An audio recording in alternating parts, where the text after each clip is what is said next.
conversation. The first lesson is called cities. Okay? Cities, yes. I thought you said series. That's why I was confused. Okay. Cities. But first, I have some questions. Okay. The expression to go on with someone. Example, since long time, my friend and I were I didn't know the verb. We're fighting. We don't talk to each other. What's a Fighting. verb? No, don't fighting. Don't fight. I ask about the verb. Me and my friend haven't, or my friend and I haven't been talking for a long time. Or you But can say we don't talk. We don't talk nowadays. We don't talk yeah. because we. What's a verb? Is this a verb for that meaning? Well, fighting can mean, yeah, it can mean either like you're in an argument or it can mean physically fighting.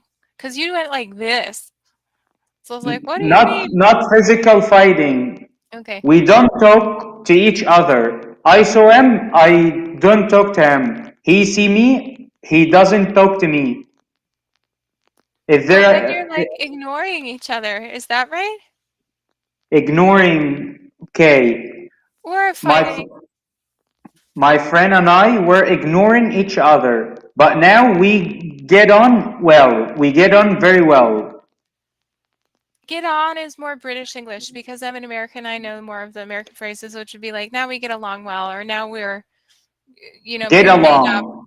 Yeah, probably what you would say is like, we made up, which means that like if you had a fight and then you like figured out what it was, then now you're friends again, or girlfriend, boyfriend, whatever. But you can also say it for friends. Okay. Yeah. The next, there is no something is the opposite of pinky promise. Pinky promise, to be friendly, to be friends. What do you mean? Is that right? A pinky promise just means like it's usually only kids do it, but it means it's like a promise, but it's like supposedly a stronger promise because you go like this. It means like you're not gonna lie. Okay. Yeah. For only kids. Yeah, I would say usually only kids say that. Or they also say pinky swear. Same thing. Pinky swear. When advise someone with a loud voice. What's this verb? You mean like if someone's screaming or yelling? Not screaming or yelling. I advise him, but with a loud voice. Did you see what just happened? What just happened? I told you not to do this. Is there a verb for that meaning? Or phrasal verb? Yelling. Yeah, if you're yelling at somebody, if you're scolding somebody, but that doesn't have to do with the volumes. So, well, yelling, yeah, yelling doesn't actually have to be like full on screaming. It can be like if you're kind of pissed. Even advice? If it's loud, it's yelling. Yeah, I mean. If there is a phrasal verb, what it is, and when advise, okay, when advise someone and he still do the wrong thing, what's this verb? What is he doing? Like defying you? Defying? Can you write it? Yeah, like the verb is defy, meaning like you say do this and they say no. And they're like, I don't want to do that. Defy. Yeah. Yes. Defy or fixating on, yeah, what inside his head. Focusing, fixating on what inside his head. I don't understand. What are you saying? What's the meaning of fixating?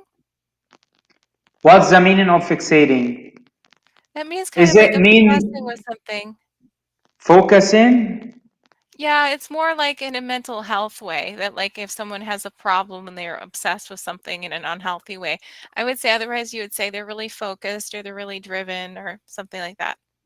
Can I say I'm fixating on my work? No. Okay. Like a patient or a doctor would say, my client keeps fixating on the number 4 because he has obsessive compulsive disorder.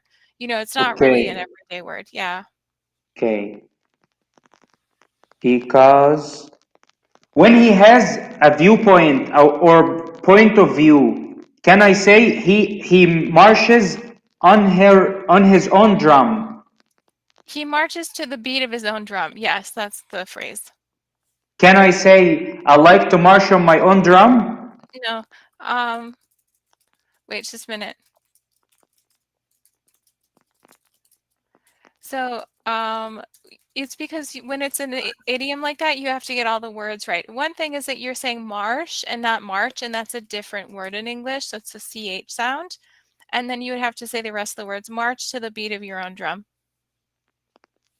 March Not on march. his March, like cherry. march. March. Yeah. Okay. Yeah. But I can say I like to march on my own drum. I like to march to beat. Sorry, there was like a What? bug. Sorry. March. Okay. March. No, you're saying marsh. March.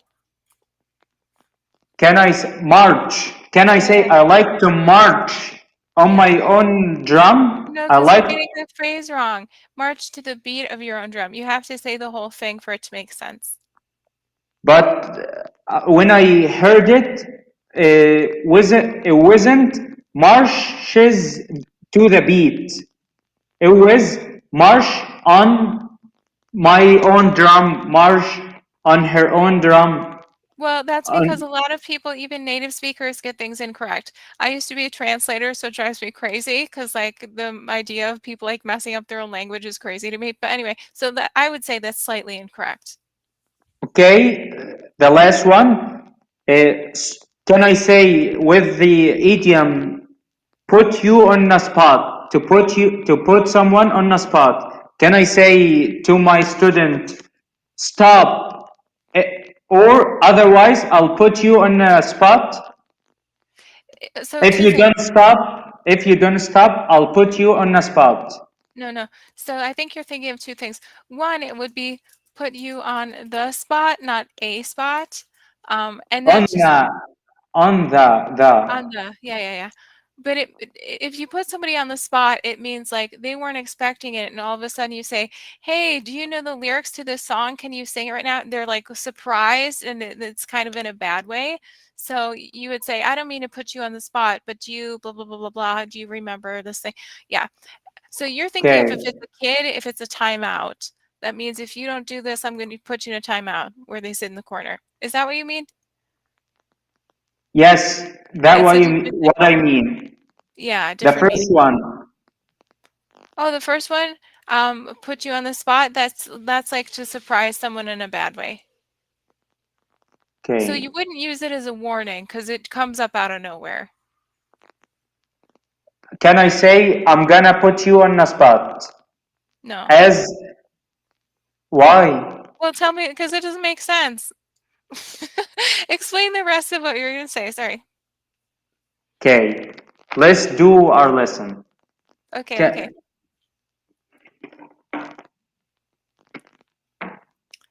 You could say to a student, for example, if they don't like speaking in front of the class, I don't mean to put you on the spot, but I saw that you answered blah, blah, blah, or whatever. You know, you could say something like that. But you wouldn't say it as like a future thing because it's always a spontaneous. Okay. Yeah. Anyway, intermediate conversation topics about cities. Here's thing I want to share with you. Yeah. Imagine there are students in a class now. Yeah. I'll do a demo.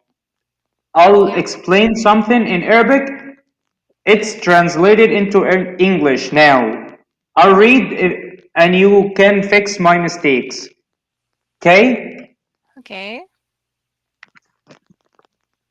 Hello, my little dear students. That's Okay? funny. Okay. Today we're gonna talk about a new lesson. The title of today's lesson is blah blah blah. The title of today's lesson. What's the verb of The title of today's lesson. Title. Title. A lot of times we don't have all of the different versions of a word in English, like where there would be a noun and a verb and an adjective or whatever. We don't really do that. Title is for us just a noun. The title of our lesson now, comparisons. Today we're gonna talk about the title. But whatever. It says comparison. Where does it say comparison? Conversation? Yes. Okay, yeah, you could say the title of our lesson today is Intermediate Conversation. Only the title. Yeah. Is there entitled? Well, you could say the book entitled The Grapes of Wrath. That means the book whose name is blah, blah, blah. But then we only say it like really as an adjective, I think. So I have to say the title of today's lesson. Yeah. This is the only way I can say it. Okay? We divided this lesson into two parts. We'll study the first part in this lesson. And we're gonna study the other part in the next lesson, in the next video.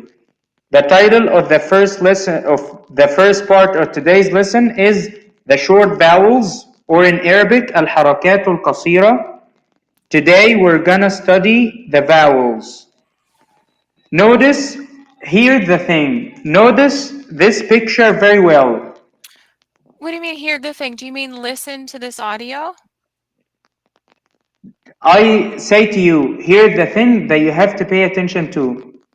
It doesn't make sense. So that's why I'm asking. So you could say, pay attention to blah, blah, blah, or you could say listen to, if you're asking them to like literally hear something, we would say listen as opposed to hear. Listen. Yeah. Okay. Can I say notice this picture very well, or should I say notice very well this picture? And I show to them a picture. You would notice. Say, not notice. You would say look at this picture very closely. Look at this picture very closely. Closely. This picture is for the family of the short vowels. This family is made up of 4 siblings. Mm-hmm. Is it right? Yeah, but if you're talking about something where it's like a table as opposed to an actual picture, I would say not a table. Emojis, and on top of the emojis, signs. Okay. Then you could say look at, yeah. This family is made up of, or should I say consists of. Either way. This for kids. This family is made up of 4 siblings. Yeah, what do you think? Made up, okay? Yeah. What are these? Let's see what are there at these these brothers. What are these brothers? I wonder. What are these brothers? You mean, what do they mean? On top of the emojis, the symbols. I wanna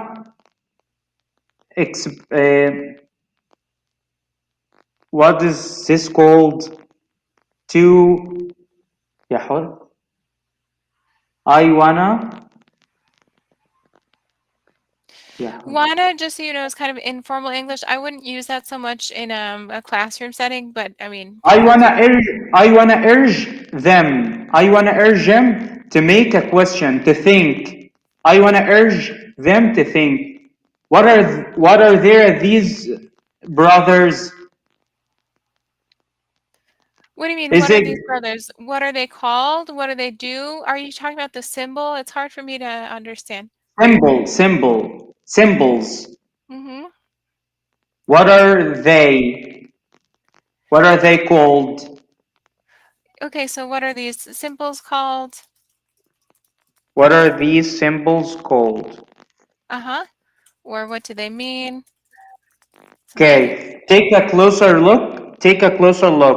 I wonder what these symbols are. Is it grammatically correct? I wonder what are these symbols are. Now, what are these symbols are? You would just say, I wonder what these symbols are.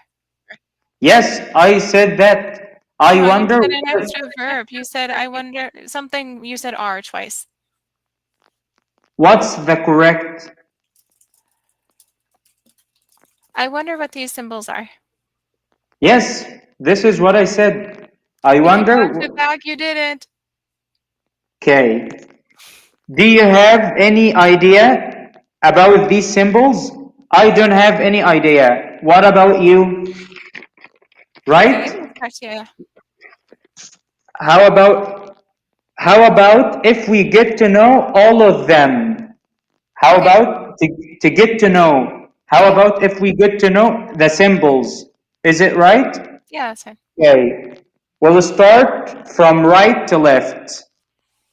Are you agree? Do you agree? Do you agree? Do you agree? So let the first one come to the stage. Let the first one come on. But when you say Who are do you? agree, what do you mean? Because like you're just giving them directions. You'd probably say something more like, do you understand? Do you understand? Okay. Do you understand? Mm-hmm. So let the first one come to the stage. Mm-hmm.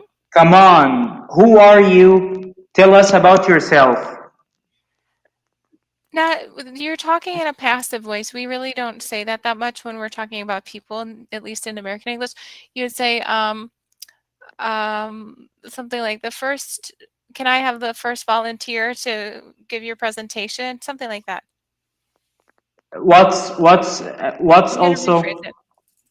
Sorry.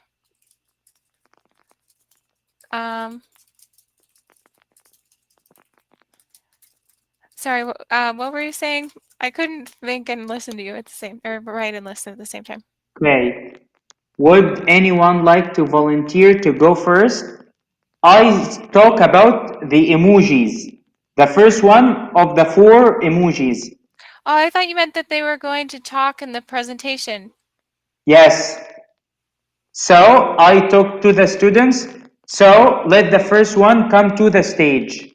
Yeah, that's instead of saying that, say this. Would anyone like to volunteer to go first? Or who would like to go first? Who would like to go first? Yeah. Okay. Who are you? And I'll show them the first one. Who are you? Tell us about yourself. Not who are Al-Fatha. you, but what's your name? What's your name? Al-Fatha. Al-Fatha. I open up my mouth when pronouncing a letters. Mouth. TH. When pronouncing the letters. No, I'm saying you said I open up my mouse. A mouse is an animal. A mouth with the TH is this. Yes, my mouth. My mouth when pronouncing a letters. So, who is this? Is Al-Fatha. Why is it called Al-Fatha? Because of this symbol on top of the emoji. Do you mean it's like a symbol for an emoji for the holiday? No, emoji. No, I know Like emoji. I thought you were saying footer or whatever the thing is like for the. pictures. I know what an emoji is. I thought you said a word that was like that. The sign on top of the emoji. The signs. You said a word that reminded me of the Eid holiday. No. Okay. Okay.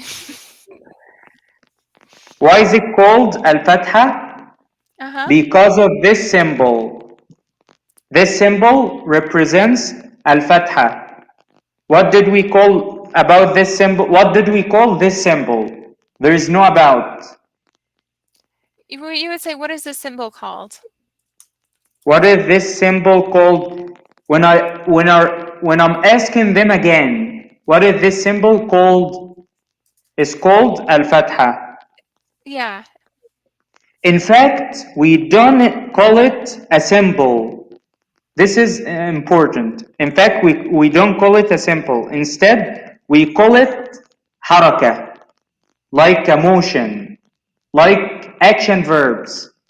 Do you understand it?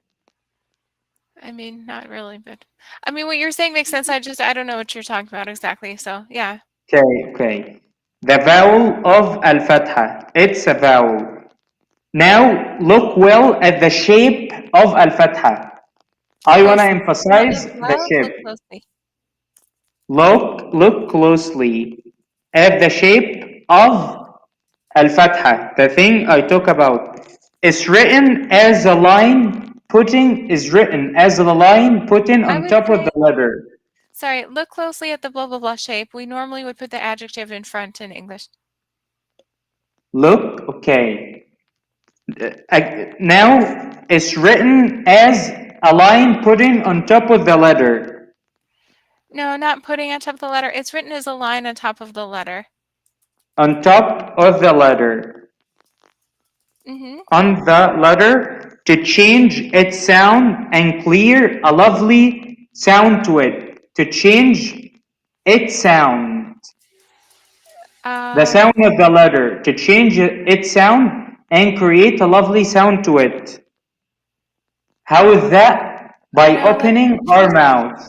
because if you say it changes its sound and creates a lovely sound, you're saying sound twice.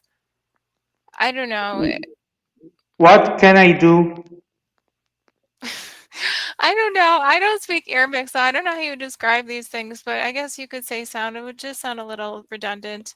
Okay, that's enough. Let's do our. Thank you for helping. Let's do our lesson. Okay, so today you will develop vocab to talk about cities, gain fluency by using comparative adjectives, and speak confidently about cities near you. Okay. I didn't know people actually did that. Like that? What is this called? You like your to finger get to the- open the page. I thought that was just like in movies or something. Okay. Okay.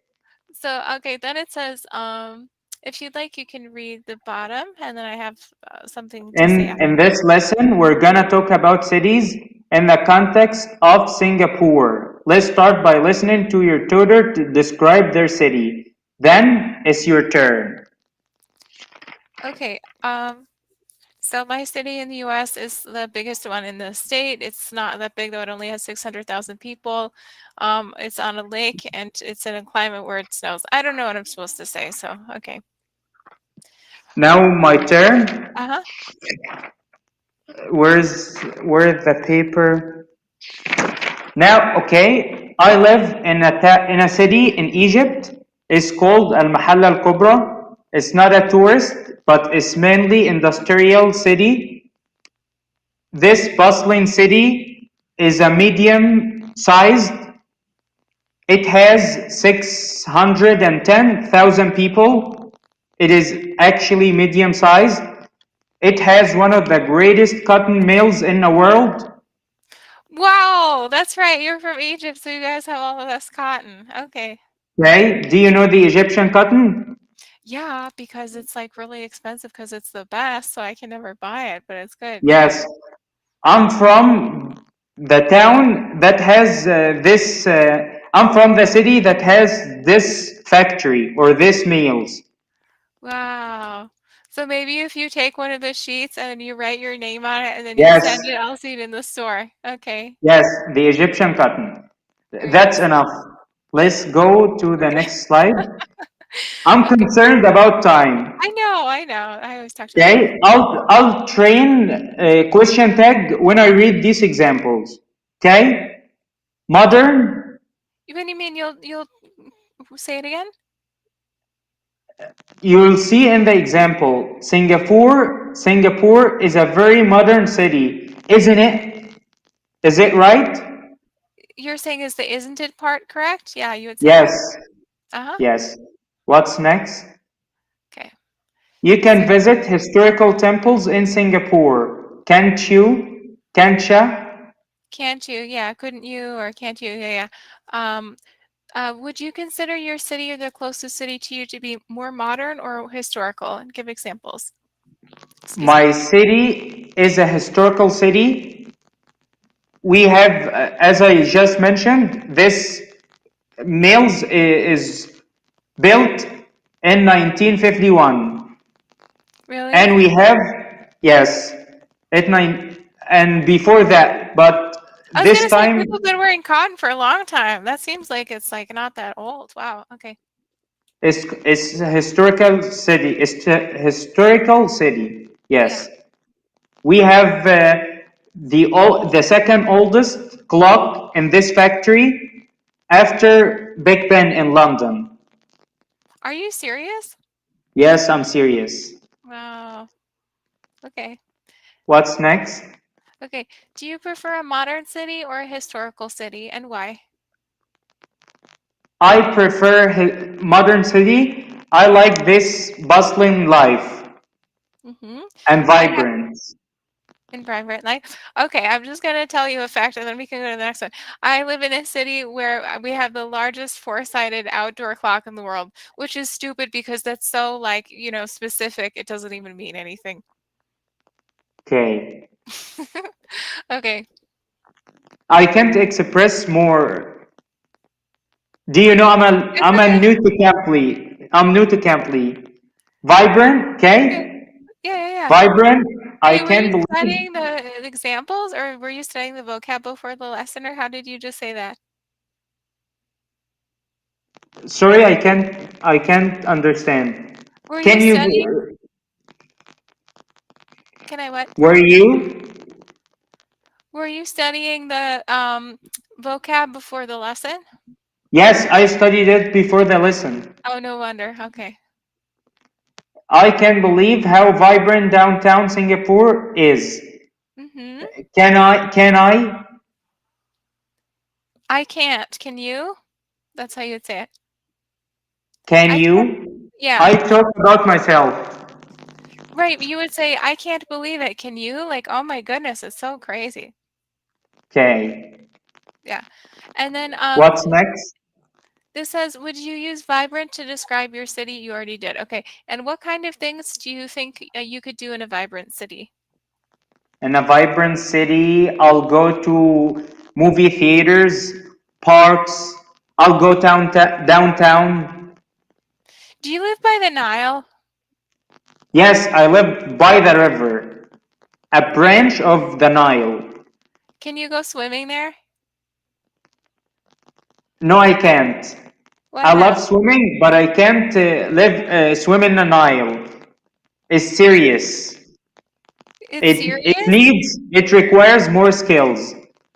Oh, it's like In a- big? Yes, it's big. Oh, okay. I didn't know that rivers could be like dangerous to swim in.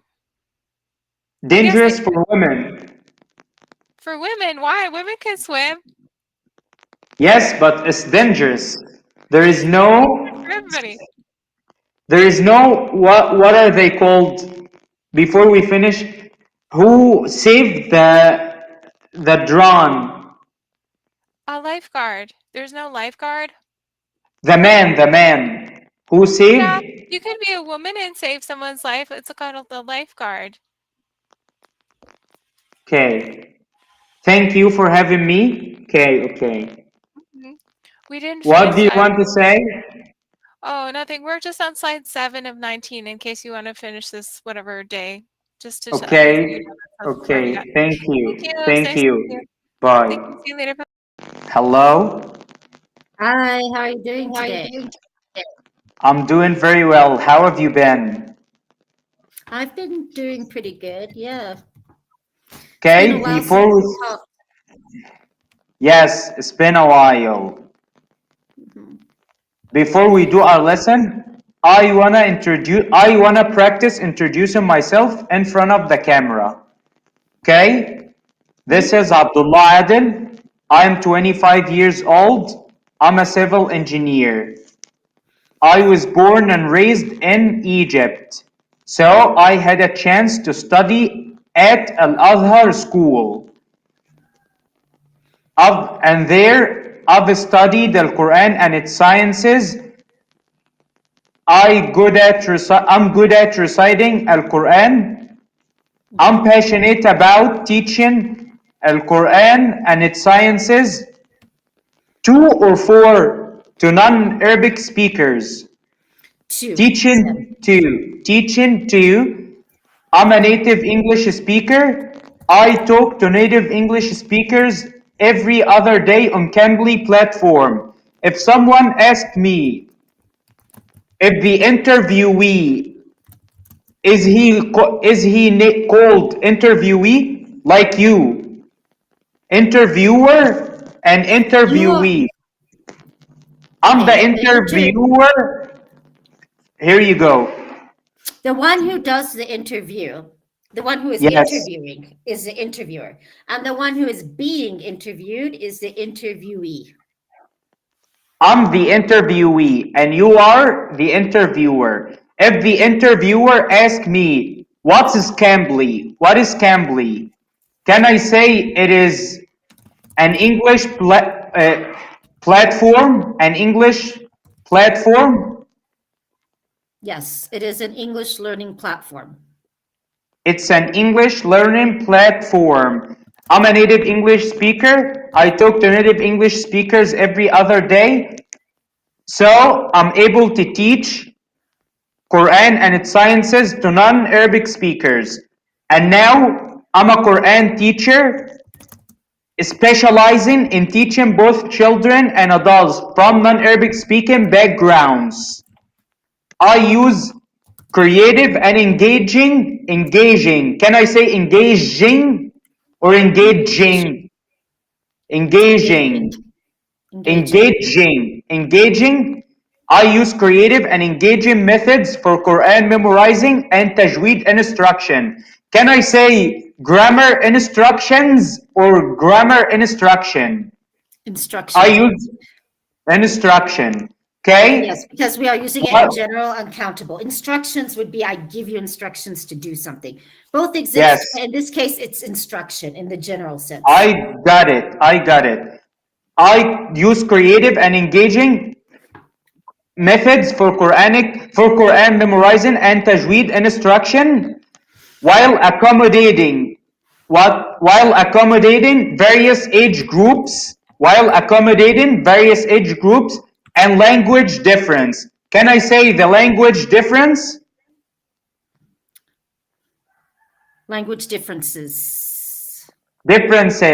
While accommodating various age groups and the language differences. Can I say I have online Quran teaching with advanced digital tools? I have online Quran grammar teaching with advanced digital tools. Online grammar teaching what? I have experience teaching grammar online. Maybe I have experience of without of. I have experience of teaching Quran with what?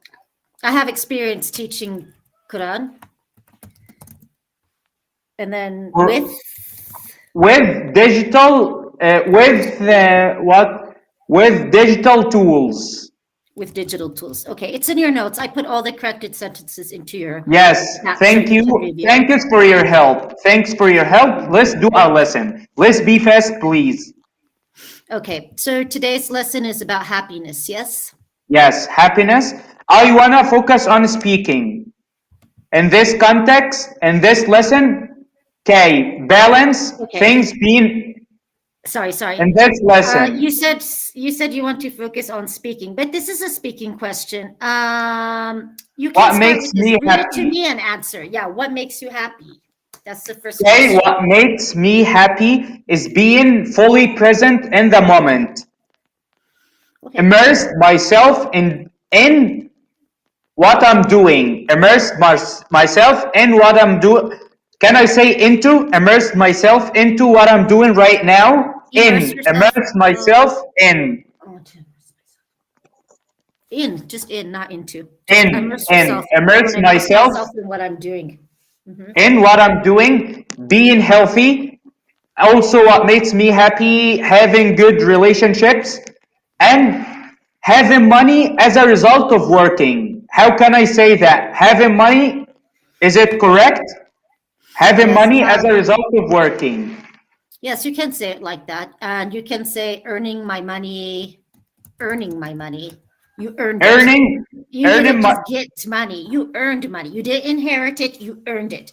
Earning my money through as a result of honest working. work or something like that. We talk about hard days, honest labor through honest work. Earning my money through Earning my money. by working in a productive way to help society. But earning money, you can say you earned it.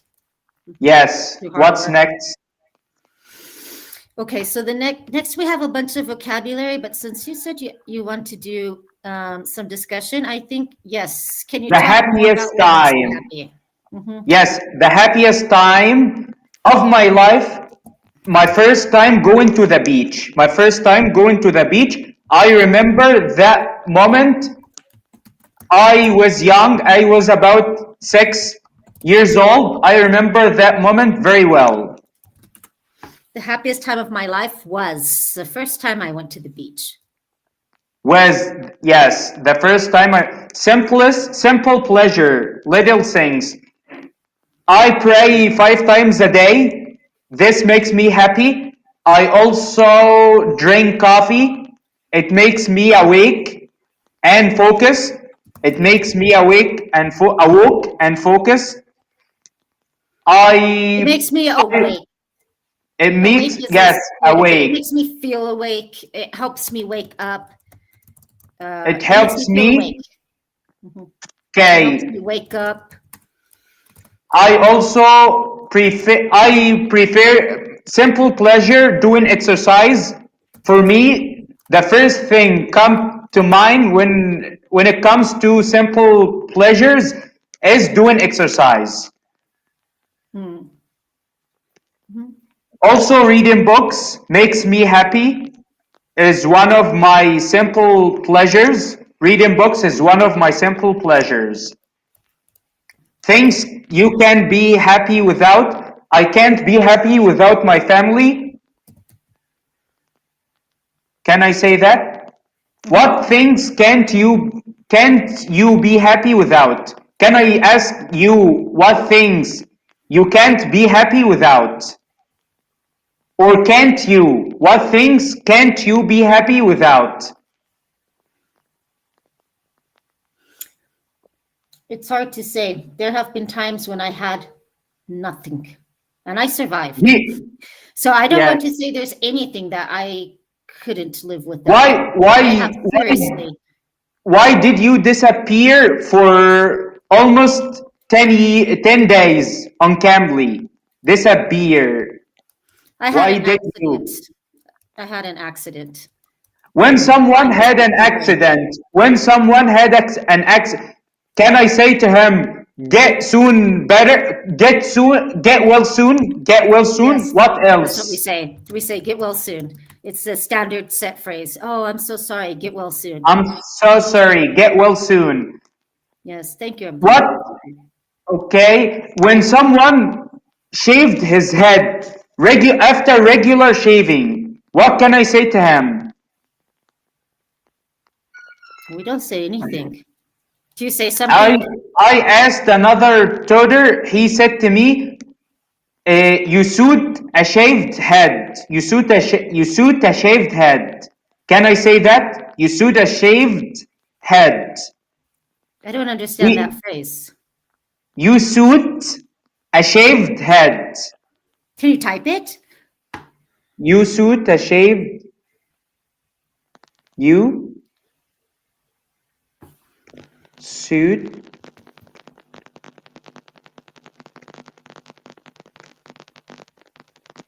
I know what he wants to say. You can say that. If you like it, if it looks good on that person, you can say, it suits you. I like your new haircut. It suits you. When something looks good on the other person, that dress suits you, your new hair color or your hairstyle, or it suits you. It looks good on you. It suits you. It looks good in you. Okay. But the other way, you don't suit a shaved head. A shaved head suits you. It suits you. A shaved head It suits you. suits you. Okay. Flip this page, please. Next up. Can I read? No, I don't want to read. I don't want to read. I read it before. Let me keep going. Yes. The previous page. The previous. Describe a picture. People in Norway might be happy because they are active, they have green landscape, and they have amazing nature. What is this thing that they stand about? Bridge. They're standing on a bridge. They're standing on the bridge. How can you describe this? People in Norway might be happy because they are active and they have outdoor exercises. The next picture. Outdoor activities. Outdoor They're activities. exercising, but they're enjoying, slowly walking, maybe. Outdoor activities. Outdoor activities and many places to reflect on. They have many places to reflect on. Okay? Listen to your tutor ask you about questions. Don't forget to ask him. What does happiness mean for you? I think happiness is a state of mind. I think we can be happy no matter what happens if you can find the right attitude towards it. The way we perceive things. Somebody seems to have everything and they are always in a bad mood and miserable. And somebody who has almost no money and some health problems and they're always smiling and cheerful. And I think you have to find it inside of you. Yes. So can I say it depends on inside of you? It depends on happiness. Depends on what? This depends on the circumstances. It doesn't depend on the money. It doesn't depend on money or possessing. Can I say that? It doesn't depend on actual possessions. It depends on spiritual and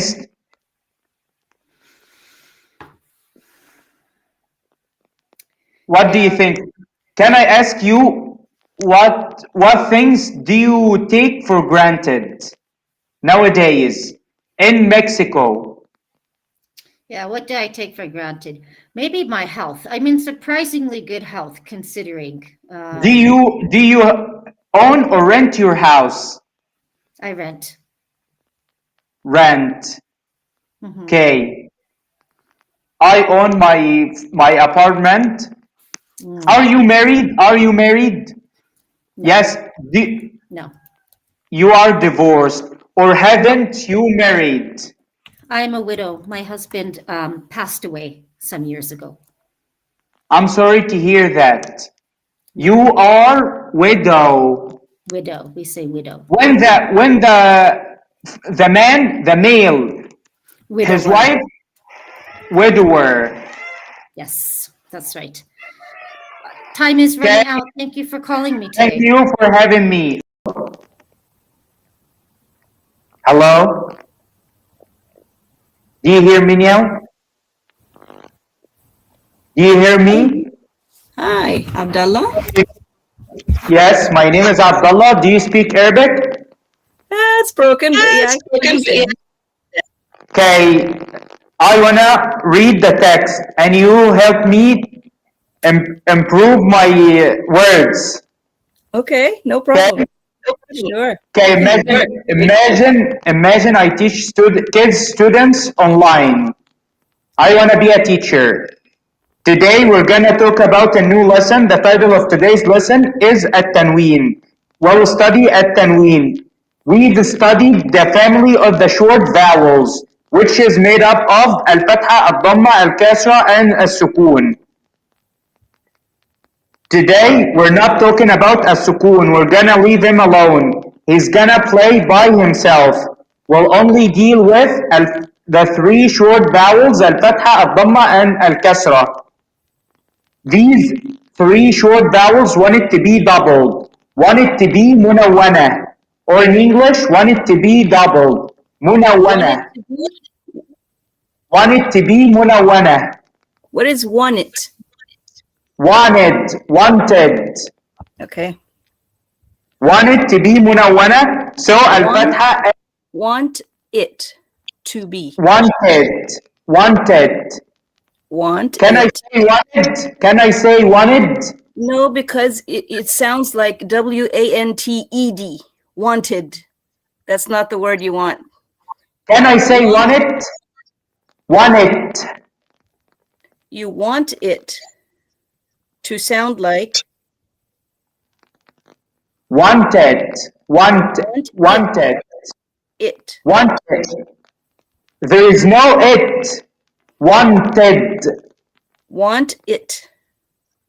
wanted, wanted to be doubled. So الفتحة asked another فتحة for help, and الضمة asked another ضمة for help. الكسرة asked another كسرة for help.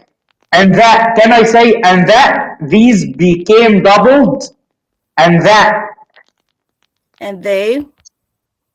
and that, and that, They. and that, They and they became, will become.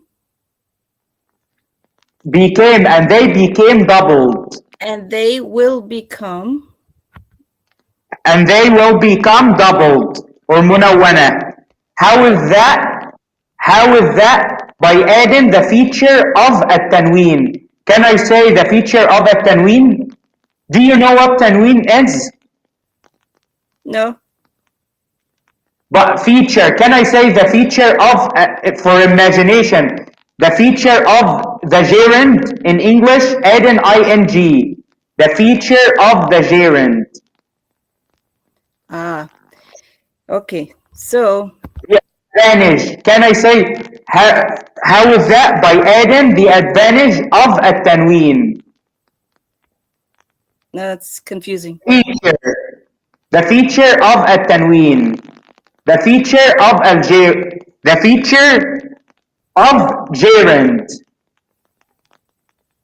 or advantage of gerund. When you use a gerund, it will be like this. By adding, can I say by adding the feature of التنوين? It's an advantage. Why do we do that? By adding the feature of التنوين. Well, when we add two fathas on the letters, these letters will become منونة or double. When we add two dhammas on the letter, this letter will become منونة بالضمة. We call it تنوين of dhamma. When we add two kasras under the letters, these letters will become منونة بالكسرة. We call it تنوين of kasra. Now, how do we pronounce the tanween? Well, we'll notice in the next examples. Can I say we'll notice in the next examples? Yes. Look at this. Look at this letter. What is this letter? It has kasra. So we pronounce it re. When we add tanween of kasra to it, will become rin. Notice the way the letter is pronounced. Can I say that? Notice the way the letter is pronounced. We pronounce it rin, like that. We added the sound of nun sakina with sukoon. It will only be pronounced, not written. The sound of n will only be pronounced, not written. Is it right? Is it grammatically correct? This is good. But how old is your audience? 6 years, 7 years, 10 years? You sound like you're yelling at them. No, because I'm using my earbuds. No. Take it easy on them. I want to be fast. You're talking Let's really get- fast. Maybe because we only have 8 minutes left, but it's okay. Can I say, many ask why it is called al-shamsiyya? Can I say, many ask, I teach to students. Many ask, I tell them a story. Many ask, why it is called al-shamsiyya? And why it is called al-qamariyya? Many ask, why it is called al-shamsiyya and why it is called al-qamariyya? Now pay attention to me carefully. I'll tell you a story. Can I say, now pay attention to me carefully? I'll tell you a story. You can say, now listen to me. I will tell you a story. Make it personal. Now listen to me. I'll tell you a story. Mm-hmm. How do you tell a story? Before a kid's you want a kid to sleep. Can you tell him a story? What's the beginning of the story? Once upon a time? Can I say that? Once upon a time. What else? To make personally, to sound more natural. No, once upon a time is good. That's that grade level. That's that age group. They understand that you're about to tell them a story. Once upon a time, there was a family called the definite article L. Its nickname, can I say its nickname? Its nickname, the definite article L. And this family had twin boys. Can I say this family had twin boys? Once upon a time, there was a family called the definite article L. Its nickname, the definite article L. This family had a twin boys. And as we know, the twins usually are identical. Can I say that? The twins are usually identical. Why usually same. identical? The twins. The twins. Why were they usually identical? I don't know. Why? You mean the twins are always identical? Every time they're twins, they're identical? Yes. Not every time, usually. Sometimes they're different. It's too confusing. How can I say that they always be identical? Usually. They're usually identical. As we know, that's what I said. Usually, yeah. Usually are identical. They named a beautiful names. They named them a beautiful names. The first one is they named the first one Shams. The Shams introduces himself and say, I am Shams. And the second, and they named the second Qamar. The Qamar introduces himself and say, I'm Qamar.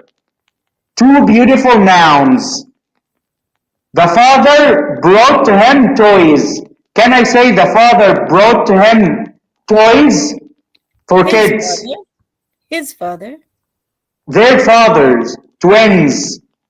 Okay, but you just said Shams is talking and Qamar is talking. You're talking about them separately, but you can say their father, yes. Their father brought to him a story. The alphabet toys. The do you know it? The blocks? The blocks. How can I say that he brought to him the blocks formed on the alphabet? Yes, their father brought them block alphabets. Block alphabet. Their father blocked them. He bought them or Brought them. toy block Okay. alphabets. Yes. That's enough. I got it. Let's move to another topic. Which is better to say? The theft occurred due to negligence, or the theft is caused by negligence. The theft was due to negligence. Can I say the theft is caused by negligence? The theft, yes, you can say is or was. The theft was caused by negligence. Can I say the current increase in prices is caused by the debt to the World Bank? The current increase. He wasn't prepared to this theft. Or he wasn't prepared to this call. He wasn't prepared for this call. Can I say to this? The world wasn't prepared to face another problem. Yes. Or the world wasn't prepared to face a pandemic. Yes. We're in the midst of a global pandemic. Yes. Okay, I want to read a story and I want to be fast. I try to be fast. Okay? I will try. And sound more natural. Today we'll talk about the Bothaben custom in Germany, just before the couples are wed. Our guests are... Do you understand? Today we'll talk about the Bothaben custom. Nobody talks like this. I want to read fast. Today we'll talk about the Bothaben custom in Germany. Just before the couples are wed, all guests, their families and close friends meet for an informal affair. Then all guests are requested to break things such as dinnerwares and flower vases, anything except glass. As soon as the entire place is in disarray, the couples clear up the broken things. This tradition teaches the couple the significance of being united and of hard work. At least the rocky start is now over. Things can only improve from here. Have you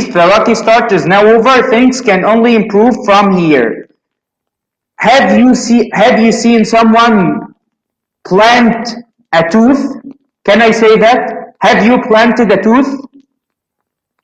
It's a question. Yes, you can ask that. Have you seen someone planted a hair? Can I say that? Have you ever seen? Have you ever seen someone planted or implant hair? Yes, you can ask. Can I say you can't have dinner without using dinnerwares? You can't have dinnerwares. Silverware. Okay, the world fell into disarray after the quarantine was enforced. Yeah. The ability to accept each other's differences is of great significance. Thank you for having me. Stop saying. Hello. Hello. Hi. How are, I'm good. How are you? how are you doing? I'm doing I'm- very well. Thank you for asking. My name is So, Abdullah, my name and is- I want to work in teaching. Today, Okay. I have a trial lesson with a kid student in English. Okay. I'll teach him Arabic in English. I'll speak mashallah. English. Okay. MashaAllah. How can I be friendly with him for the first lesson? Can I imagine I'll read a text. Hello, how are you doing?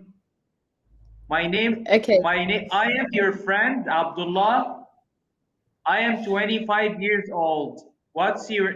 I've been trying to guess what your age is. Can I say that? I've been trying to guess what your age is.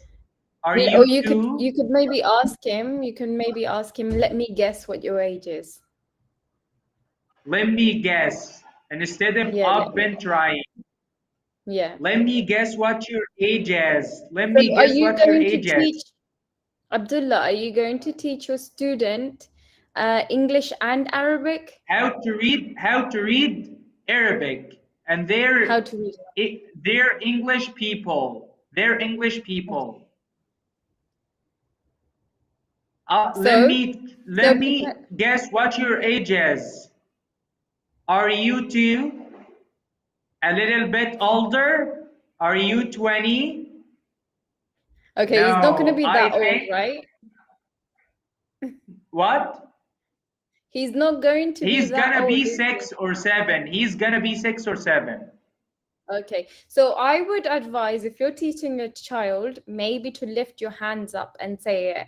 And as you're teaching Arabic, okay, for example, you're teaching him in Arabic the words. So if you're going to say, are you 5 years old? Maybe you can say, is it khamsa? Are you, yes, are you khamsa?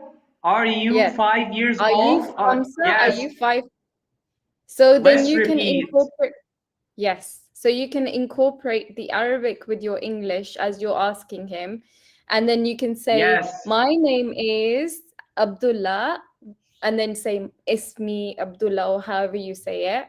Ana Ismi Abdullah. I don't know how you say it. My Arabic is not good. So it's very well. It's very well. And then Abdullah, you can then say to him, and what's your name? And then he will obviously say his name. And then you say, let me guess what your age is. Let me guess. And then that's a way of interacting with the child. And then obviously you can then put your fingers up for 5, etc. Okay. Hello. How are you doing? I am your friend Abdullah. Ismi Abdullah. Ma ismuk? What's your name? Does it have a meaning? Perfect. Let me guess what your age is. I want to use my hands. I don't used to use my hand. I don't used to use my hands. Let me guess what your age is. I'm not used to. Okay, I'm not used to use my hands. Okay, you don't have to use your hands too much. Okay, let me guess what your age is. Are you 5? Are you khamsa? 5 years old? Are you in school right now? Can I say to him, are you in college? For joking, are you in college? Yeah, you could if you want to. If that's in your nature, if you like to joke around, say some jokes. If you want to say, you're going to show who you are. Is this your very first class with a child, or just a first class with an English child? Yes, my first class with an English child. Is it your first class ever teaching a child, or just your first ever class teaching an English child? Yes, my first class ever of teaching a child. Okay. Are you 5, khamsa? Are you in a school right now? What school do you go to? Do you like it there? Not too many questions about like where exactly, but if you ask, okay, are you going to school? Or like you said, you want to joke with him. So you said, are you going to university? And then he's going to be like, no. And then you're going to say, are you going to school? And he's going to say, yes. Okay. And then you're going to say, yes. Okay, so what's your favorite subject? What's your favorite subject? Yes. Are you going to university? To a university? Yeah, then the child said school? No. Yes. No. What's your favorite subject? Math? Okay. Do you like to do math? Really? So then you can listen. So that's a good starting point to start teaching your Arabic to the child. So if they say, yes, I like maths, you can say, okay, do you want to count in Arabic up to 5 with me? Or the age that the child is? Yes. Okay. Do you want to count? Do you want to count? Can I say, do you want to count in Arabic for me? No, do you want to count in Arabic with me? With me. Because Do you want to count? Do you want to count in Arabic with me? Can you count? Can you count from 1 to 10 in Arabic? So is this child learning Arabic for the first time, or have they already learned Arabic? They've already learned Arabic. Okay, then what you said second time round is better. Do you want to count with me? Not because obviously they already know, so they can count with you. Okay? Do you want to count with me? In Arabic? In Arabic? Do you want to count with me in Arabic? Yeah. All right. You don't have to use your hands. Yes. Do you want to count with me in Arabic? Okay, yes. Right. Are you in school right now? Are you going?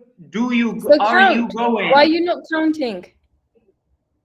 1 2 3 Yeah, 4 so you 5 say 6 let's and count. so Let's on. start then. So you're gonna say let's start. And Let's start. Abdullah, do you have any props next to you, like any shapes or any colors or things that you can use? I have earbuds. Do you have any shapes? I don't have any shapes. Okay. If you a toy or something, a toy. Yeah, or just shapes or colors or something, because if the child is like a 5 or 6-year-old, they usually want to have something other to see, like it'll make them interact more. Hold on 1 second. I have this. What's this? This is a play. A toy. This is a toy. Green. Is that? What color is it in Arabic? Yeah, see? Can I say that?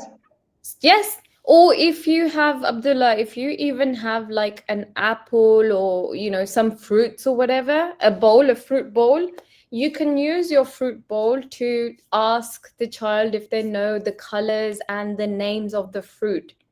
That way you're teaching them extra words, new vocabulary words. It's a child you're teaching, okay? If you don't want to do that, you can also say to the child, okay, do you know what I'm wearing? Do you know what these are called? Do you know what I'm wearing? Do you know what these are called? Do you know what I'm wearing? Yeah. Now I'm going to tell you one more thing, Abdullah. Don't confuse everything together. If you're going with a theme of what you're going to teach, stick to that theme. If you're going to teach numbers today, teach numbers. If you're going to teach colors, teach colors. Don't mix everything up together unless the child is a little bit advanced in the language. Yes, I get it. And now let's do our lesson. Today I told them the lesson will be 60 minutes. 60 minutes. Okay. It's too long. How can I make a rest after 30 minutes between the two classes? Okay. So basically you can take a 5-minute break if you want. Can I say to him, go and drink water if you want? No, so basically after the first maybe 25 to 30 minutes, you can maybe say to them, if you need to take, sometimes the children have their parents sat next to them. And so what will happen is that the parents or the child will say to their parent, I want to go to the bathroom or I want to drink some water. So you don't have to say anything, okay? But if you need to take a break, you can say, let's take a short pause, and I want you, if you need to go somewhere to drink water or something, keep water next to you. That's better for you as a tutor to be always prepared for the full lesson. Yes. But if you need to there is no need for a break. No, sometimes parents don't want their children to take a break. Sometimes if they want them, they will say it. At the beginning of the lesson, you can remind the parent that if they need to take any breaks, they're more than welcome to do so, okay? So you can just tell the parent. So you say, hi, you know, I'm Abdullah, and explain who you are, and then say, Mom, Dad, if you need to take a break or if the child needs a break, just let me know. I'm more than happy to take a pause whenever that needs to be done. Okay. And now let's do our lesson. I get the picture. Not let's do our lesson. Let's get started. And now let's get started. Let's get started. Today we're going to talk about a new lesson. The title of today's lesson is الحركات القصيرة. Repeat after me. الحركات القصيرة. What will we have today? Today we'll study الحركات القصيرة, or in English, the short vowels. First, I want you to look at this picture very closely. Can you guess what does it mean? What is this picture? This picture is for the family of the short vowels. This family is made up of 4 siblings. 1 2 3 4. 5 6 Yes, 7. perfect. And now, I wonder what these symbols are. Do you have any idea about these symbols? I don't have any idea. What about you? How about if we get to know all of them? We'll start from right to left. Do you understand? So who wants to go first? Come on in. How many children? Only one for the class. Okay. 1 to 1. Then you don't say who wants to go first, because for me, for the picture, for the family of the short vowels. Who wants to go on the screen?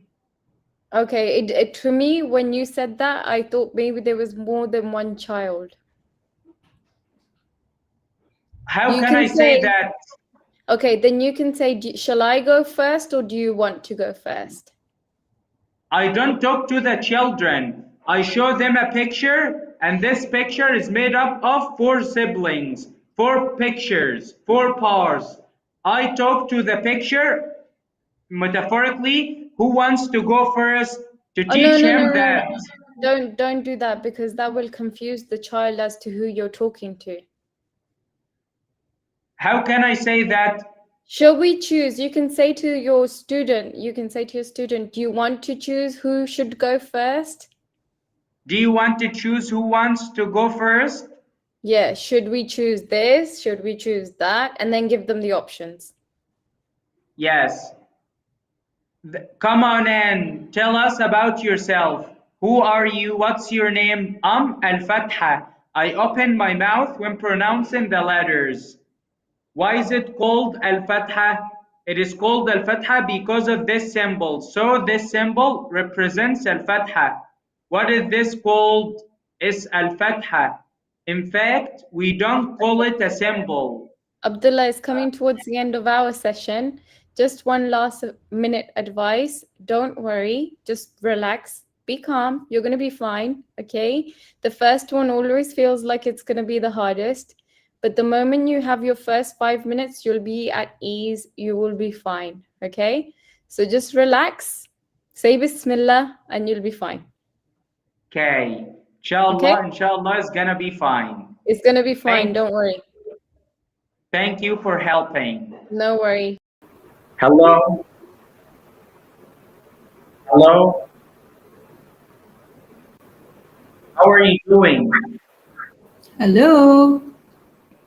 Hello, how are you doing? Fantastic. Who is this? This is Abdullah. Abdullah, how are you? I'm doing very well. How have you been? I've been fantastic. I was wondering about your teaching.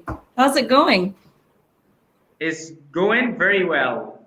Today I have text to read and you some questions. Have text to read. I want to read from my text. You want to read from your text. Okay, go ahead. Let's read. imagine I teach to a kid student. Now I'm teaching. When I talked to you before, I didn't have a job. Now I have a job. What happened? I have a job. Now I have a job. Congratulations. Thank you. When the student, a kid student, say to me, I just wake up, I didn't eat my breakfast, I'm just a little tired.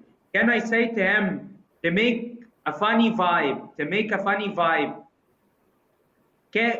okay, can I say, press on yourself, you'll be fine.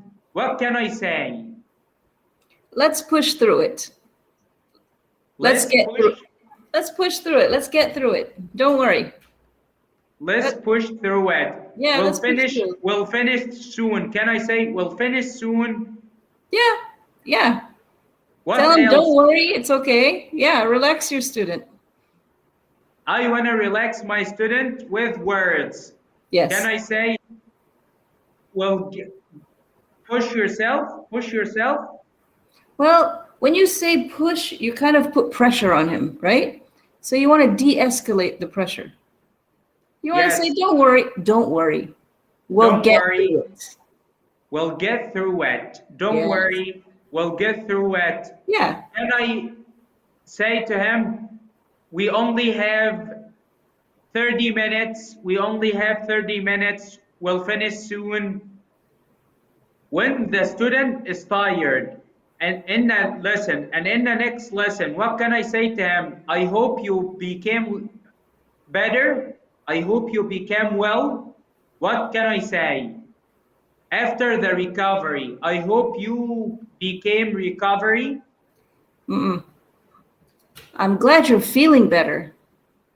I'm glad you're feeling better. Yeah. In the lesson that he was tired, he didn't study. He said to me, I didn't study too much. Can I say, I hope you studied today? I hope you studied this lesson. What can I say? I hope. No, ask him why.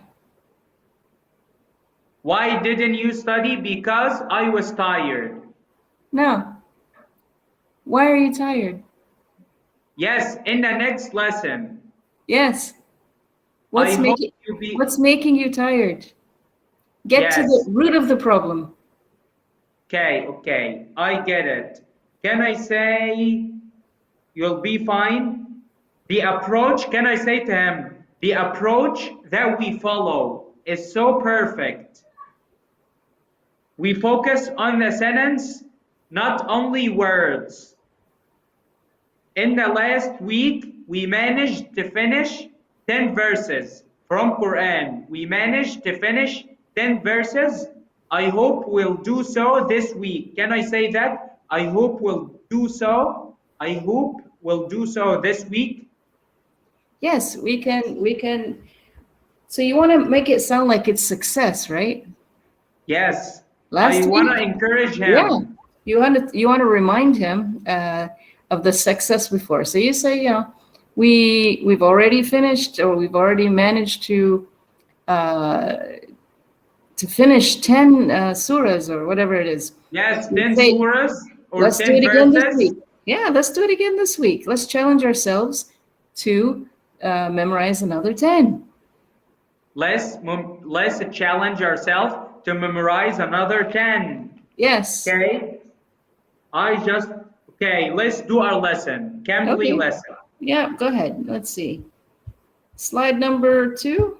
Let's see. Did you pick this one? Okay. No, we didn't make this one. Okay. Where'd this one come from? I don't know. I want to do this.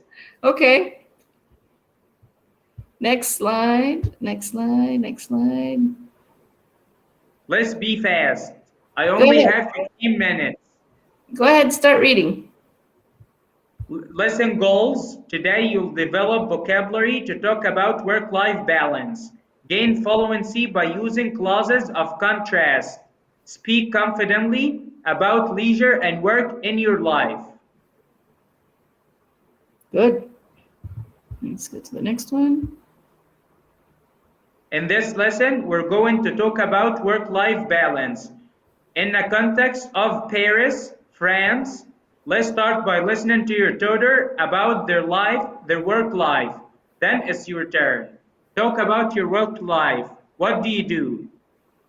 My work life is very easy. I talk to people like Abdullah, and I help him communicate effectively with his students. Okay. Also, me too. I just started an online working. I only have 2 students now. I aspire. Can I say I aspire to have more students? I aspire to have more students so that I can spend on myself. Can I say that? So that I can spend on myself or take responsibility of my life so that I can take responsibility. That's what I want to say. Well, you're saying but you don't say spend on myself. You say so I can afford the things that I want in life, so that I can afford that I can afford to buy the things I want. To buy the things I want. Yeah. Not affording that, and yes, afford. And when you say afford, it means, you're worried about how much and this, and it's too detailed. I know the word as afford to buy something. Yeah, but that's what you tell your family people, like, hey, we can't afford this. But when you're talking to people that you work with, hey, I'm doing really well now. Can I say my father affords us? My father, who is the one who affords our family.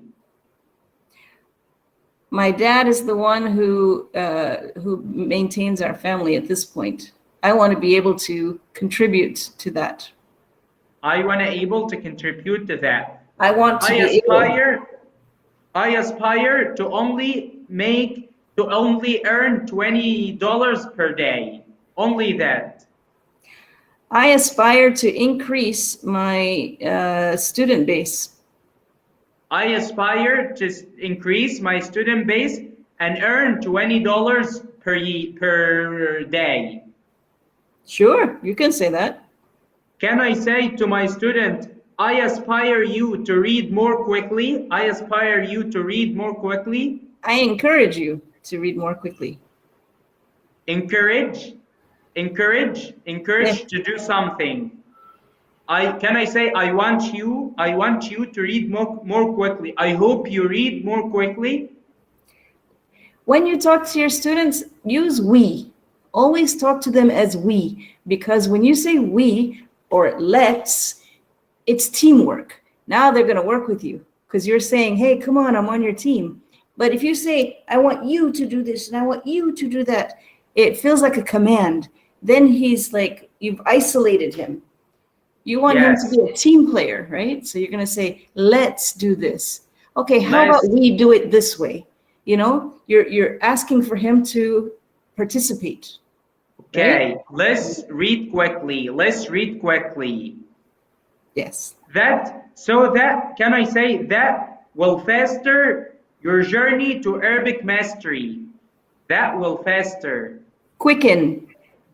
That will quicken and shorten the time. Reduce. Let's read quickly so that you will quicken your journey to Arabic mastery and shorten and reduce the time to be able to speak Arabic and to read Quran. Okay, let's press it on. Okay, slide 4. Hang on, I got it. Leisure, free time. I spend my leisure time with my children. I myself spend my leisure time watching TV. On watching TV. Can I say spend my leisure time on? What? You don't have to say on, you just say watching TV. I spend my leisure time watching TV. I spend my leisure time reading books. Okay. Exactly. There you go. Okay. What's next? Well-being, a state of good health and happiness. It's important to think about both physical and mental well-being. I take care of both physical and mental well-being by doing cardio exercises like running in place and walking. Very clear. To manage, to control, and organize. To have a work-life balance, I need to manage my time. Priority, important thing. Nothing is more of a priority than my family. Can I say to my student, there has to be, I want to encourage him, there has to be nothing is important of a priority than your religion. There has to be nothing is important of a priority than your religion. Can I say that? There has to be. Nothing is as important. Like that sentence. Nothing is important of a priority. Nothing is a priority over your prayers or your, yes, you could say it like that. There has to be nothing is important. As important. Nothing is as important.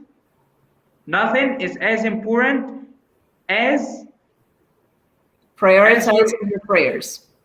As prioritizing your prayers or your religion. Okay, what's next? Thank you. Okay, I need to have much free time outside with my friends besides the beach. Okay, to do fun activities. So I have many worries. The next question, how easy or hard to keep a lifetime balance? I have many worries. I suffer from OCD, so I always keep myself busy. Okay. How you manage all of things you need to do? I know that I should focus on one task at a time, but I prefer to multitask. You prefer to multitask. Okay, good. Yes. Not everybody can do that, but go ahead. Yes, that's good. What's next? What's next? Let's read about in France. People like to have a balance between their job and their personal life. They work 35 hours a week, while in some other countries, people work much longer. This gives them more time for their family and fun activities. Also, they get long lunch breaks and a lot of paid vacation days, while people in other places get much less time off. This balance means that workers in France are usually happy. What's next? People in France work 35 hours a week, while in my country, people work 48 hours a week, 6 days a week, 8 hours a day. Are you talking about Egypt? Yes, I talk about Egypt. They work 100 hours. Yes. When I was younger, thank you for having me. That's it for today's lesson. Thank you for having me. Hello? How's it going? I'm doing very well. How's it going? I'm doing good too. Thank you for asking. You're welcome. I want to introduce myself. I want you to help me make a short video for a platform and motivate students to book a session with me.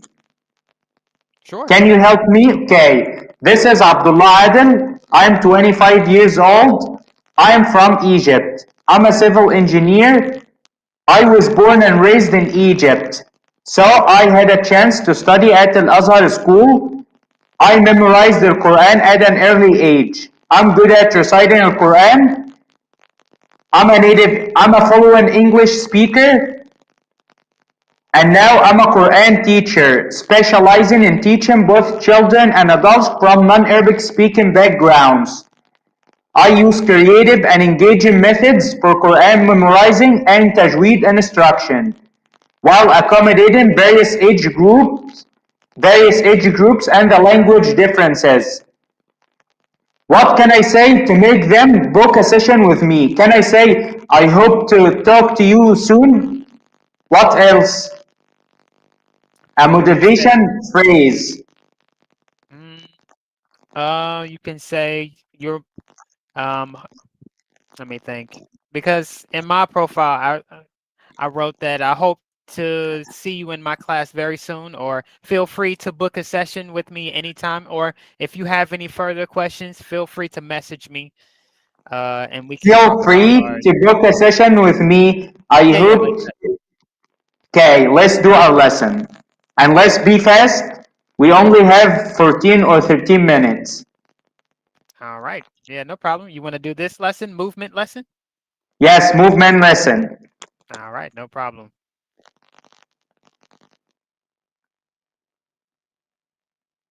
All right, can you read the lesson goal for me? Lesson goals. Today we'll develop vocabulary to talk about outdoor activities and physical activities. Gain fluency by using clauses of purpose. Speak confidently about physical activities you do. All right.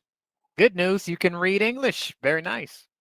Okay, in this lesson, we're going to talk about movement, moving the body in the context of the Olympics and the outdoors. Listen to your tutor what physical and outdoors activities your tutor likes.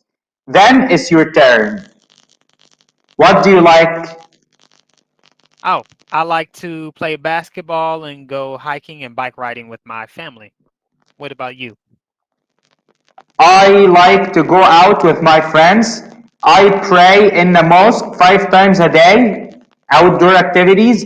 I walk every day to have a good shape. I was doing a 30-minute workout every morning. Okay. That's it. I love to go into the beach and watching. I love going to the beach and watching sunset and sunrise. Oh, nice. Very nice. Thank you. Thank you. Physical, related to the body. Physical activity is important for your health. Very good. What kinds of physical activities do you enjoy? I enjoy workout exercises. I enjoy cardio workout exercises. Even better, cardio workout. More specific. Very nice. How often do you do physical exercise? Physical exercise, I walk every day. I try to walk every day, and I was doing 30-minute workout every morning. I was doing. Now I don't do. Now I don't do it very much. Oh, not so much now, but before. Not so much. Before I was doing it. I was going to the gym. Fit, in good health from exercise. I stay fit by running every week. Do you think you are fit? Now I'm not fit. I gained 10 kilograms because I taken medication and stay at home. Okay. No, I'm not fit nowadays. I want to be fit. I want to lose this 10 kilograms and try to run and go to the gym. Yeah, why not? Why not? What kinds of things do you do to stay fit or try to be fit?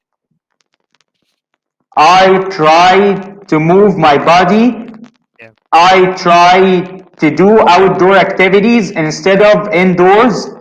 I prefer to go fishing as a pastime, as an entertainment. All right. Very good. Thank you. Lifestyle. Someone with an active lifestyle exercises a lot. All right. How would you describe your lifestyle? My lifestyle nowadays is too lazy. Can I say my lifestyle is too lazy? I'm too lazy nowadays. My lifestyle is not that good. It's not that good. I stay at home most of the time, and I don't have a good lifestyle. You have a do you want a better lifestyle, you know? I don't have a better lifestyle. I want a better lifestyle. Yeah. Okay. What about your family, like your mom and dad? What about their lifestyle? Their lifestyle, my dad, his lifestyle is good. He most of the time is outdoor. He's most of the time outdoor. He does outdoors activities. Oh, nice. Because of his work. Oh, what is his job? He's a trader. He trade with oil Okay. for cooking. Okay. He has a car and sells.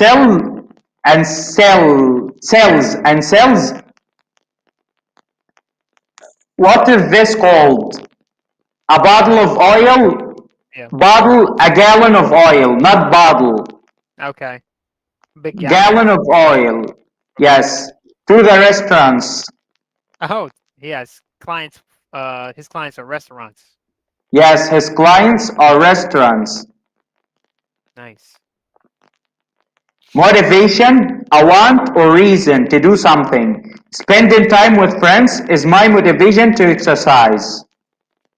What motivates you the most? Money, health, happiness, or something else? Nowadays, I need money, so the motivation for me would be the money. Makes sense. Do you have motivation to exercise? Motivation, I want to be fit, I want to have good shape, I want to be in good shape. So that's my motivation. Okay. Why do you want to be in good shape? Why not be out of shape? To be popular, to be light. I want to be in shape to be light, not heavy. Okay, that makes sense. That's it. Okay. I was just curious. I just playing devil's advocate with the questions. Okay. Energy, strength to do something. My kids have a lot of energy, so they play sports. All right. So do you have enough energy to do everything you need to do every day? Yes, I have enough energy, but I prefer to stay nowadays. Right. And how do you get more energy if you feel tired? I listen to music, I drink coffee, and I try to get rest. Sometimes I get rest to recharge my energy. You said rest, like sleep? Rest, sleep. Okay. Okay. Did I say it correct? Rest. It sounded like you said something else. I can't think of the word, but it didn't sound like rest at first, but I understand now. Rest. Let's be fast. We only have 5 minutes. Yeah. How often do you exercise? I was doing a 30-minute workout every morning, but nowadays I don't. I try to be outdoors most of the time. I was playing soccer once a week. Favorite types of movements? My favorite types of movements is walking and playing soccer. My first types of movements are playing soccer and going fishing. Nice. What an activity lifestyle is like. I don't have a better lifestyle. I want to have a better lifestyle. I want to be in shape. I want to exercise a lot. Now let's read about the 1996 Summer Olympics. When I was growing up in Atlanta, Georgia, I went to the 1996 Summer Olympics to see the runners. I always wanted to know how fast they could run and what they trained so hard for. I was amazed when I saw them. They were so fit and had so much energy. They becomes my motivation to be a runner too. I worked hard as a teenager so I could race in the Olympics one day too. In the Olympics one day too. Yep, there you go. Why did this person go to the Olympics? To see the runners. To have a motivation from the runners. Right. And why did they work hard as a teenager? To be in the race in the next Olympics. Right.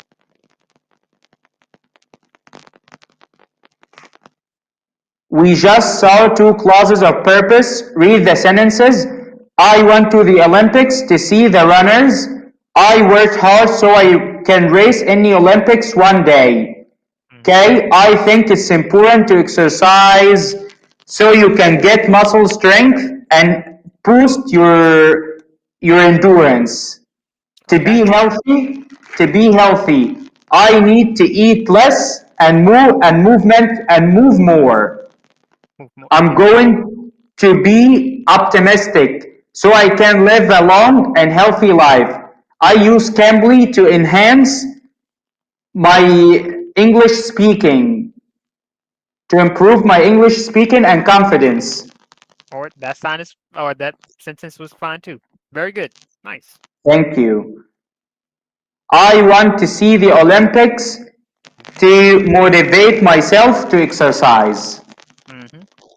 I want to start exercising so I can lose weight, my additional weight. What are things did you, I want to talk about that. Today, I've been juggling multiple things to do this Cambly lesson. Trying not to procrastinate. I've been playing catch up ever since. What's next? Before we move on, let's talk a break and play a game. Today we learned fit, strength, power, healthy. Energy would be strength, power, and coffee. Energy. Physical health, physical body, Yeah. physical activity. Yeah, that's right. What's next? Let's be fast, please. Can you read fast? Yeah. I love to go rock climbing to stay fit. It's different from other forms of physical exercise because it works out in your whole body. It's good for you, but it's not what keeps me motivated. My biggest motivation is rock climbing with my father. When I was a child, he told me I had an important. Thank you for having me. All right. Hello. Hello. Is it possible to turn on your camera, please? Sorry? Is it possible to turn on your camera? On? Is it on now? Oh, it is. I'm sorry. I didn't click the right button. It was on. Okay. What's your name and where are you from? My name is Abdullah Adil. I'm from Egypt. I'm Egyptian. Yeah, that's usually what it means if you're from Egypt. Thanks. But well, can you tell me what you'd like to do for today's lesson? This is my trial lesson, and this is my first time to speak English to someone else. I used to speak to myself. So Oh, I'm a little nervous. don't be nervous. It's fine. So, would you like to do a Cambly lesson or have a conversation or pronunciation practice? What kind of thing would you appreciate? I'll ask you something. Okay. How can I say the verb? I know the adjective advantage. Advantage. I don't think we have a verb for advantage. Or phrasal verb. When I searched, I found stand out. Stand out? I don't know if that's Stand really, out.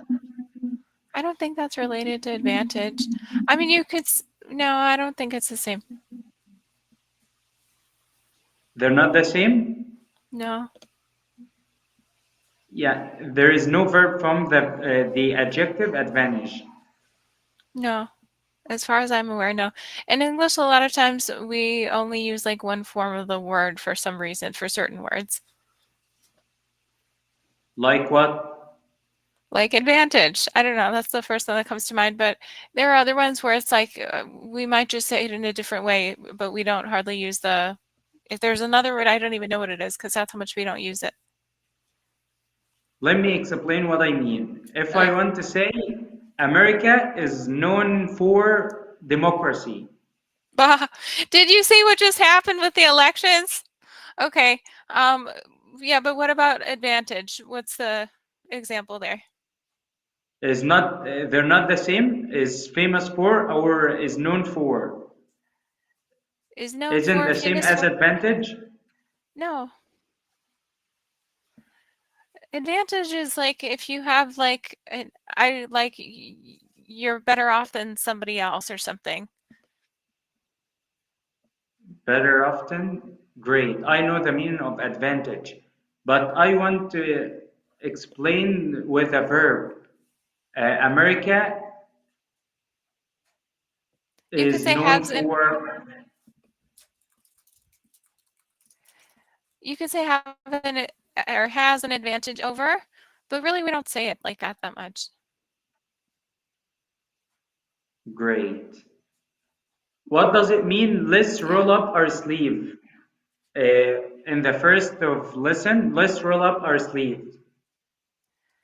Normally it would be sleeves. That means let's get down to business. Let's get started. Let's get started, or great. Or what? What will we do in this lesson? This is Oh, my that's first time why to you're saying that. speak. Yeah. There is So no if you want, flow of words okay. Well, so if in you my want, we head. can do.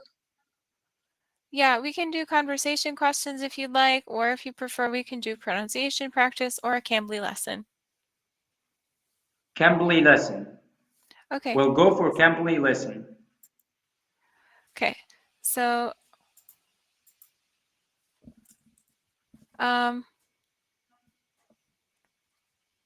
would you like business English, or describe it, or English conversation, endangered animals, eating and cooking? Like what kind of topic? There is something called detective story or puzzle, something like this.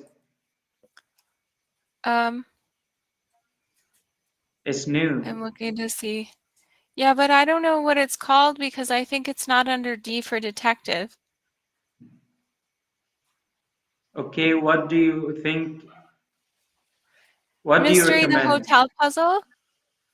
Yes, I just Okay. saw it. Okay, so yeah, we can do that. Let's see, this is chapter 1, the Mysterious Hotel. We won't finish it in one lesson because this is many lessons as part of a series. Is that okay? Yes, only the first lesson. Okay, we still might not The finish first it because these chapter. are, yeah, these are very long though, so we'll see if we finish it. But so if you'd like, you can begin by reading this part. Again, sorry, I can't hear you. Oh, if you would like, you can read this page. Okay, this course tells the story of a mystery at a hotel. You play the role of a famous detective, and the story is told from the detective's point of view. From the detective's point of view. Each lesson tells one chapter of the story. You'll read out loud, interview suspects, examine clues. What does it clues mean? A clue Is is it like signal? something that it like shows you what the answer might be. It's like a little tip. Tip. Mm-hmm. And do fun puzzles as you solve the crime. Mm-hmm. This what's next? What? Chapter We'll go 1. to the next one. So, the mysterious Chapter hotel. 1, the mysterious hotel. So You've here got it says, mail. You've got mail. exactly. Okay. What And should then I you read do this now? next page too. Then you read the next page. The next page, new message. Famous detective, Yeah. congratulations. Dear famous detective, congratulations. Your purchase of the Solve This book of puzzles and games entered you into our annual Detectives in Paradise contest, and you won. Your prize is a free vacation at the very luxuries for shadowing Palms Resort. Be sure to bring Solve This with you for some puzzle solving fun in the sun. Great. Mm-hmm. That's This good. prize can only be claimed next weekend and can only this it's difficult for me. Well, probably that's because this is the first time you've spoken English to another person, and this is some hard stuff. So, do you want to do something else?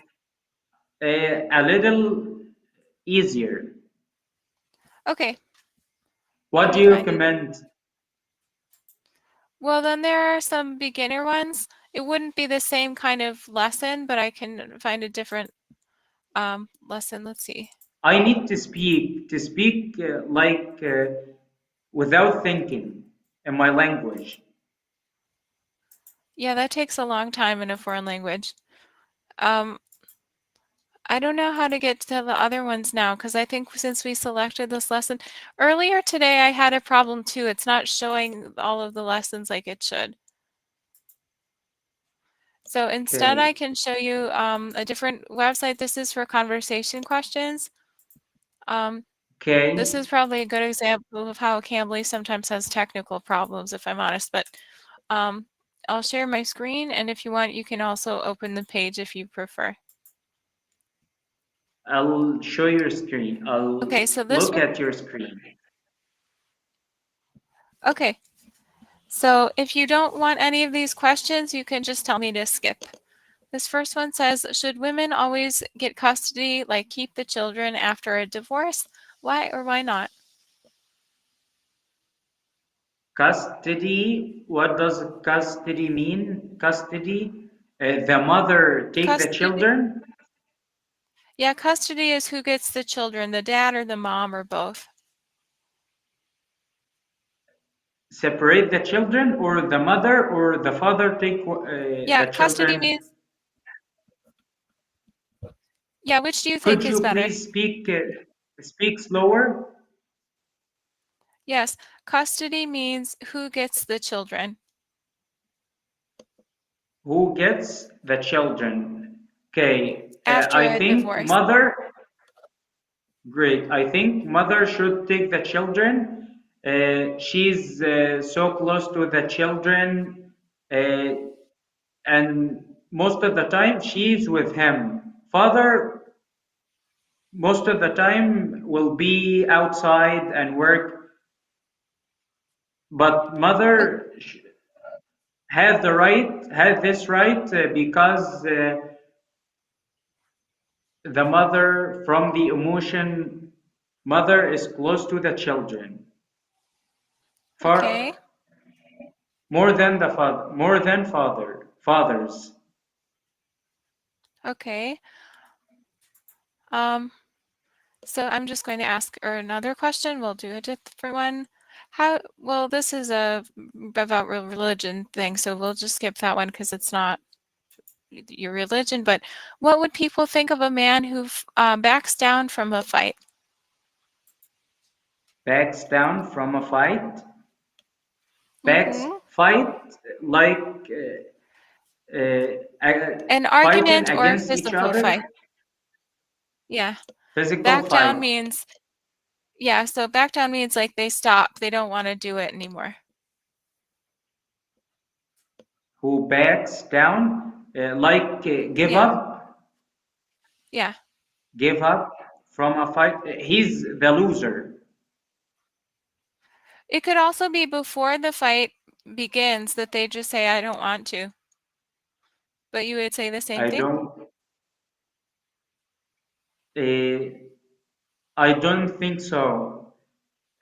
I'll take the advantage and we'll go there. Well, I'll fight. I'll not give up. Backs down from a fight. Men are so dedicated to violence, it blows my mind. Okay, this one says, can you explain what happens at a bullfight? Bullfight. What does bullfight mean? Mm-hmm. When two bulls are fighting. Two boys? Should I skip this one? No, bull's the animal. Should skip, please. Yeah, okay. What's the hardest you've ever worked? I'm fresh. I was a student, but in my earlier of college, I worked in a supermarket and in a pharmacy. So the hardest, they were easier. They were easy. I've never worked hard. I can say in my studying English is harder than work. Okay. Mm-hmm. How important do you think it is to use public transportation? It's so important because it covers most people, the average people. Some people don't have cars, so it's so important. Exactly. And what was the most frightening experience or scary experience you've had? I was praying. Do you know pray? Yeah. In my religion, Mm-hmm. pray. Do you know it? I know what praying is, yeah. Praying in the mosque, and during the praying, someone's beside me is when he makes a very loud noise. What we kind call of it? Noise?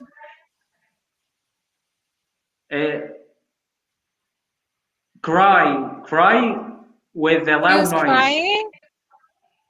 Not crying, shouting. Why? يعني he was sick. He remembered his illness. Shouting. Is it shouting? Yeah, screaming, shouting, same thing. Like screaming. He screamed. And he shot me. He shot you? He What do you shot mean? me. Shot. I Shouted? Shouted, yes. He's screaming. He suddenly screamed.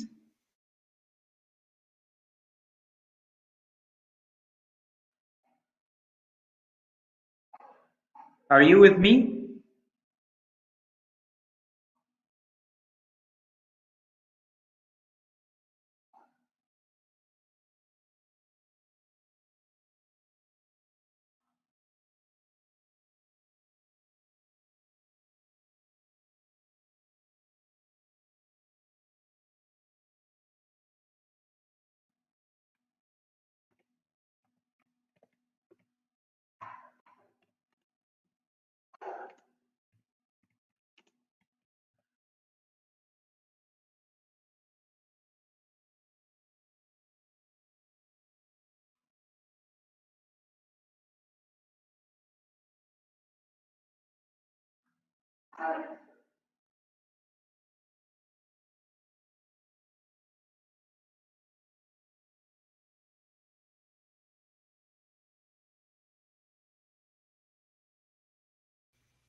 Hello, I'm sorry.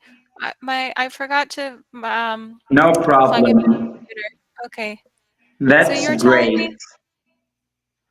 Okay, what happened with the guy who was screaming at you? He's not screaming at me. He screamed. Well, He so what suddenly happened? screamed. Did And you get up and go somewhere else? I was focused in my work and on praying, and he screamed. He suddenly screamed, and that caused me depression. Oh. Well, that's horrible. I'm sorry. That's Okay. Oh, now I see. I don't know why. I don't see your video. I just see like a solid. No, maybe it is. Before it was just like a picture. Okay. well. Oh, now it's working. Okay. Are magazines expensive in Egypt? Do people still buy magazines even? Yes, it's important, but nowadays people use internet or TV more than magazines. But it's found. Yeah. It is found. Okay.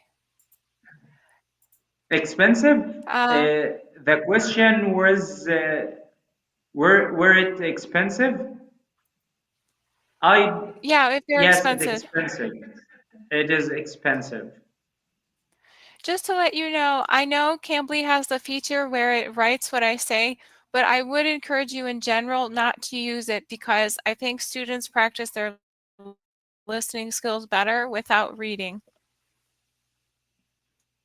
Yes. I used to read too much, but I never speak. Yes. So over time, try to not look at the words. Maybe not today, but I mean, if you always depend on like audio, what do you do in real life? Because then, you just practice the listening by itself. Okay. What was the day after yesterday? The day after yesterday? Today. Uh-huh. That's a pretty Today, stupid question. I don't know. Sunday. It's Sunday? Mm-hmm. For me, it's Saturday still. Sunday. For me, Sunday. Yeah, I know. We started Sunday.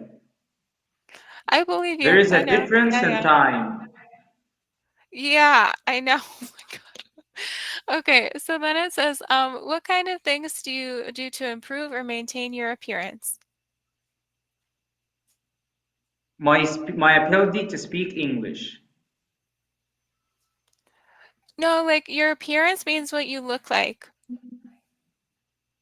What I look like? I want to remove my glasses to do. You don't like glasses? Excuse me? I don't like. I don't like glasses. Why not? It barriers my movements. It Why? without glasses, the life will be more easier. I mean, what kind of movement are you planning on doing? Like exercising or anything else. Okay. Exercising, it makes me distracted. What Okay. about you? I have to say the one time it really annoys me is if I go swimming because I have to leave them on the shore or I have to go in the water and then I get all full of water. You know, even if it's just it splashes, I don't like that. Yes, when I play soccer, it annoys me. Annoys. The verb annoys. Yeah. Great.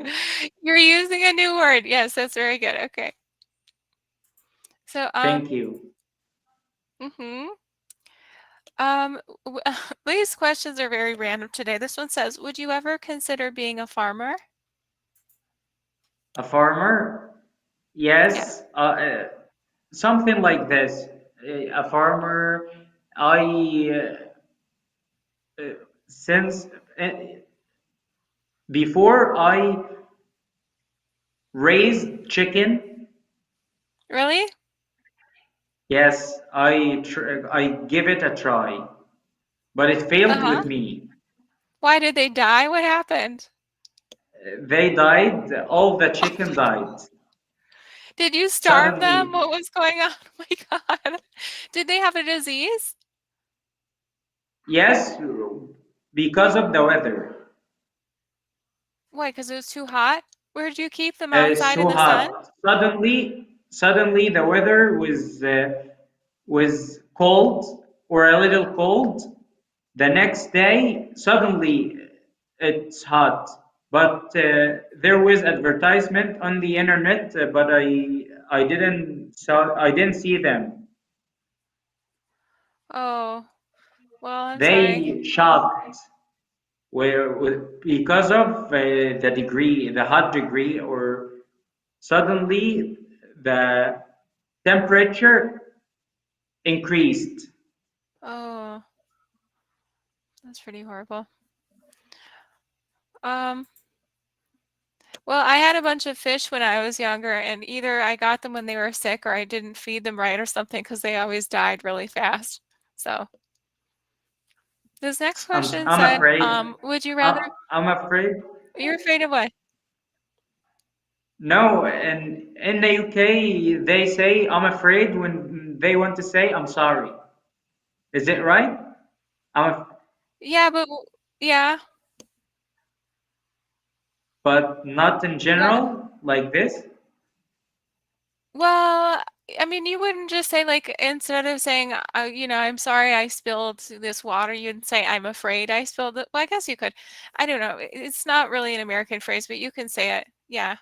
But what's the I'm rest of sorry. your Yeah, but like you wouldn't just say it by itself. What's the rest of your thought related to being afraid? Yes, I'm afraid this is the wrong answer. I'm afraid this is the wrong answer. I'm afraid. Something like this. In a complete That you killed sentence. chickens by accident, or what was the wrong answer? Again, sorry, I can understand the question. What was the wrong answer? You said something like, I'm afraid this isn't the right answer. I'm afraid did you ever raise the chicken? No. I heard something. Oh, I said I had fish, but they died. Fish. Yeah, What? yeah. I heard it, chicken. So I said, I'm sorry to hear that. Oh, thank you. Okay, now I understand. Okay. Apologize me again. Why do you have to apologize? It's okay. You're just learning. When I want to say when someone enters place without permission, and I want to say you're apologized, you're rude. Is it you're apologized? Not you. When I was like, someone what? What? What are you saying? If somebody interrupts, or what kind of thing are you describing? interrupts our meeting or something like that, or interrupts my speak. I said to him, "You're apologized." Do I say you're apologized? No, you would just say, like, so if someone said, "I'm sorry to interrupt," blah blah blah blah. I mean, first of all, you wouldn't have to say anything in response. That's just a normal thing. But if you wanted to, you could say, "That's okay," or "Don't worry," or something like that. Okay. Yeah. So What would you does stand? What? I want to say. I'll go back to the phrasal verb stand out. That's what I want to understand. Stand out.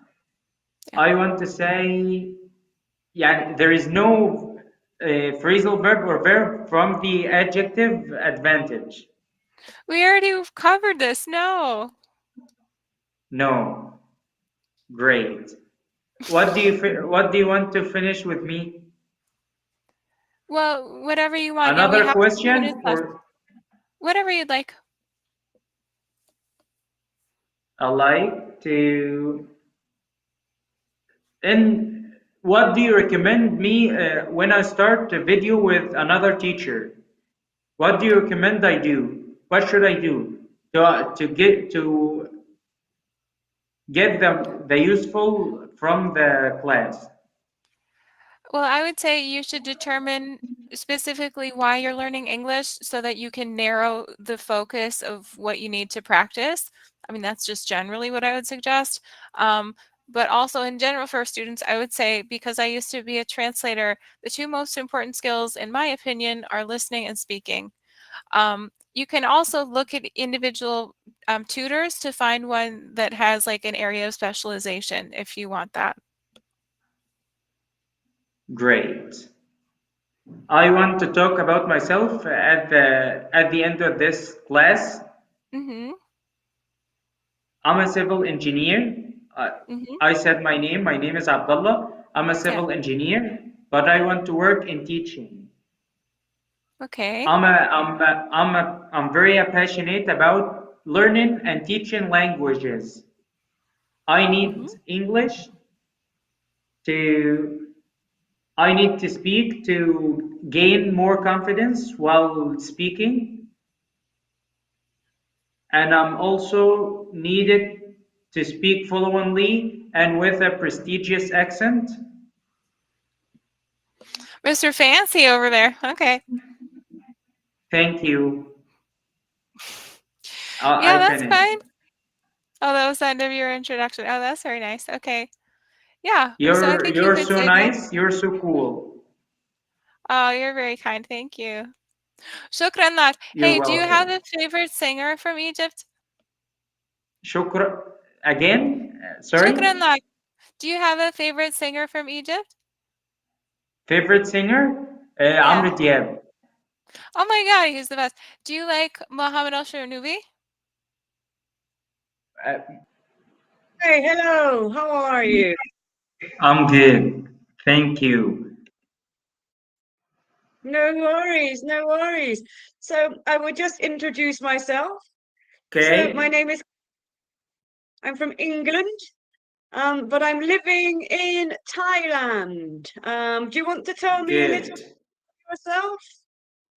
My name is Abdullah. I'm from Egypt and I'm new to Kambli.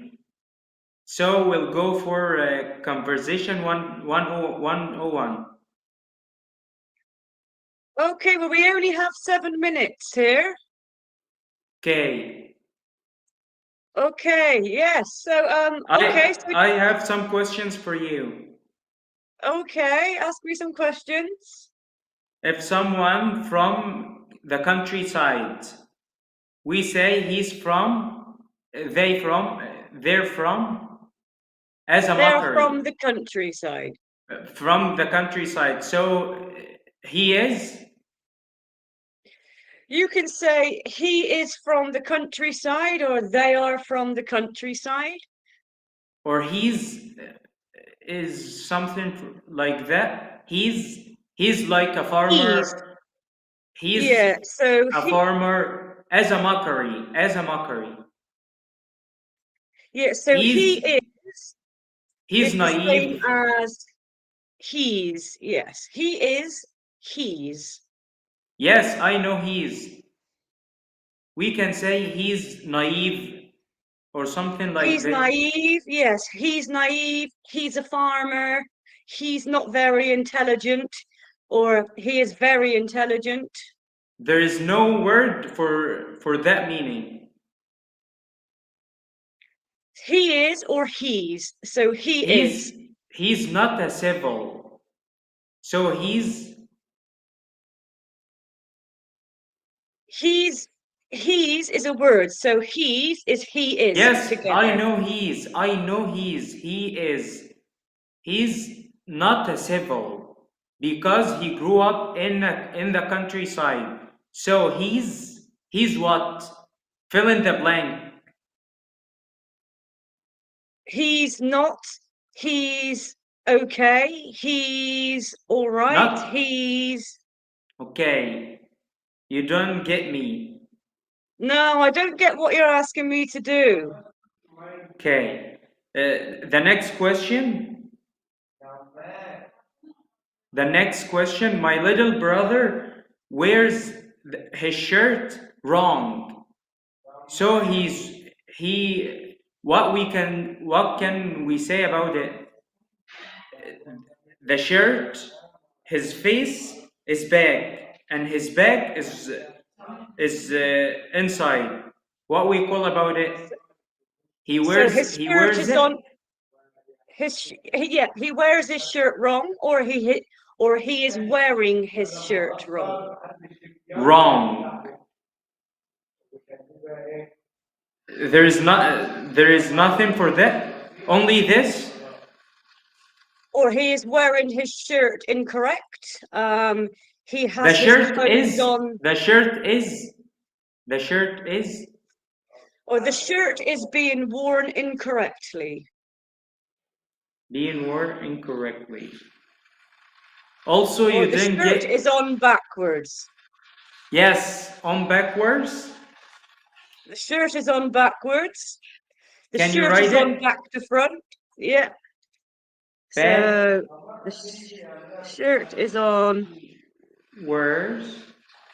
backwards, or the shirt is on inside out. The shirt is on backwards.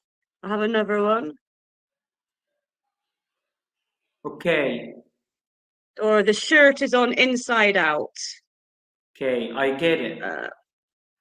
Okay. I can say to him, the shirt is on backwards.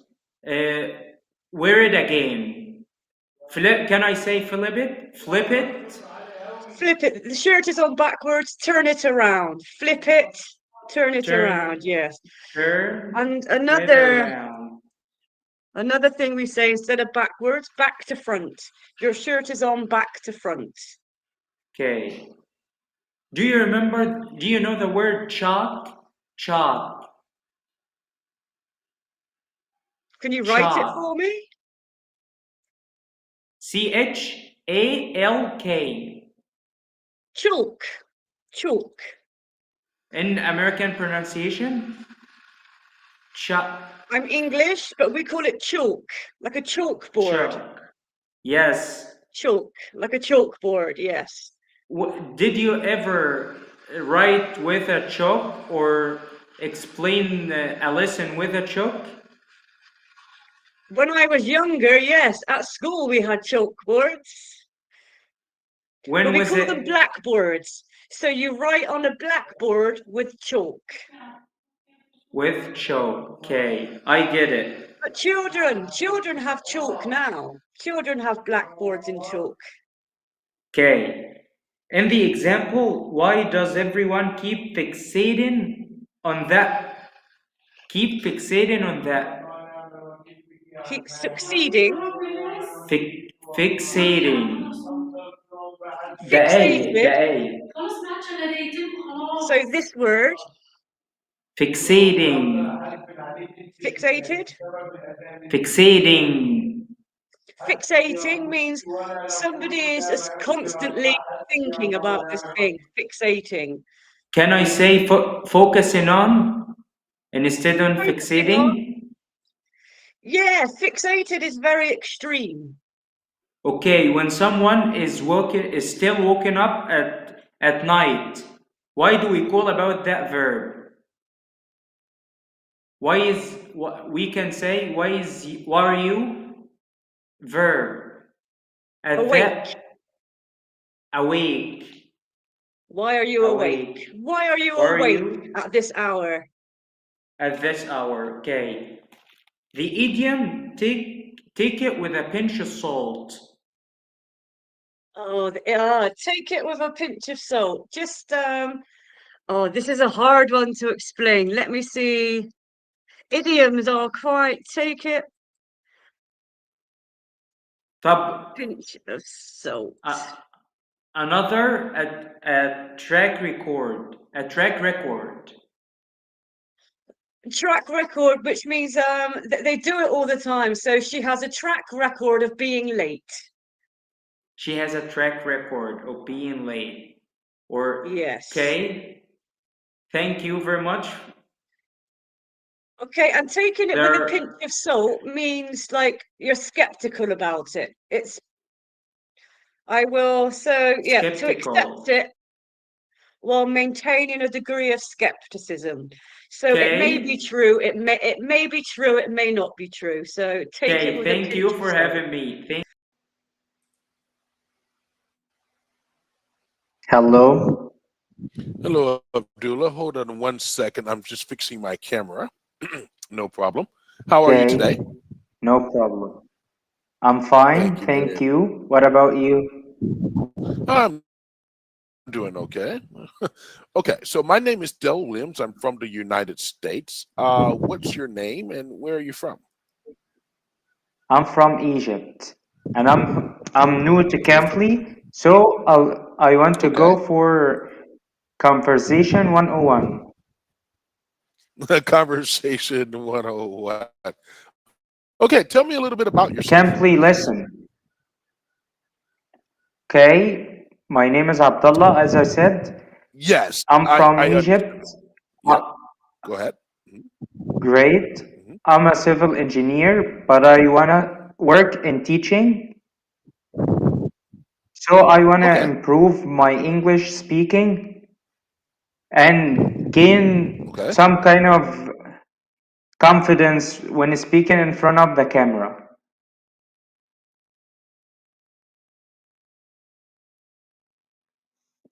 No voice, no voice. I can't hear you. I can't hear you.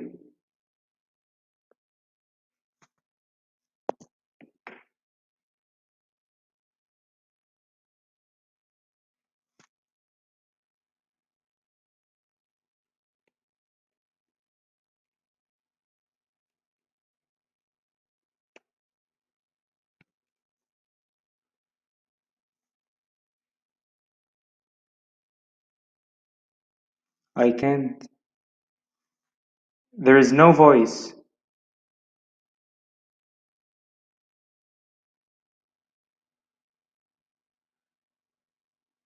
I can't hear you.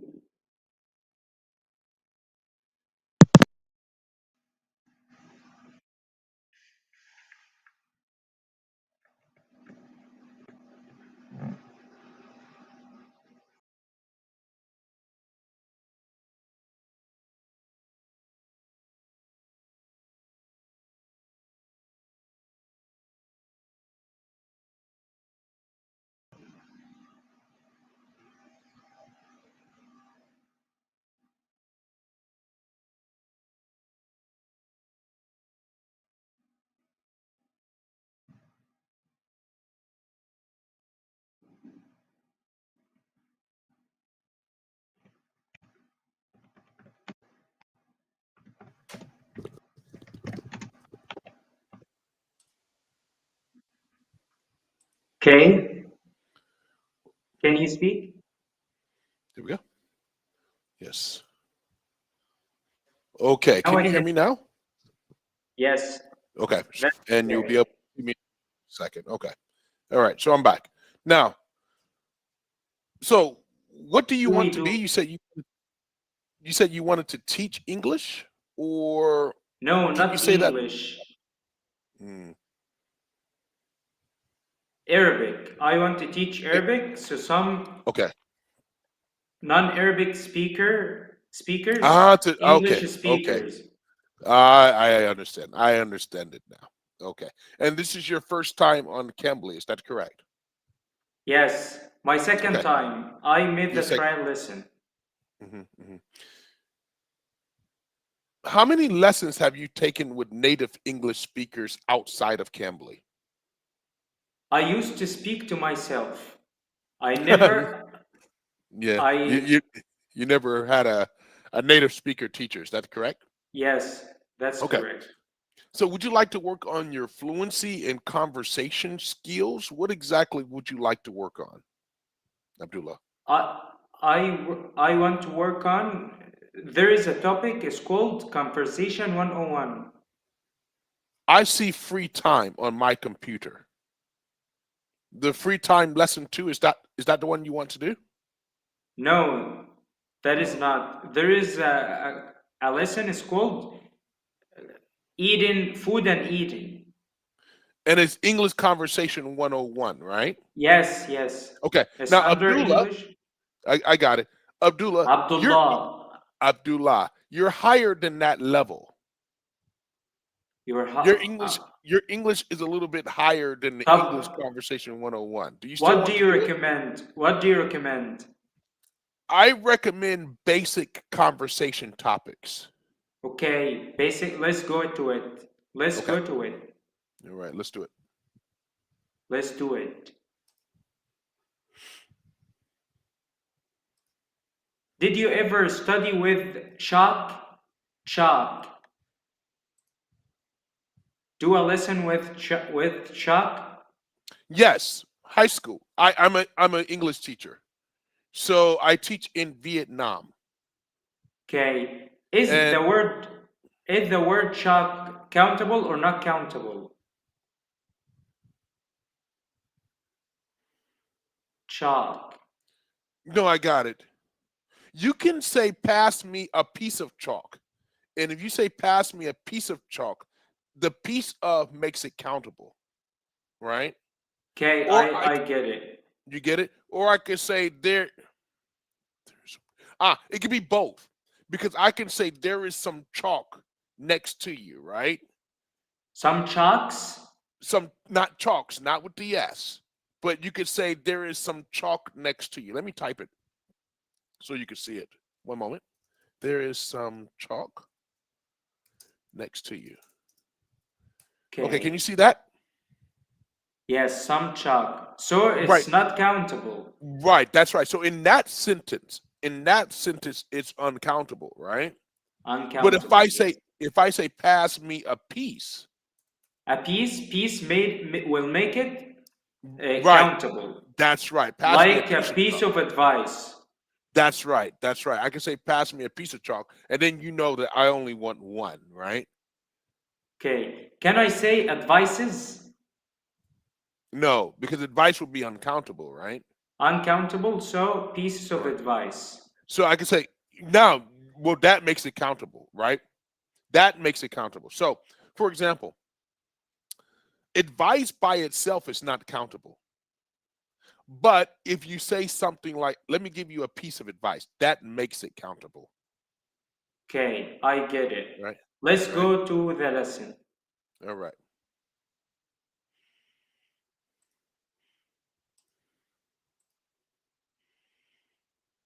Let's start with the first one. Okay. The English conversation is really easy, so that's why I think your level is higher. Okay. Can you share your screen? It's coming. One moment. It's opening now. Okay, so today we're going to be talking about cooking and eating. Okay. I want to speak more. I can read and listen well, but I can't speak. I need to speak. Don't worry, you will.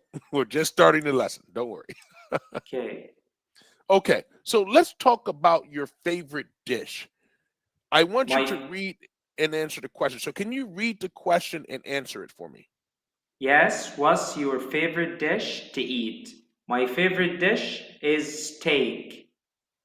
I used to eat steak with rice. Rice is a common dish in my country. That's right. You can say I usually eat steak with rice. I usually eat steak with rice. Okay. Question number 2. Do you usually cook it at home or order it at a restaurant? I never order it at a restaurant. I always cook it at home. Good. Number 3. When was the last time you ate it? I ate it. Can I say the other day or Yes, 2 days ago? Both. But the other day sounds more natural. I ate it the other day. How often do you have ate it? Do you have ate it? Okay, I usually have it, but to be accurate, twice a week. Twice a week, okay. And number 4. Why do you like it so much? Meat, steak, and rice, easy and fun to prepare, and they're tasty. They're so tasty. And it's very, it's tasty. They're good. It's tasty. We would say it's tasty because we're talking about the dish, right? So you're talking about the steak and the rice as one dish. So you can say it's tasty. It's tasty, is fun, and easy to prepare. Okay. Okay, so I want you to read out loud. A person is talking about their eating habits. Can you read it for me, please? Not the word ONT. You can click the button and the slide will go this way. Maybe the slide is blocking you. So if you click the button, it goes this way. How? There's a little thing that looks like this. Do you see that? A little thing that looks like see this. it. If you click here, just click your button here, it should go this way.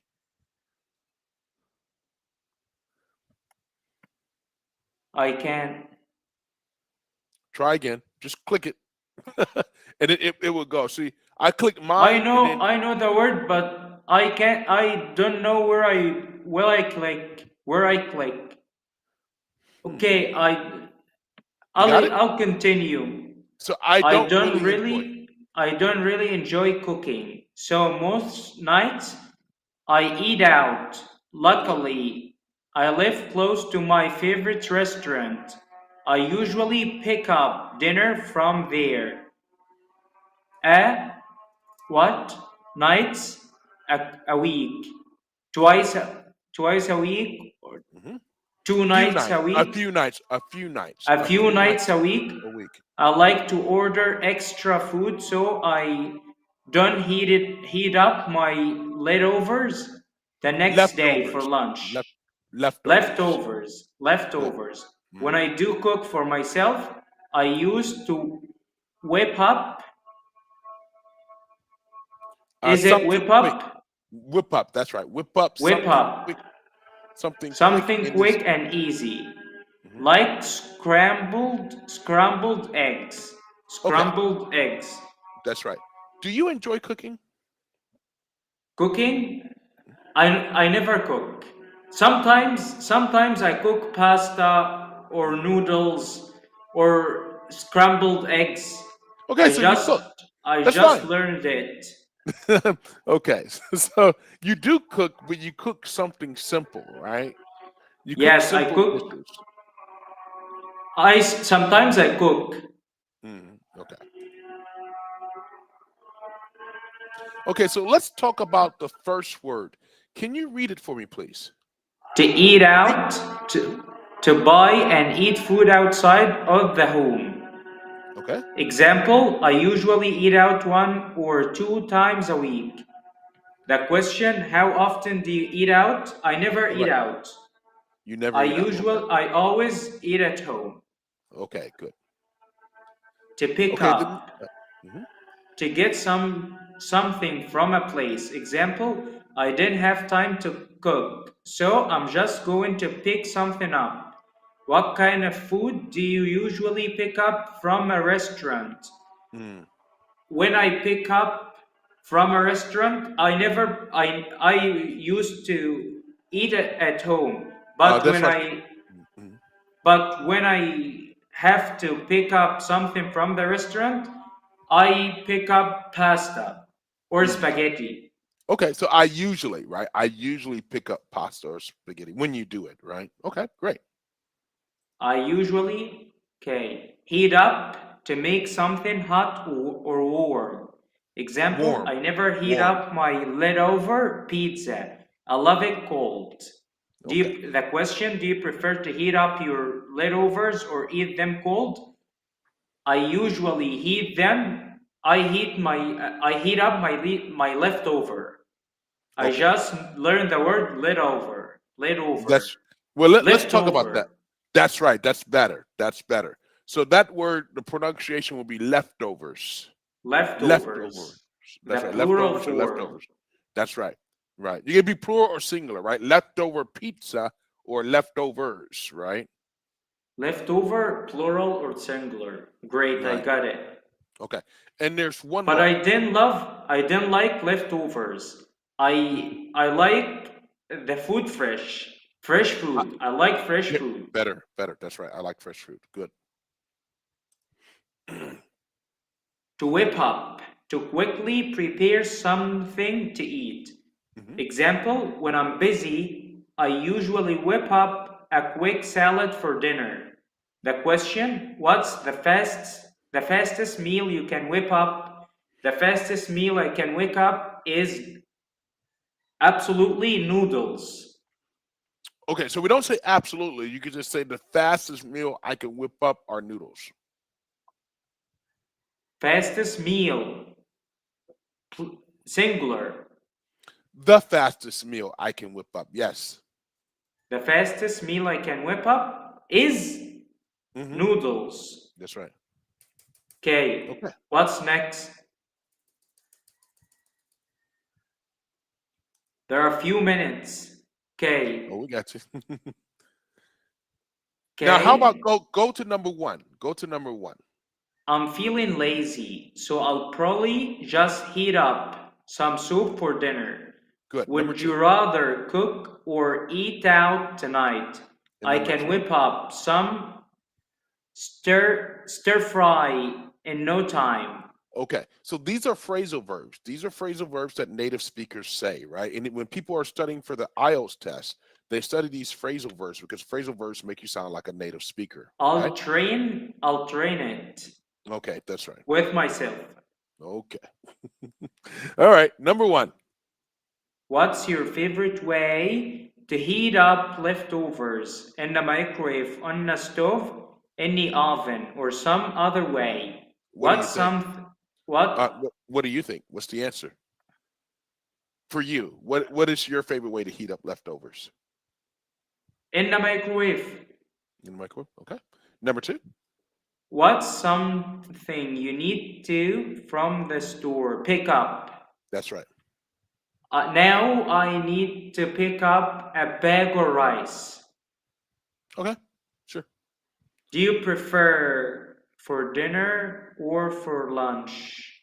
Do you prefer eating out? I prefer eating out for dinner. Okay. Because, even though I know you eat at home, so you can go to number four. Okay. When do you want something sweet? That's a dessert you can pick up quickly. Pick up? Not pick up. You can whip up. Right. Whip up. That's right. It's a cake or quickly. Or chocolate.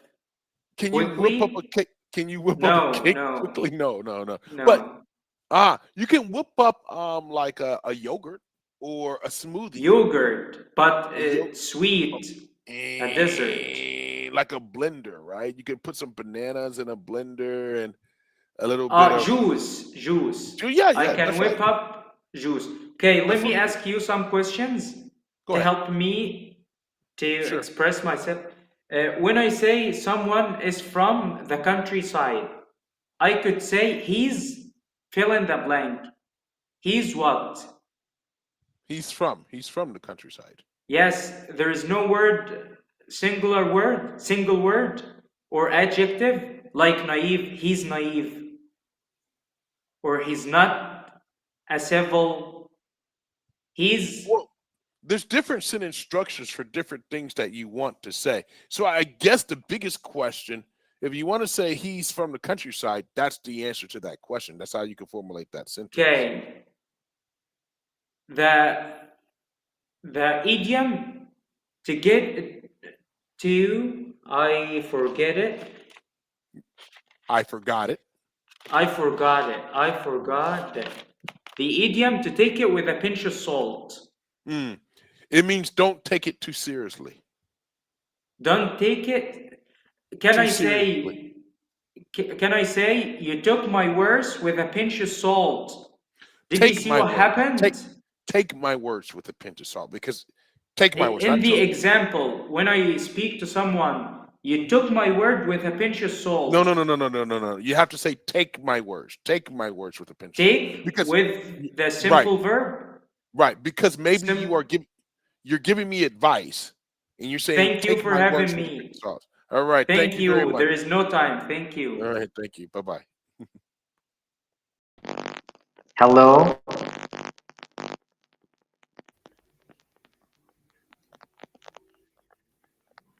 Is it possible to turn on your camera? It's actually on. Can you hear me? Yes, I can hear you now. And okay. My camera is on. Yes, it is. My name is Abdullah. Okay, nice to meet you, Abdullah. Nice to meet you too. I'm from Egypt and I'm new to Kambli. Okay, got it. So, what is your main goal on Kambli? My main goal, I want to improve my English speaking. I can hear well and write well, but I can't speak very well, fluently. I need to speak fluently, and I want to gain some kind of confidence in front of the camera. So, you said I can understand well. Yes. Sometimes we don't understand them, right? But you said I can understand well, I can write, but you I can understand. I can understand well or speak. I want to speak well or fluently. Yes. Immerse myself in the culture, on the English culture. In the English culture. In the English culture. Yes. What do you think? In another culture or another language. Okay. Immerse myself in another culture. Great. Can I ask you some questions? What do you think a person is a dystopian?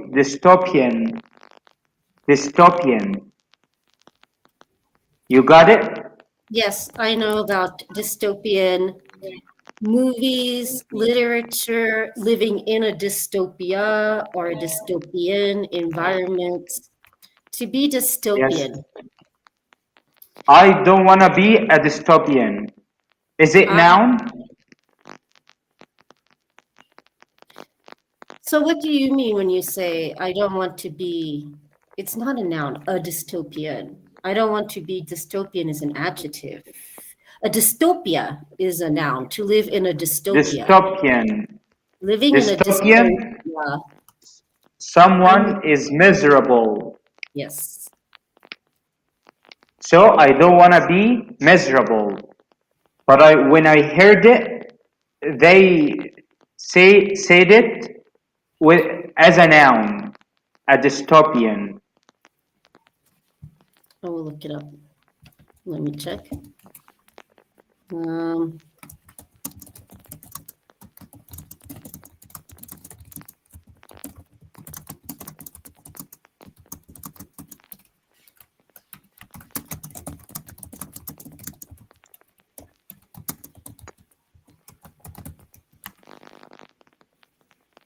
Is it noun or adjective? Dystopian is generally used as an adjective to Okay. describe things related to a dystopia, which is a society. We live in a dystopia. We live in a dystopia. Yes. To live in a dystopia, it doesn't just mean like to be miserable. So I can't just say like I'm feeling depressed or dystopian. Yes, I can say it. Language, it's becoming more common to use adjectives like dystopia as nouns, especially in creative or expressive ways. I guess it's possible, but dystopia is normally when our government tries to make a perfect society. And actually, they just make everything. And now we live in a dystopia. It's the opposite of a utopia. A utopia would be a society where people feel equal to each other and everyone can get a good job. There is no injustice. No injustice. But a lot of times when governments make their policies that are supposed to help us, When someone making a dystopia. It's the opposite. This is not how I want to live my life. Yeah. when everyone in the society is able to get his right and express his democracy, what's the opposite of injustice? Equality, Fairness, justice. Fairness and justice for everyone. Everyone is able to express what he needs to do and what he wants or what he wants. Okay, I got it. Come to pass. When something is come to pass, an old fashion of saying happens or come true or exactly. All right. It came to pass that blah, blah, blah, meaning blah, blah, blah happened. This happened, that happened. It came to pass. Or that never gonna be come to pass. That will never come to pass. That will never happen. Yes. A track record. She has a track record of being early, of being late. Yes. Your history based on past performance. Great. Now I'd like to do a Kambli lesson, exactly the second lesson of basic conversation for beginners. Okay. Free time. It is called free time. Yes. Okay. Okay. So started, you can read the questions to me so that I can check your pronunciation and then you can answer them. Okay, let's get started. Let's talk about free time. Read and answer the questions. First, what's your favorite thing to do in your free time? My favorite thing to do in my free time, improve my English speaking and shadowing native speakers and something like that. Or I can swim or play soccer in my free time. When I'm tired, I watch TV or play video games. Okay. Where do you do it? When I play video games with my friends in the PlayStation or at the cafeteria. At the cafeteria or in the PlayStation? There is a PlayStation in the cafeteria in my country. Okay. The cafeteria is mainly for drinks. not a restaurant. There is no food in the cafeteria in my country. In the cafe. A cafe? It's like a cafe. We It's like call it cafeteria. But it is actually cafe. Okay. Something like Third, yes. Do you do it by yourself or with others? Sometimes I do it by myself, and sometimes I do it and some other times I do it with my friends. How often do you do it? I do it on the weekends. About once a week. How old were you when you started? I started playing video games in early age when I was 6 or 7. when you start doing an activity, not in an early age. I started learning In my early age, at an early age. I started at an early age. At an early age. Great, thank you. What's next? Okay, so we can go to slide 4, and you can also read this to me. On the weekends, I like to play sports. Sometimes I heard it, do sports. Like in this example, I do sports every weekday at the moment. Do you do sports every weekday at the moment? It's okay to say, do you do sports? I think it's more common to say that we play sports and we do exercise.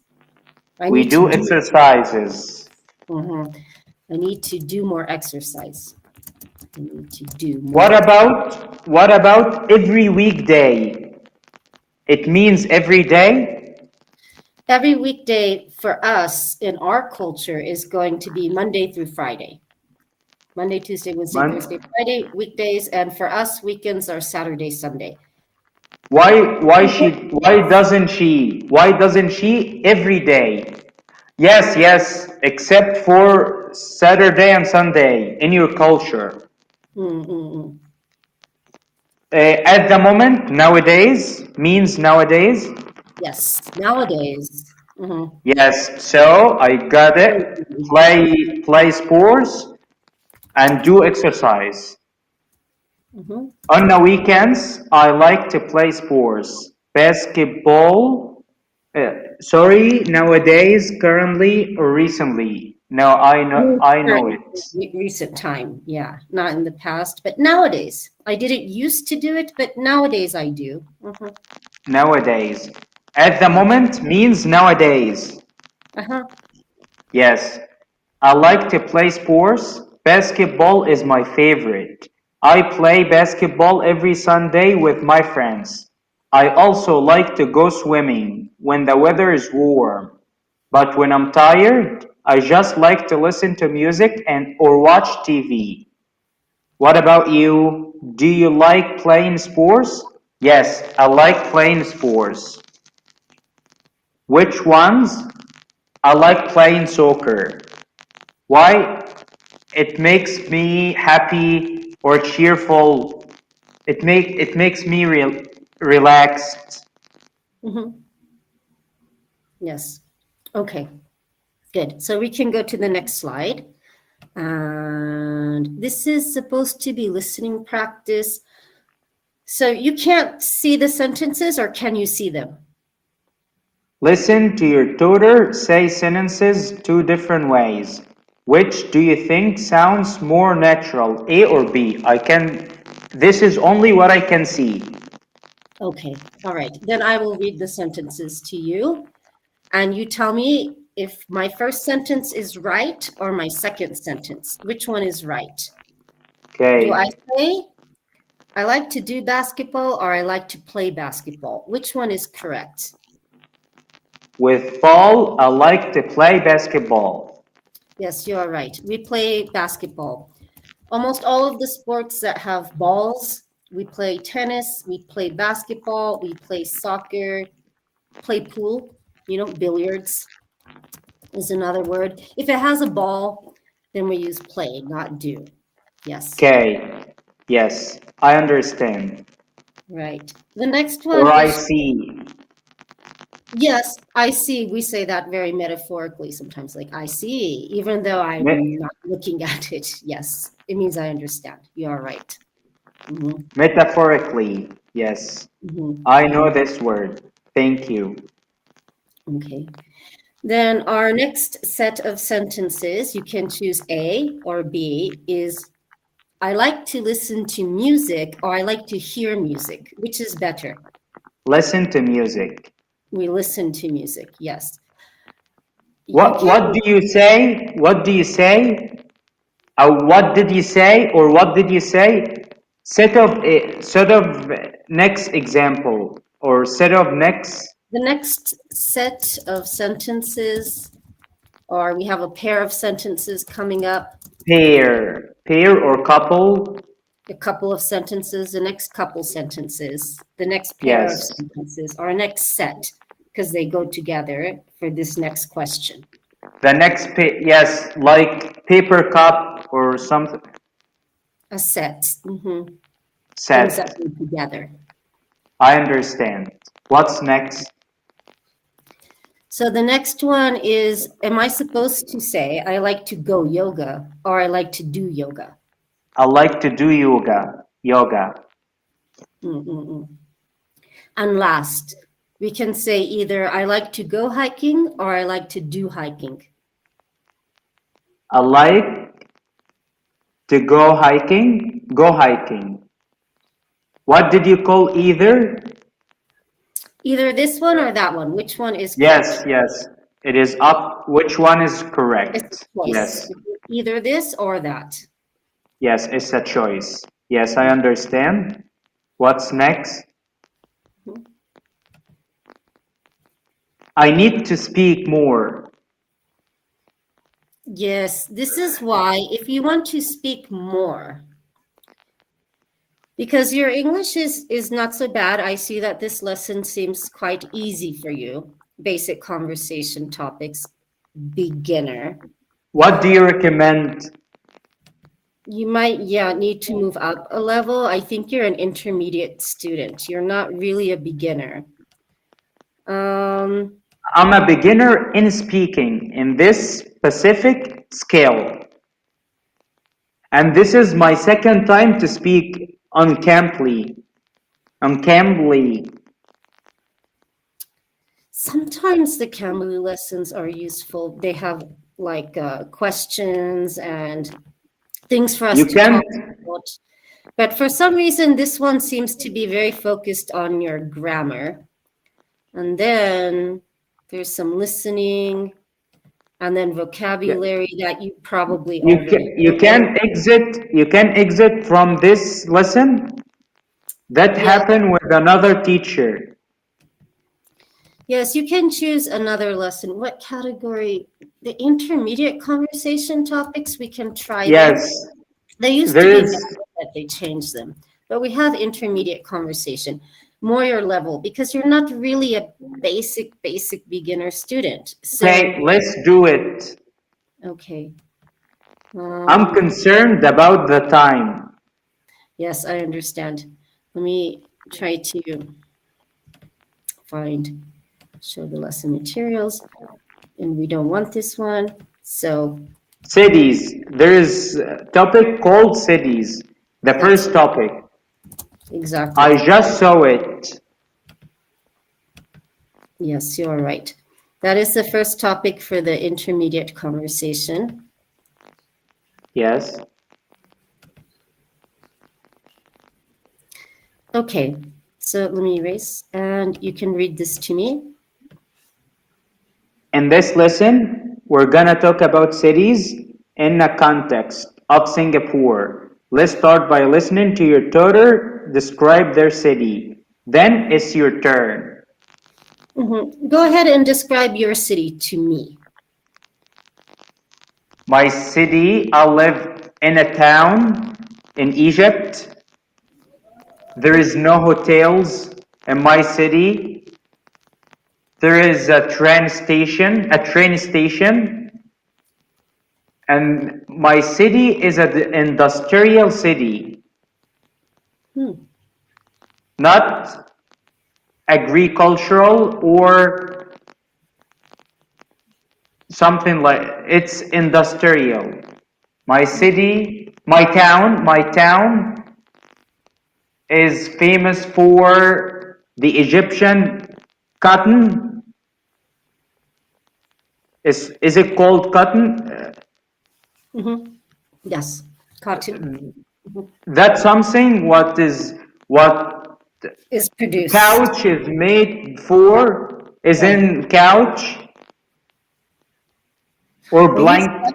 For so many things, clothing, especially many of my clothes are made out of cotton. Cotton is a good fiber. Good fiber, yes. Right. It is famous for the Egyptian cotton. We like to buy cotton sheets and it says Egyptian cotton on it, something like this. Egypt, yes, great. I just know it. Hold on for 1 second. Hold on me for 1 second. I'll open the door for my mother and go back. Thank you.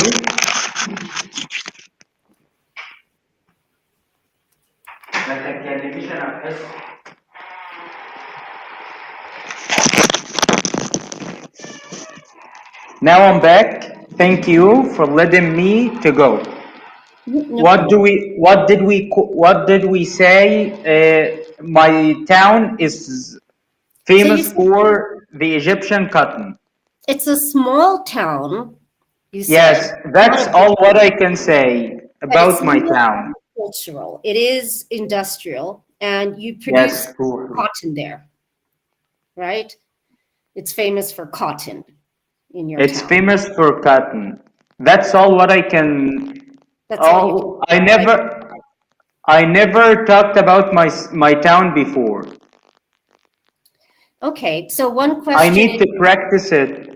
Do you know the population of your city? Like, how many people live there? There is around a million people in my town. Million.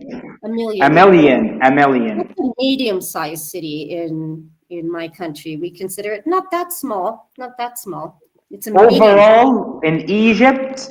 We all are about 110 million people. A lot. Okay. A lot, or 100. We are the nation of 100 million. Okay. All right. So yes, in Egypt, 1 million people is not such a big city for you guys. For us, it's a medium size. Yeah. I live in a medium city, 200,000. 200,000. Yes. That's small. Very small for me. Yeah, it is small. It's a town. It's a countryside. I call it a village, but people tell me it's a village. I say it's a village. Yeah. Yes. Like I know the example. You can't take the person from the village. You can take the person from the village, but you can't take the village from the person. That's right. You can take the person out of the village, but you will never take the village out of the person. It sticks. Yes. Yes. Yes. Right. What's next? Another question about your city. Are there any museums, parks? No, there is no museums. There are many parks in my city, in my town. There are many parks. There are many fun places to go there. There is a movie theaters and cinemas. There is stores, a lot of stores and factories. There are many factories in my city. Therefore, I said it's an industrial town. It's not a touristic location. Not a touristic or the coast. On the coast. It's not on the coast. I understand. It's actually on the north of Egypt. in the north of Egypt. Okay. And it's not it's not downtown. Cairo is downtown of Egypt. It's the capital of Egypt. It's not an urban area, exactly. You mean? Yes, it's not an urban area. Downtown, even a small village like us, we can say I'm going downtown, because downtown just refers to our city center. So even small cities have a downtown area. Yes, right? my city has a downtown. Let's go to the questions. Your next question is, what do people normally like to do? I know you like to do sports and study English, but what are like popular things for people in your city to do when they get together in groups? How do people like to have fun together? In my country, people get together on a cafe to watch TV show, or to watch mostly to watch soccer games. Do you know the famous soccer player Mo Salah? I don't in Liverpool or play attention to soccer. It's very popular where I live, but I don't pay attention to soccer. Yeah, I don't know. Great. They pay attention to soccer because there is a famous player plays in the Premier League in England, which is very famous. People in my country pay attention to soccer. And on a cafe, the verb to get together. In a cafe, to get together. I go out with my friends if there is a game. What's the verb when we get together? Collect. You meet up with each other, to meet up together. We meet up. People meet up each other. Yes. And watch the game. And they have fun. Also, there is a sea, or what's the smaller than the sea? Not a lake. A pond? Pond. Hold on. A pond is a small body of water. In some cities, there's a lake. A punch? Is it a punch? Rivers. A punch of the river? A branch of the river. Okay. Is it a pond? River. So people go fishing sometimes. Lake. You must have a lake. Lake. Sure, it's a lake. I go fishing. Yes. I go fishing on Fridays in the summer. Okay. So what's next? Are smaller than lakes. Lakes are larger. So that's the only difference. But they're smaller bodies of water. Yes. When two people, I feel they agreeing on me, they're cheating on me. How can I say it like a native? They're two friends, I feel like they agreeing on me. They agree with you? No, against me. And again, behind me. Behind you is we say things like, my two friends are gossiping about me, they're against me, they stabbed me in the back, they're traitors. Traitors. Traitors. Great. They're not loyal. They are traitors. It's the opposite of being loyal. And they stab you in the back. The minute you turn around, metaphor. Yes. Yes. What's the next question before we leave? Your next. There are only 2 minutes. Yes, we just have a couple minutes. A lot of the next part of this lesson is vocabulary. So we go over vocabulary and make sentences with each word. But when I don't finish a lesson with my student in that class, I usually just tell them, okay, we left off on slide 3 or whatever, slide 5. Okay, can you describe your town to me? It's a very small town, very historical, and very touristic in Mexico. Yes. What is called? What's its name? It's called Guanajuato. It's a very historical city in the middle of Mexico. Is it part of the United States? No, I left the US many years ago. So now where were you born? US. Did you live in New York City? I never lived in New York. I live on the other side, like the opposite. New York is in the northeast, and I live in the southwest, California. Okay. Did you vote with the elections? I didn't. Why? Why didn't you? It's complicated. It's a very, very complicated thing. You are right. Because I have lived abroad for 20 years now, and I just don't care what happens in the US anymore. But do you have the right to vote? Do you have the right to vote? Problem. People told me you should vote because what happens in the US is going to affect us. So you should vote. And you have the right, but it's so complicated to do it. So I didn't. Thank you. Thank you for having me. That was very. Hey, hello. How are you? I'm fine. Thank you. How are you?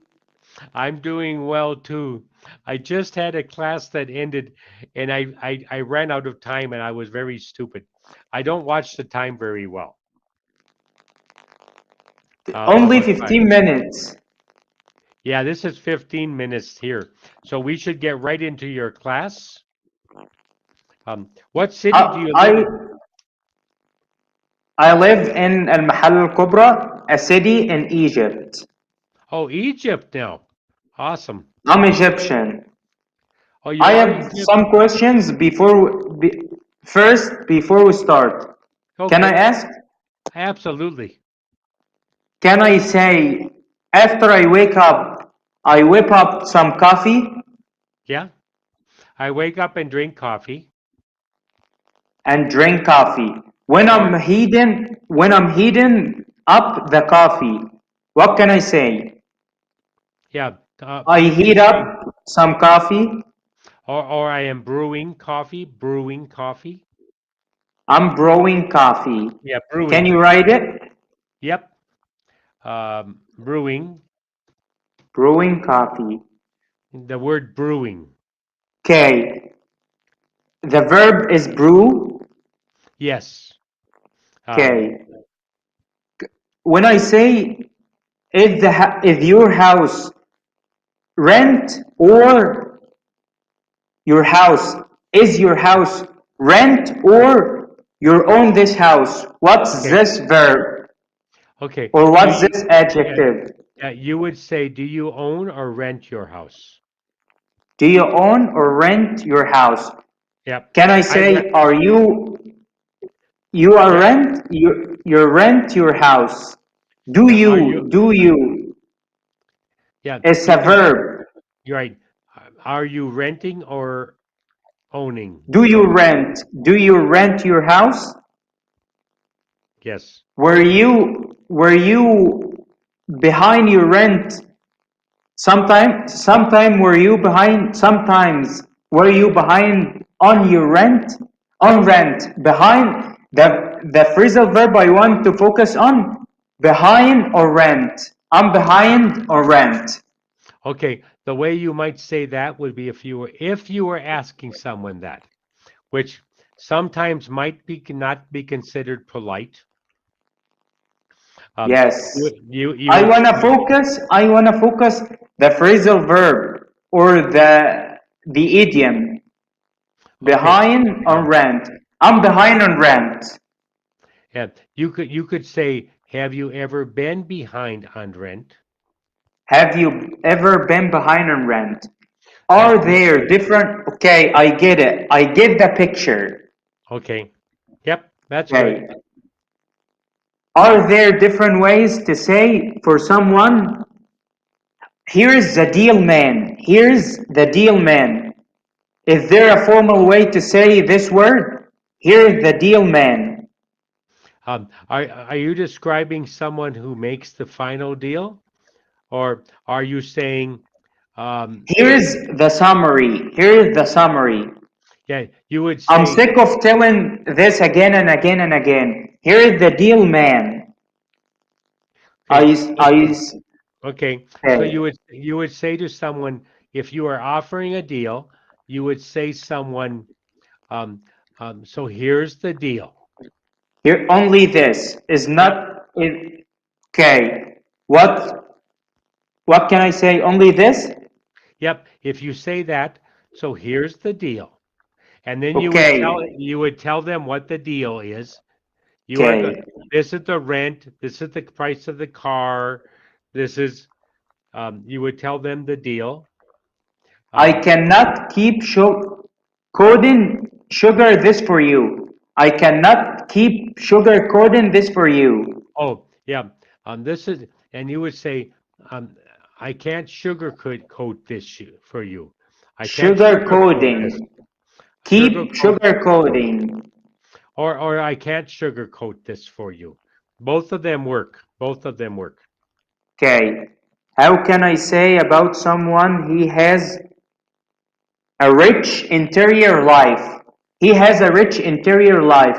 Can I say you clearly have a rich interior life? So are you talking about someone who has lots of money and is fine? He's well known. He's educated. He's educated, not superficial,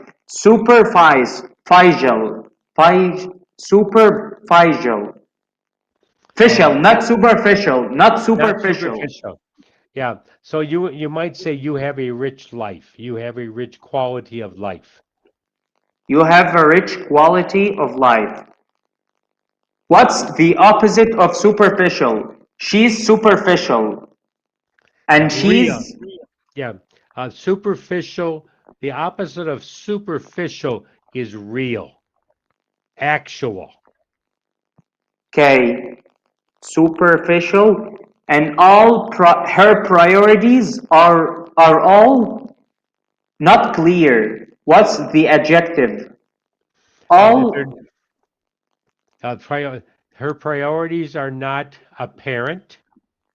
Apparent. What's the adjective in a single word? Yeah, apparent. Are not apparent.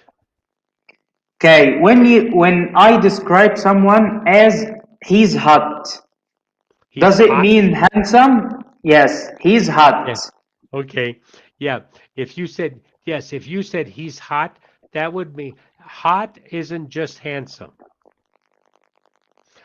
If I say a girl is very hot, that means she's very attractive. Pretty, she's pretty. But a lot of times when people say hot, they also mean sexually attractive. Sexually attractive. I got it. Yeah, when they say that, they kind of mean both. Okay. And that means they're good looking too. But from the appearance. Yes. From the outer appearance. Yes. When I meet someone and when I meet a new person in the field of something or in the realm of something, can I say to him, you have some rough road ahead of you. You have some rough road ahead of you.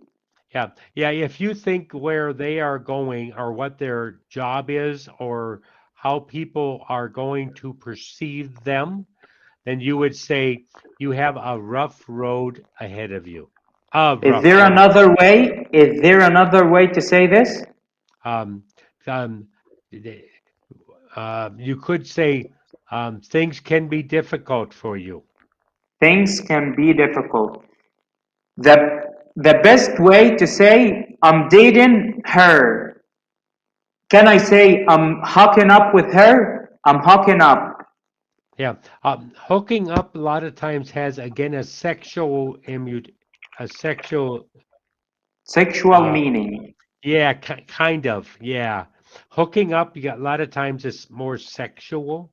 So if you are having a relationship with a woman, a young woman that you think you might possibly marry or dating, then it's better to say that I am dating her. Now, if it's a relationship that only you two are involved in a sexual relationship, well, then hooking up would be the right term. Okay, let's do our lesson. Let's get down to business. Let's roll up our sleeves. Okay, there you go. There you go. So this has to do with suburbs. You know what a suburb is? Suburb? I know what suburb is. The suburb is there is a center of the city. What's the surrounding of the city? Yep. Yeah, it's where people live. It's where people live. Yep. People also can live in a city. Yes. So, but a suburb. A suburb. The surrounding.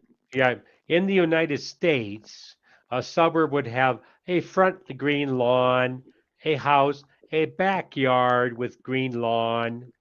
Okay, I get the hang of this. Yeah. Okay. So let's look here and see what we get. Do you live in a suburb? I live in an urban area. An urban area, okay. An urban area. I don't live in a suburb. Okay. Do you think it's better to live in a city or a suburb? Living in a city is more noise. Living in a suburb is more calmer than living in a city. Calmer. Right. Yes. And so why would you want to live in a suburb or countryside? I want to live in a city because everything is close by. The life is easier. And I like this bustling life.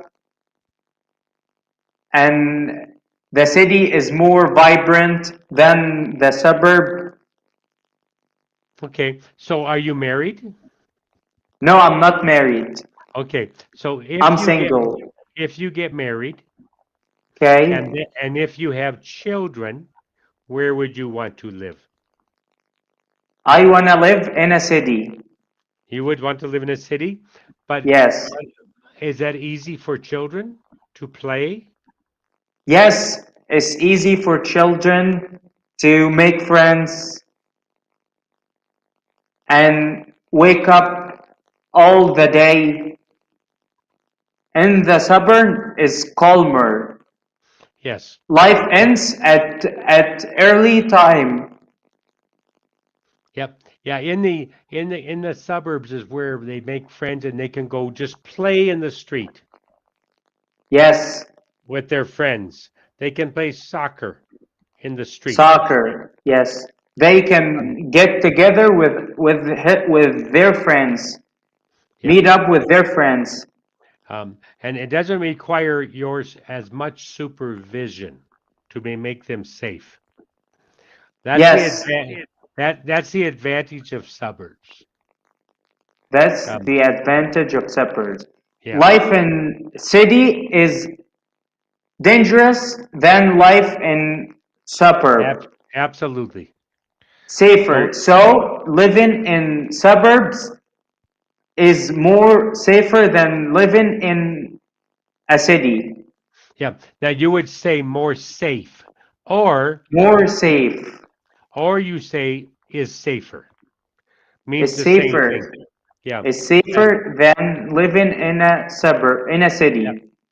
Yeah. So when you're speaking English, you don't want to use more and then er, safer, faster. Yes, I get it. I got Okay. it. Yeah, drop one of the two words. Okay. The sound. Okay. It's very common. That's a very common correction. Very common correction. Let me see. We already did that. Okay. Let's go here. Would you like to read this? Suburban,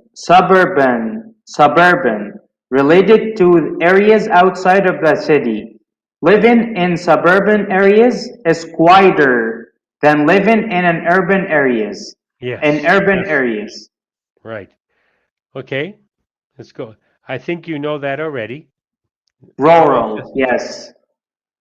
When I retire, I want to live in a quiet rural town. Yes. Yeah, that's why I moved to Mexico. You live in Mexico? Do you live in Yeah. Mexico? Yes. Describe the city you live for me, please. Yeah, I live in a little city that's only 170,000. Okay. And there's about 18,000 Americans and Canadians that live here. Is it a historical city? It's historic. Is it industrial? Not much industrial. More historical and tourism. Okay. It's not a rural city. Well, in Mexico, many Mexicans would consider this a village because it's small. Okay. Thank you for having me. Thank you, Abdullah. Take care. Hello. How are you doing? I'm fine. How are you? I'm fine, thank you. That's good. Thank you for calling. There's something with the sound. You're welcome. Oh, good. Okay, yeah. And is this a correct lesson for you? Correct lesson. The first lesson we left at on slide 7. Was it this lesson? Suburbs? Cities, not suburbs. Okay, let me go. Let's continue with suburb. You want to do suburbs? Okay. I continue reading this demo for you only for 2 seconds or 2 minutes. I'll read something. Yeah, do what you want. It's okay. You want to do something besides this for your lesson, you mean? Yes, first, before we start. Okay. Okay. Imagine students and I explain them a lesson. Oh, yeah. Okay.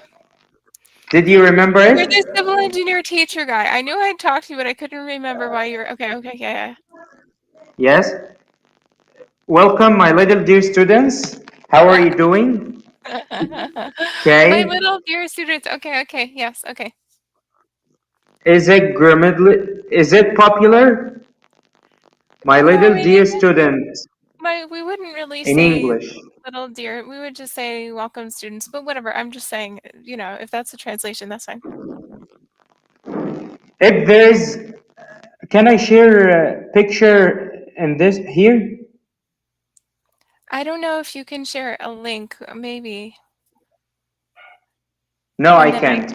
If I want to show them a picture. Emojis, and on top of the emojis, the symbol I want to explain to them. Okay, I don't know what you mean. Then I say, this is from emojis. Sorry, you're saying it's emojis. Emojis. And that G's? Can I say, yes, emojis. This is Why are you emojis. so snotty? Okay. So what? Snotty, you had an attitude. Yes, I don't know what's the meaning of snowdy. Okay. Okay, I'll say let the first one come to the stage. Can I say let the first one come to the stage? No, that's like passive. We wouldn't really say it that way. I would say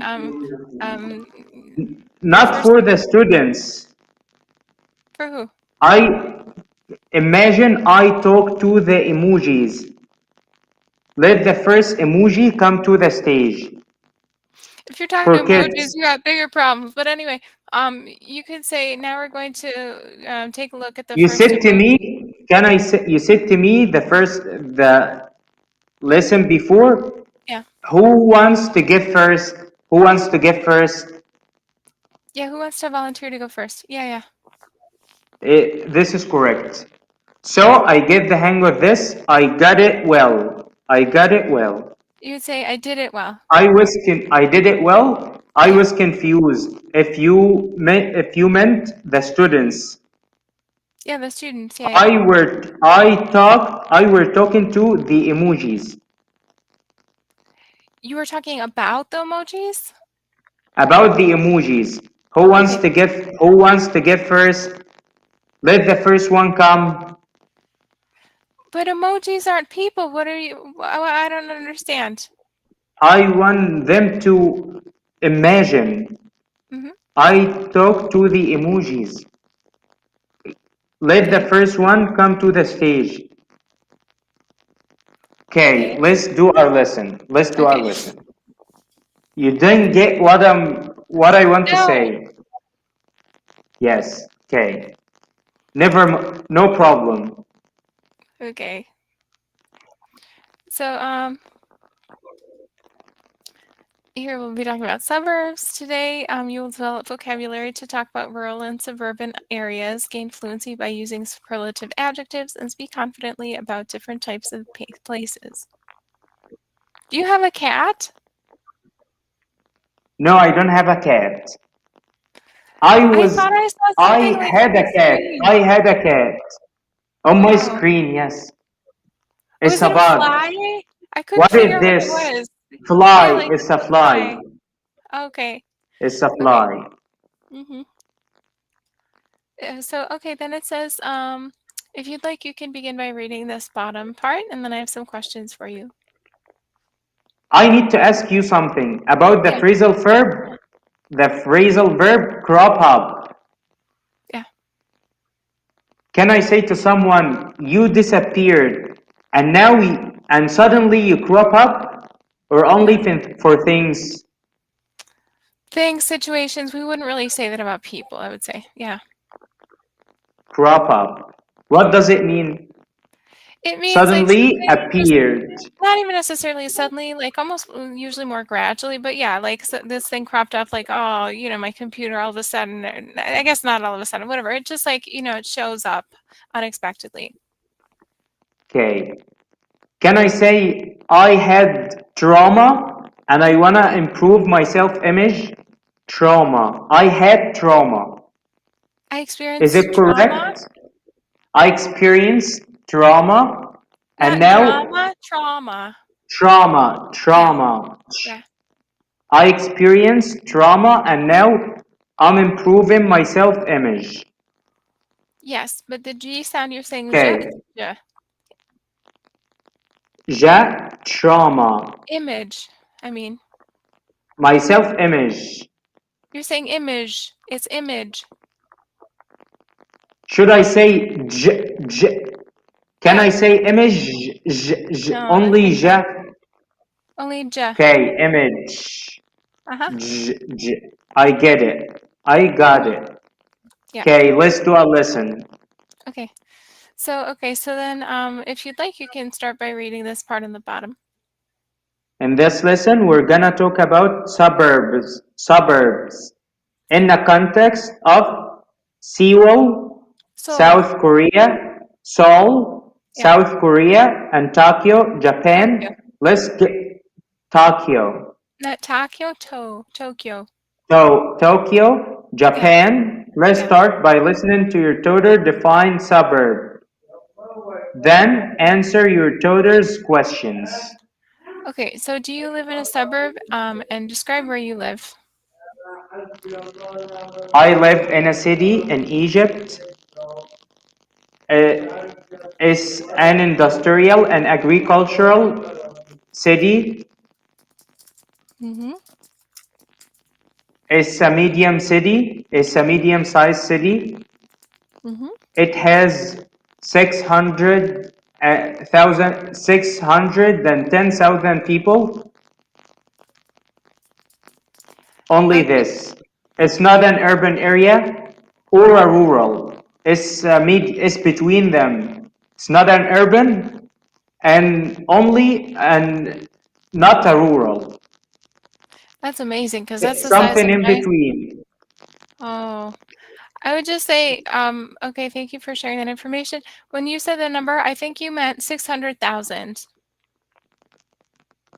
600,000. Yes. Yeah, be careful because to pronounce the SE sound versus the SI sound is different in English. So especially with number 6, that's important because otherwise it's kind of like a bad word to just say.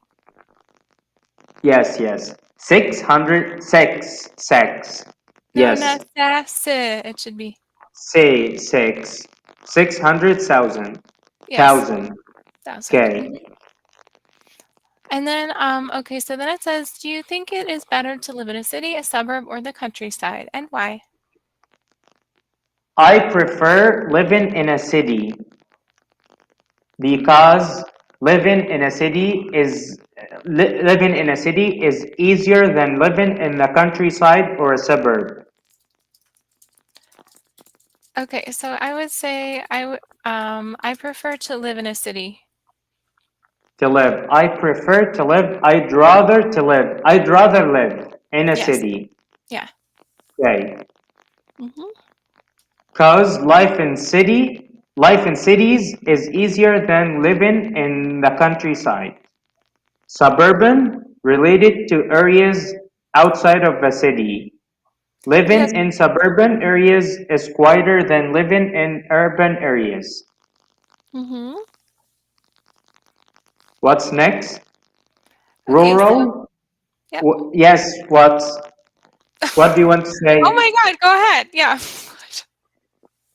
Why are you laughing? When I retire? Because sometimes you just like seem irritated. You just like seem mad about stuff. I don't know why. Yeah. Irritated? Is it Yeah. angry? Yeah. No, I'm not angry. Okay. I'm relaxed. I'm I'm concerned. relaxed. You just went like that. Are you serious? Okay. Yes. Okay. It sounds I'm a little angry, but I'm not angry. It sounds like this. When I retire, I'm concerned about time. There are only 4 minutes. I wanna live in a quiet rural town. When I retire, I wanna live. I thought you were saying that like out of your brain. I was like, what the hell are you talking about? Okay, that was an example. Okay. Yep. Yeah. When I retire, I wanna live in a quiet rural town. Very nice. Okay. Describe a suburban or rural area that you visit a lot, and why do you go there? What is special about it? I go fishing in a rural area. It's so green, full of vegetation.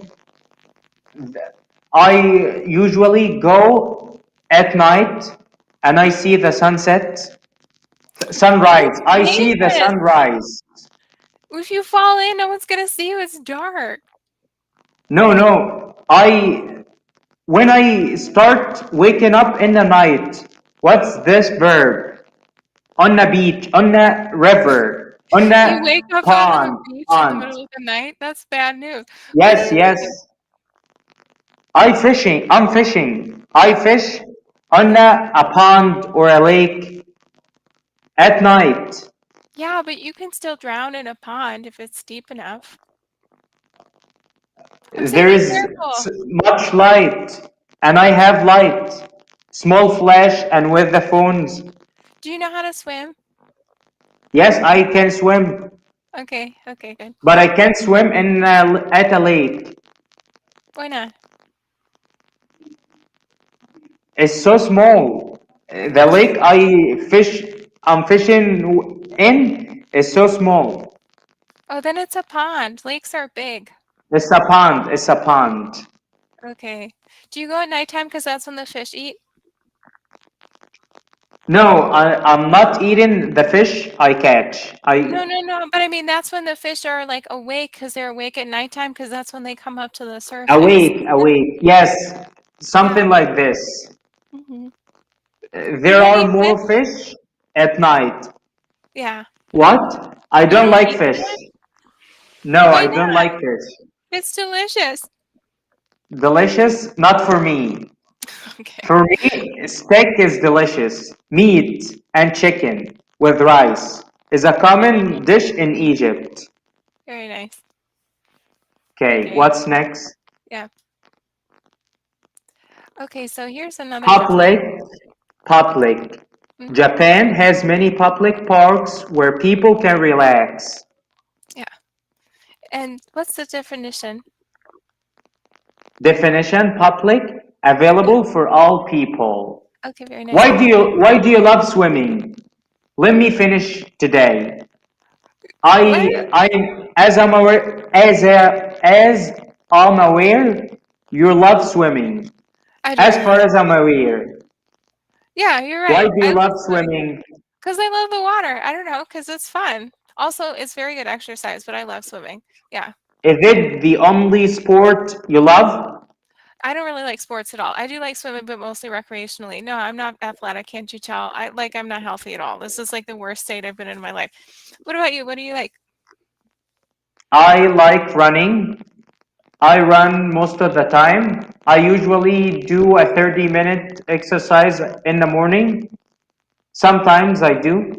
I go to the gym. And thank you for having me. There is no time. Yes, Goodbye. Talk to you. See you later. Bye-bye. Hello, Abdullah. How are you? I'm doing very well. How have you been? I've been very good. That's great. So, have you kept yourself busy?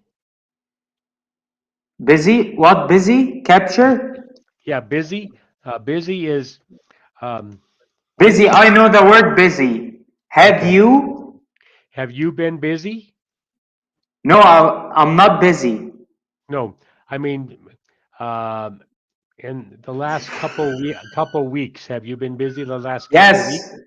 No, there is no availability. Only 30 minutes per week. Oh, okay. So I have some questions before we do our lesson. Okay. When I'm brewing some coffee, I'm afraid it's boiling. What's this verb? I'm afraid. Yeah, I'm afraid. I'm afraid. Is it boil? Does it boil, or when the milk is? Yeah, when the milk in coffee. No, when the coffee, I'm afraid, is good. Going to boil. Yeah, going to boil over.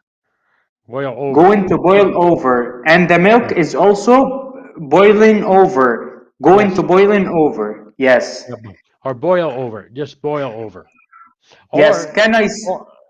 Or if the coffee was going over, then it's boiling over. It's boiling over. I get it. I got it. When I met up with my friend, and now we get on well. The phrasal verb made up. We were fighting. Oh yeah. My friend and I made up.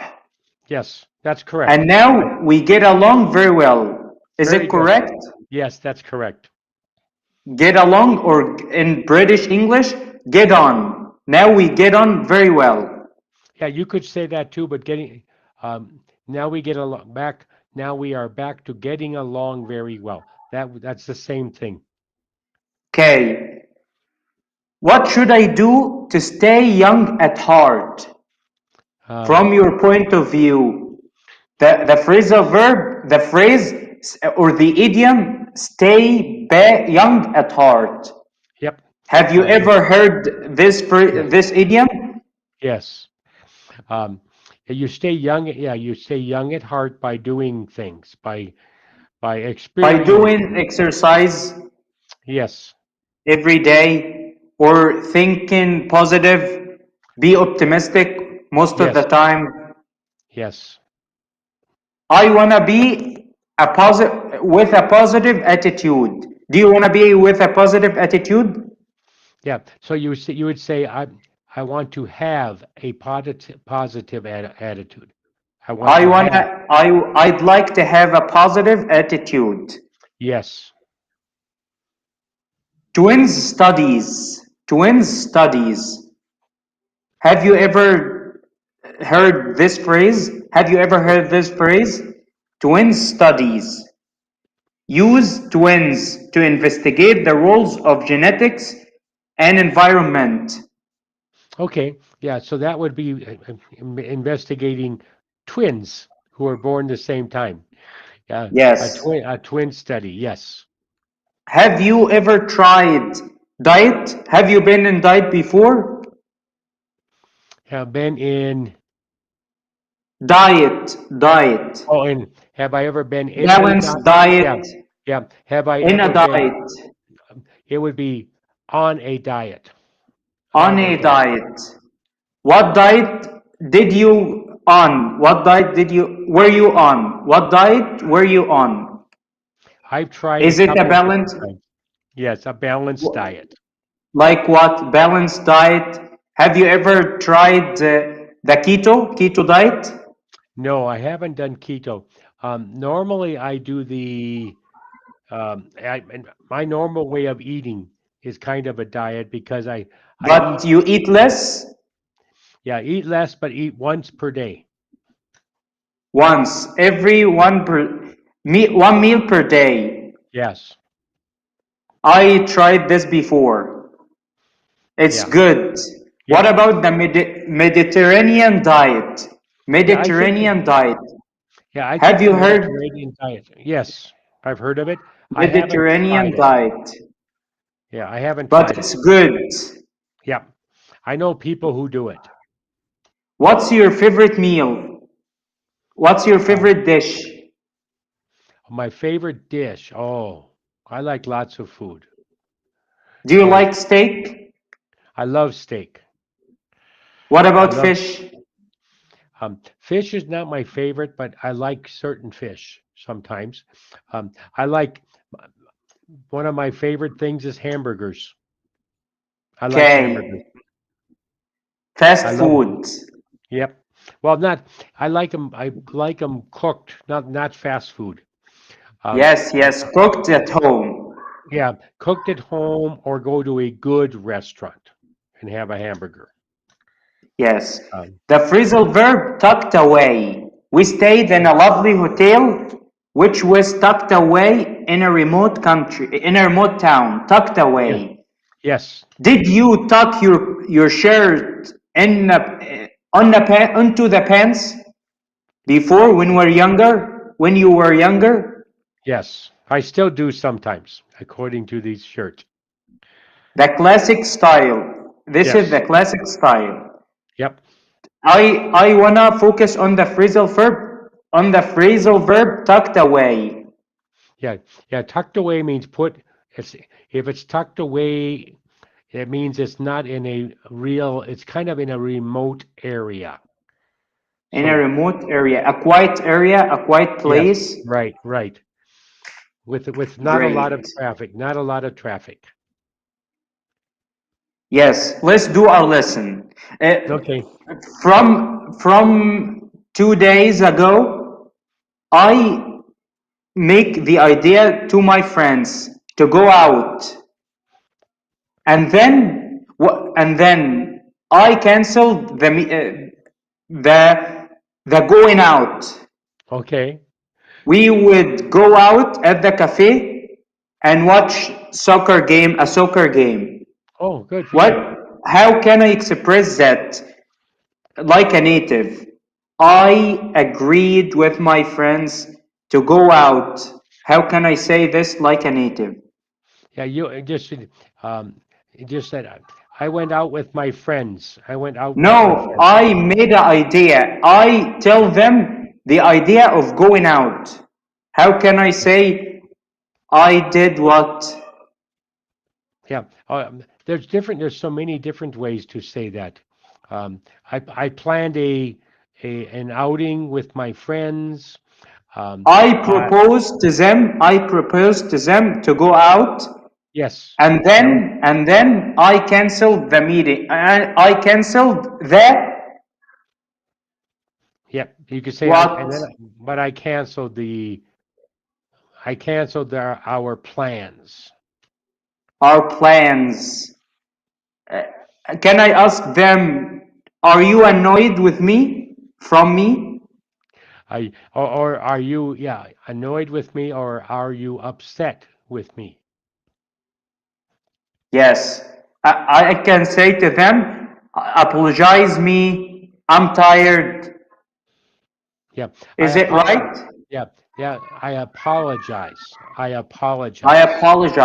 Great. Let's do the first lesson of this intermediate conversation. That's suburbs? Cities. The first cities. Go over to cities. The first lesson. Okay. Let me get there.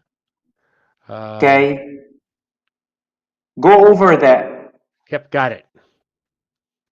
There we are. So cities. I want to get the hang of it. Get the hang of it? Yes, I want to get the hang of it, of this lesson. Okay, very good. Have you get the wrong end of the stick with a client when you worked? Oh, absolutely. Have you gotten the wrong end of the stick with your clients as what did you work? Yeah, where did I work? Yes. I worked as a general manager of a large retail stores. So there's always some customers not happy sometimes, and that was my job. Yes. Have you gotten the wrong end of the stick with the customer? Yes. Do you remember? Great. Let's get right into our lesson. Okay. So would you like to read this? In this lesson, we're gonna talk about the cities in the context of Singapore. Let's start by listening to your tutor describe their city. Then it's your turn. It's my turn. Okay. The city I live in right now is a city in the middle of Mexico, and it's a tourism city and a historical city. And so the prices are not as cheap as parts of Mexico, but there's also many English speakers in this little city. Are they from the United States? United States and from from diverse countries. Well, are they from? Yeah, United States, Canada, and the UK. Okay. Is there a monument near you? Not near tourism. me. You said tourism city. Yeah, it's a tourism city because the battle the battle of independence of Mexico was fought really close to here. The final battle. Great, it's my turn. I live in a large industrial and agricultural city in Egypt with a population of 600,000 people. Do you know the long staple cotton, the Egypt's long staple cotton? No. You haven't heard this cotton. My city is known for textiles. Oh. No, it has one of the largest cotton mills in the world. Okay. And therefore Egypt's long staple cotton is world famous because of this factory. It employs 30,000 employers. Oh wow. Yeah. It's a big company. Yeah, so what city? It is called المحلة الكبرى. So, yeah, I think That's the it. only city I know in Egypt actually would be Cairo. Cairo, Yeah, the capital city. Yeah. Have you visited Cairo before? No, I've never been across the ocean. I've never been across the ocean. The ocean. So I haven't been across the Atlantic or across the Pacific. I've only been in the United States and Mexico and Central America. Okay. What's next? Okay, I got it. Okay, we'll go to the next thing. So modern. Modern, related to the present, not to the past. Singapore is a very modern city, isn't it? Yes, I would like to go there. From what Okay. people say, it'd be kind of cool to visit. Me too.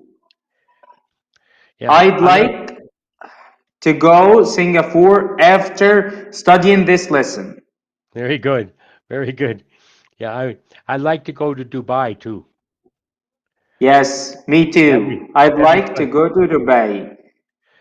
It's a vibrant city. Yeah. Historical. You can visit historical temples in Singapore. Can't you? Couldn't you? Yep.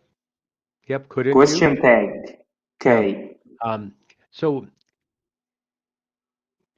would you consider the city you are in to be modern or more historical? It's historical. Okay. It doesn't have monuments, but it's a long time ago. It's built since long time. Okay. So it's more The factory I just mentioned is built in 1930s. 1930s. Yeah, kind of like this city. This is the city I live in. You can look at later. A beautiful little city. What's it called? It is called San Miguel de Allende. Okay. Next up. Yep. Many pictures of San Miguel de Allende online. Okay. I'll look at after the lesson. There you go. Okay, you want to read this too? Vibrant, full of energy, excitement, or color. I can't believe how vibrant downtown Singapore is. Couldn't you? Or can I? Will I say couldn't you? Or can I? Can you? The question tag. Can you believe how vibrant downtown Singapore is? Can you? Can you believe? Okay. Yeah, you could say that. What's next? So would your city, your downtown be vibrant where you live? Yes, it's a vibrant city. It's a vibrant downtown with a bustling life night. Yeah, lifestyle, life and nightlife. A nightlife with a bustling nightlife. Yep, very good. Let's see here. So what kind of diverse? Very good. Diverse. My city is a diverse because since we have many mosques, many churches, and we also have a synagogue. It's a diverse city. Very good. I'd like to live in a diverse city. Yep. It's kind of like in Saudi Arabia, the diverse city would be Jeddah. Yes. That's the Have you visited Jeddah? Have you visited Jeddah? No, but I've talked to many students from Jeddah. So and those from Riyadh, and they don't like to go to Jeddah. Yes. Kind of fun. Urban, related or similar to a city. Singapore has many urban areas. Yes. Doesn't it or hasn't it? The question tag. Okay. So Um, or does Singapore have many urban areas? Yes. Okay. Yeah, that it does. I give Yeah, a picture. got it. It looks cool, Singapore. So, Yes. um, so can you talk more about your city or the closest city to you? I just said about my city. Yep. In my city, people gather together, meet up with each other at the cafe, and watch a soccer game Oh, good. Very good. because there is a famous player play in the Premier League in London. Okay. He is called Mo Salah Okay. And so he's playing in for a London team now. for Liverpool. Oh, that's famous. Yeah, I know. I don't watch soccer, but I know Liverpool. I know Yes. Liverpool. The last time I did something for fun, I went out with my friends and we met up at the coffee and watched a soccer game. We had fun. Yeah, good for you. Special parts of the city or events that happen there. There is special events. Sometimes there is a festival. Only this. The Okay. special parts would be the cafes. There are many cafes and restaurants in my city. Okay. My favorite. Okay, here you go. I'm concerned about time. Okay, very good. I was going to ask you what kind of cafes, are they all the same type of food? No, there is no type of food in my cafe, only drinks. Okay, only that. Okay. They serve only drinks. Yeah, usually they would call that a bar. In my country, they're called cafes. Okay. Yeah, if it's only drinks or alcohol, then it's usually a bar in the United States. That's what they would. Okay. Cafes almost always Like a have, restaurant for food. yeah, like a restaurant. Yeah. Okay. Can I read? Yep. One reason that Singapore is more interesting than other cities is that it is so green. There are lovely parks like gardens by the bay. That are bigger than parks in other cities. Besides visiting gardens and parks, you can go golfing, hiking, and even mountain biking. While it also has some historical and modern parts, it's overall more natural than many urban areas. Okay. Yeah. So if I was to ask you how Singapore is different from other cities, how would you answer? Singapore is so green. It's full of vegetation. Very good. Very good. And things you can do outside. Many things you can do outside, which is cool. And there are many things you can do outside. Singapore is smaller than New York City. It would be more exciting to live there. But I love how much greener Singapore is. Very good. Very good. Okay. How about this one? So Rio seems beautiful, tropical, and natural. On the other hand, Shanghai is more industrial, more vibrant than Rio.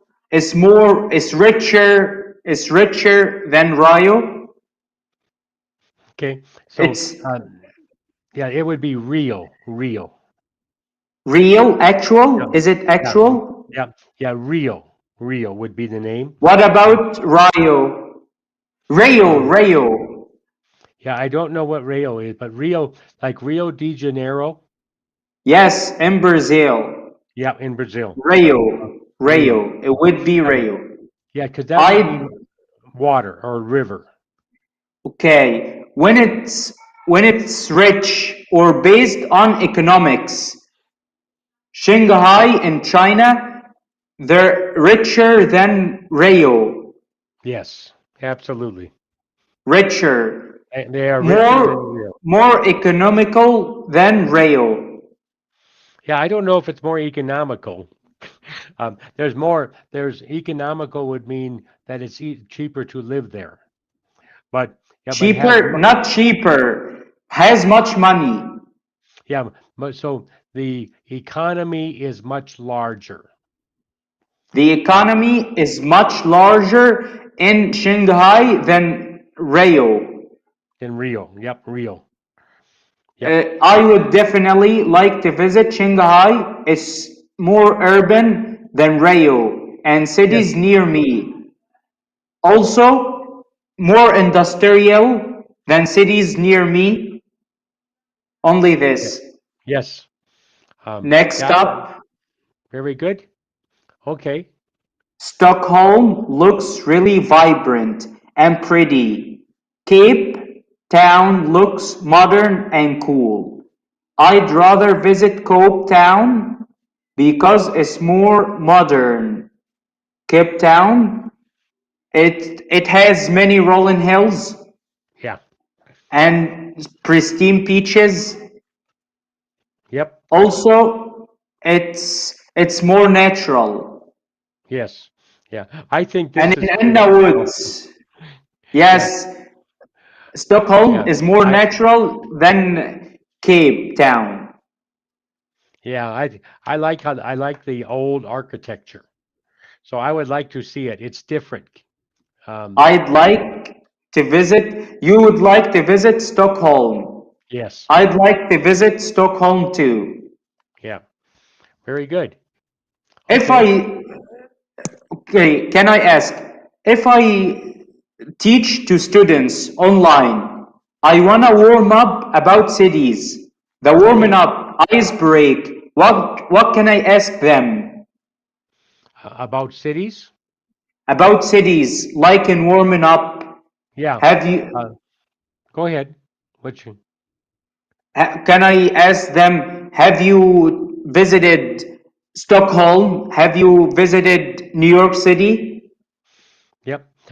The better way to ask that is, what cities have you visited? And then you can ask about those cities. What cities have you visited?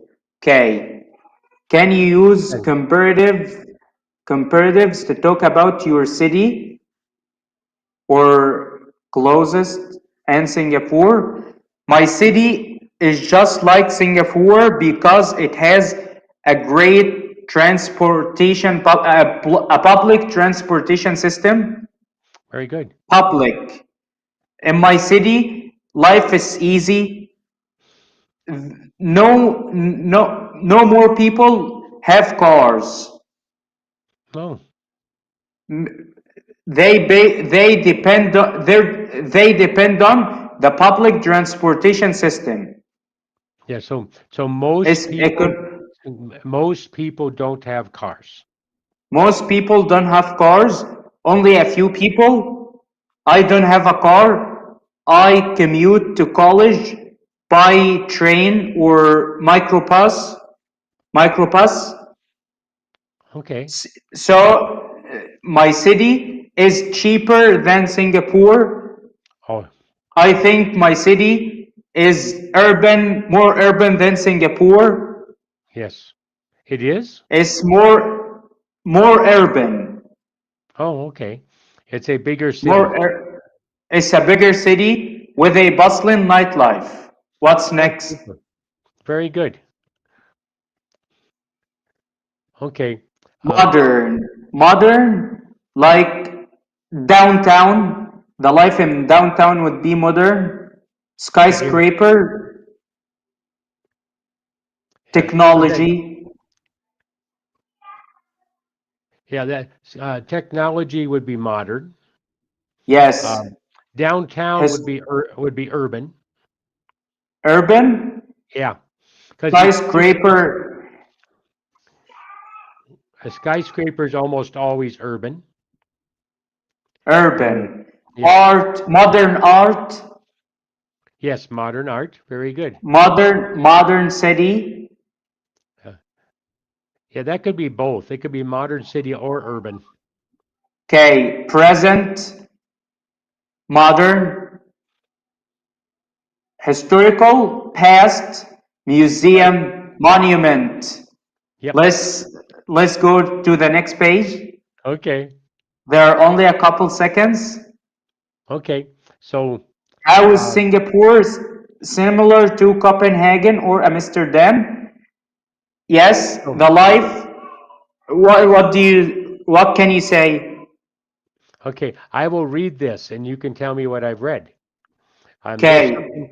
Singapore is a small city, but is just as good as big cities. It has a great public transportation system, just like Tokyo or London. Okay. Singapore also cares about nature and being green, like Copenhagen or Amsterdam. Also, the food there is as delicious as the food in Bangkok or New York City. Okay. It's more natural. It's natural, it's just like Copenhagen because it's more natural and green. Yes, very good. And lots of variety. Like even the little city I live in has almost 400 restaurants. Okay. And my city is just like your city because we have many restaurants. Yeah. Where I live is, what can I say before we leave? Where I live is as Singapore is as vibrant, but Singapore isn't vibrant.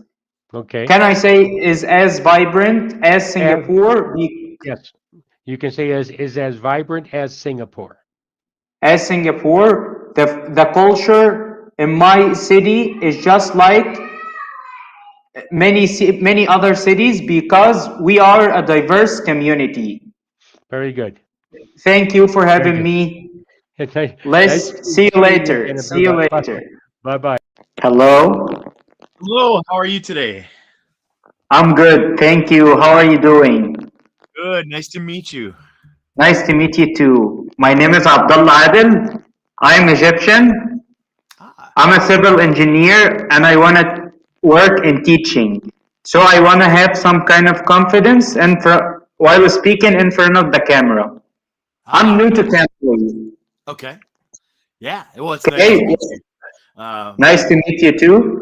My name is Ryan, and I'm from the city of Pittsburgh in the United States.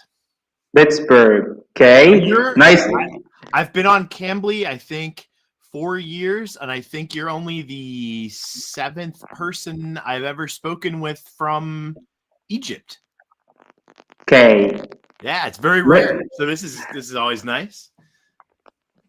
Okay, can I ask you some questions before we start our lesson? Yeah, sure. Can I say, be careful, the coffee is going to boil over. Is going to boil over. Be careful, the coffee, I'm going to the bathroom. Be careful to the coffee. Is going. That second one we can't say. So you can say, I'm going to the bathroom. Be careful of the coffee. Be careful of the coffee. I'm afraid it's going to boil over. Yeah. Yeah. What's this thing that we brew coffee on? This thing. So I guess it depends somewhat culturally, right? Like where you are. So like here in the US, we make coffee in a coffee pot. We brew coffee pot on the stove. Okay, no. So a coffee pot here in the United States is like a little device that you pour water into, and then you put some coffee in a specific little cup area with a filter, and you put the coffee on top of the filter, and then the water drops like through the coffee. Yes, I got it. The pot below, right? Otherwise, you're just like maybe boiling some water on the stove to make coffee. Yes, some water and add coffee. This thing, what is called? Powder. Oh, so Coffee. I'll put it in the chat. We call that coffee grounds. Coffee grounds. Right. Okay. So we have what is coffee this beans. called? We have beans, right, that are the actual bean that like it comes out of the coffee plant or whatever. Beans. Right. When we chop those up real small into the very like the powder of coffee, that's what we call coffee grounds. Coffee grounds. Yes. Is it in a bucket? In a bag? In a Yeah, here in the the US, container. The container. Mm-hmm. In a bag. Yeah. What is this thing we put on the stove and put water and coffee and stir? That I think we just call a pot. A pot. Okay. Can I say I got the wrong end of the stick with my friend? With my friend. And now we're back to getting along very well. Is it correct? Think about that one for a second. Here you go. End of the stick. Got the wrong end of the stick. Yeah, that. And instead of saying that usage might be a little bit awkward in that situation. So wrong end of a stick usually means a very specific thing. So there's two ends of a stick, right? Yes, I know. You could be on this end. So if you got the wrong end of a stick on something, that usually means that like what you got was bad, and therefore what somebody else got was good. Yes. So in that specific circumstance, we probably wouldn't use wrong end of the stick. You might say like my friend and I made up, and yeah, now we're back. If your friend was mad at you, you could say like made up. Well, hold on. You could say like I got on the wrong side of my friend. That you could say. I got on the wrong side of my friend. Okay. A week ago, I planned an outing with my friends, and I was the one who canceled our plans, and they are upset with me. And they're right.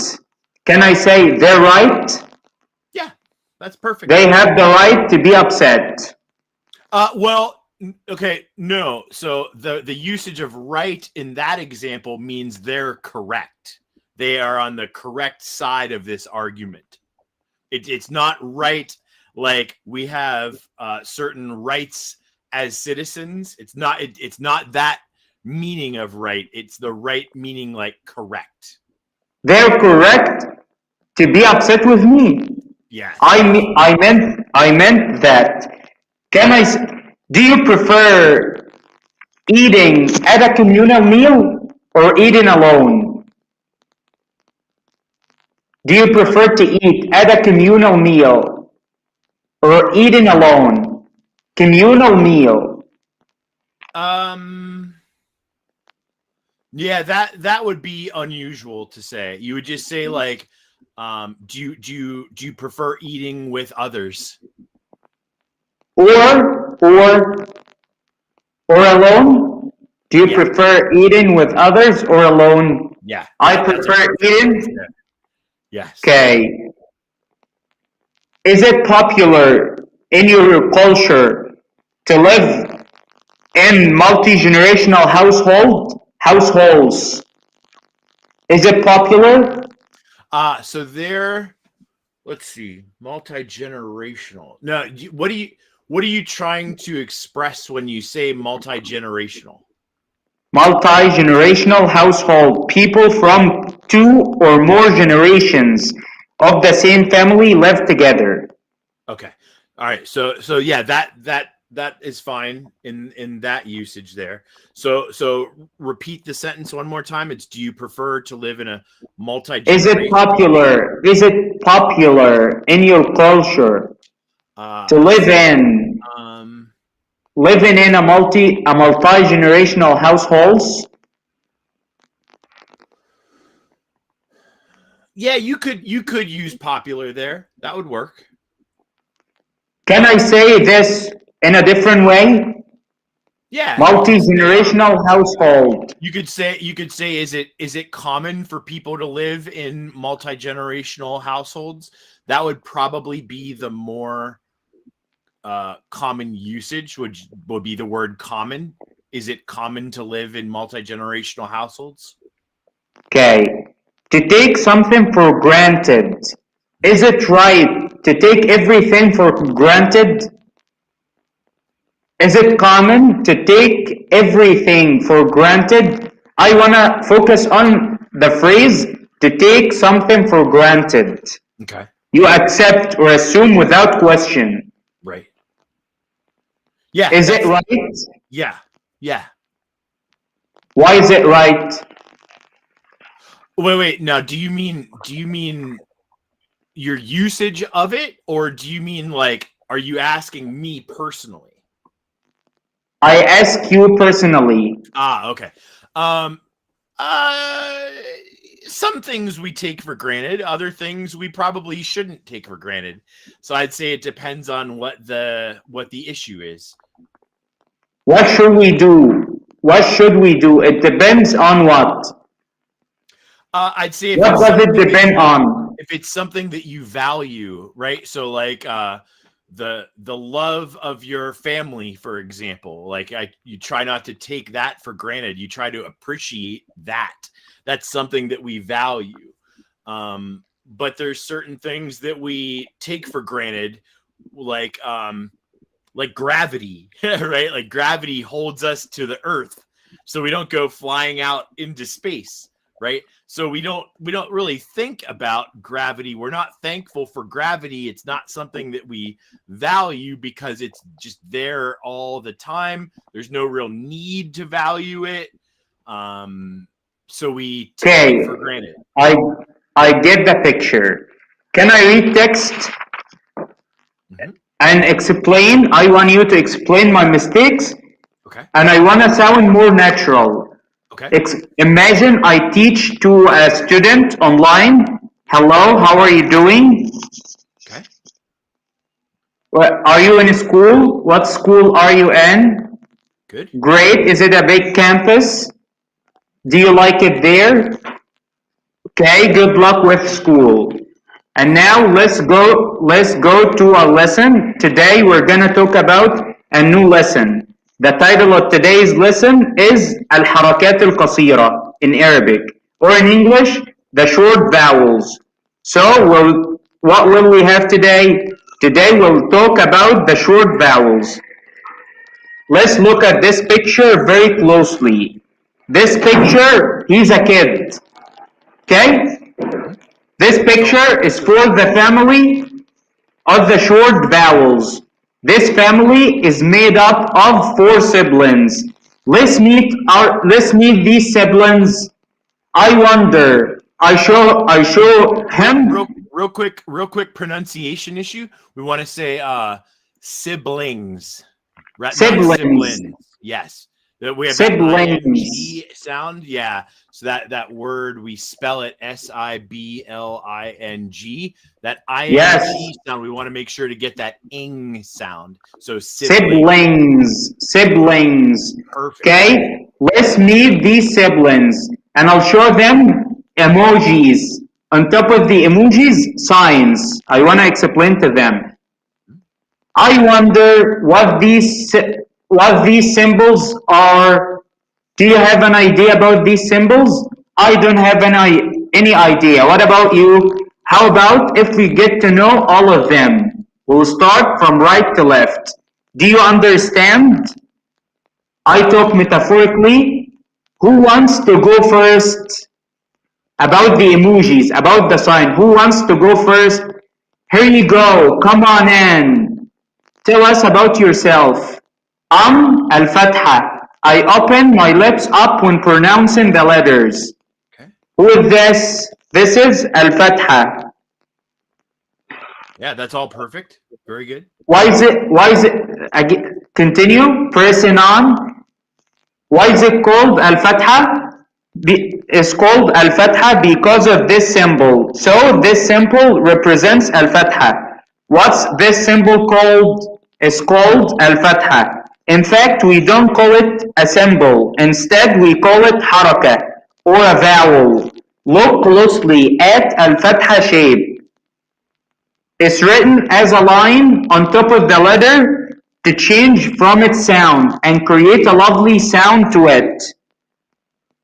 Do you get it? But how is that? By opening our mouth? Well, I'll give you examples to understand more. What's this letter? I know you already remember it. We've studied it before. It's called the letter Alif. When we add al-fatha to it, will become A. Great. Look at the position of al-fatha. Is it under or top of the letter? It's on top of the letter. Great. Wonderful. Look at the movements of my lips. I open my lips up when pronouncing the letter because of harakat al-fatha. And now, can I say, we have another sibling left. I talk about the signs for a kid. We have another sibling left. Make sure sibling. You're siblings. saying sibling. Yeah, sibling. Siblings. No, left. No. That's what you're saying there is sibling, right? Sibling. Yeah, that's what we want right there. Thank you. Very good. as-sukun. I'm distinguished from from my brothers. I'm distinguished from my brothers with my extreme calmness and shyness. Okay. My sound is too short, and I don't open my lips too much when pronouncing the letter. So who if this is called as-sukun? Is it called as-sukun because of this symbol? So this symbol is known as as-sukun. Look closely at as-sukun shape. It's a round shape on top of the letter, like al-fatha and al-dhamma. How do we pronounce it? It's a short sound. Okay, let's get right into our lesson. Yeah. Intermediate conversation. Thank you for helping. That was perfect. Okay, thank you. My pleasure. All right, let's see what we got. This is you've selected a lesson here on destinations, it looks like. Destinations, yes. So we'll go into... Let's be rushed. I'm concerned about time. Okay, in this lesson, we're going to talk about travel destination in the context of Spain and Greece. Let's start by listening to your tutor describe their travels. Okay, what cities have you traveled? Have you visited? Let's see here. Oh wait, no, this is your. I ask you, what cities have you visited? Me, yes. I've visited many different cities in the United States. Have you been across the ocean? That I have not been, no. Okay, what cities? Do you visit a lot? Do you usually visit? Yeah, I've been to most U.S. cities. Not all of them, but most of them. There's only a few cities I haven't been to. Like I haven't been. Didn't you fly to another country? I've never flown to another country. No, but I would. Where do you live now? Where are you living now? I'm in the city of Pittsburgh in the United States. Still in the United States? Mm-hmm. Yes. The last time it's my turn. The last time I traveled, I went to the countryside with my family for a couple of weeks.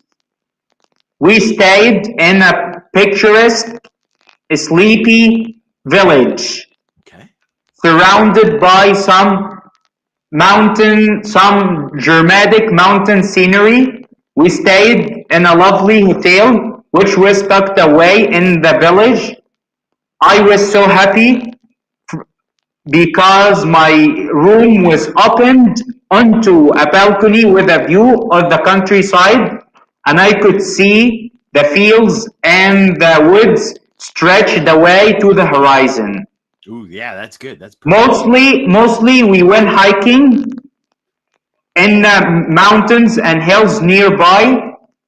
We also hung out, playing cards and eating. That's all. Let's go to the next page. This one we want to read out loud. Meaningful, very special and important. For Catholics, walking the Camino de Santiago is meaningful. What's next? Okay, good. Let's be rushed. Once in a lifetime, special because it's rare. Watching the sunrise in Barcelona is a once in a lifetime experience. Good. Hey, by the way, real quickly, while we're on English lesson, this is something I just realized that you had said. So if you and I are short on time and we're trying to do something, we could say like that we are rushed. Okay. We are rushed. But what you wouldn't say is let's be rushed. There you would actually have to say let's be quick. I'm in a hurry. I'm in a hurry. I'm sorry. I'm in a hurry. Can I say I'm in a hurry? Yeah, you could say that. Sure. I'm in a hurry. Let's be fast. Yeah, there you go. Yeah, but you would never say let's be rushed. You would say let's be fast. Let's be fast. Right. Breathtaking, very beautiful. I've never seen a more breathtaking view than Santorini. Good. Fascinating, very interesting. Greek history is fascinating to many people. Good. For me, taking family to Greece is a once-in-a-lifetime experience. There are many islands nestled in verdant valleys. Greece is filled with ruins, temples, and old castles, and archaeological landmarks. There are pristine beaches and forests. Good. There are also this one down here. Okay, the meaningful trip I took was to Rome, the capital of Italy.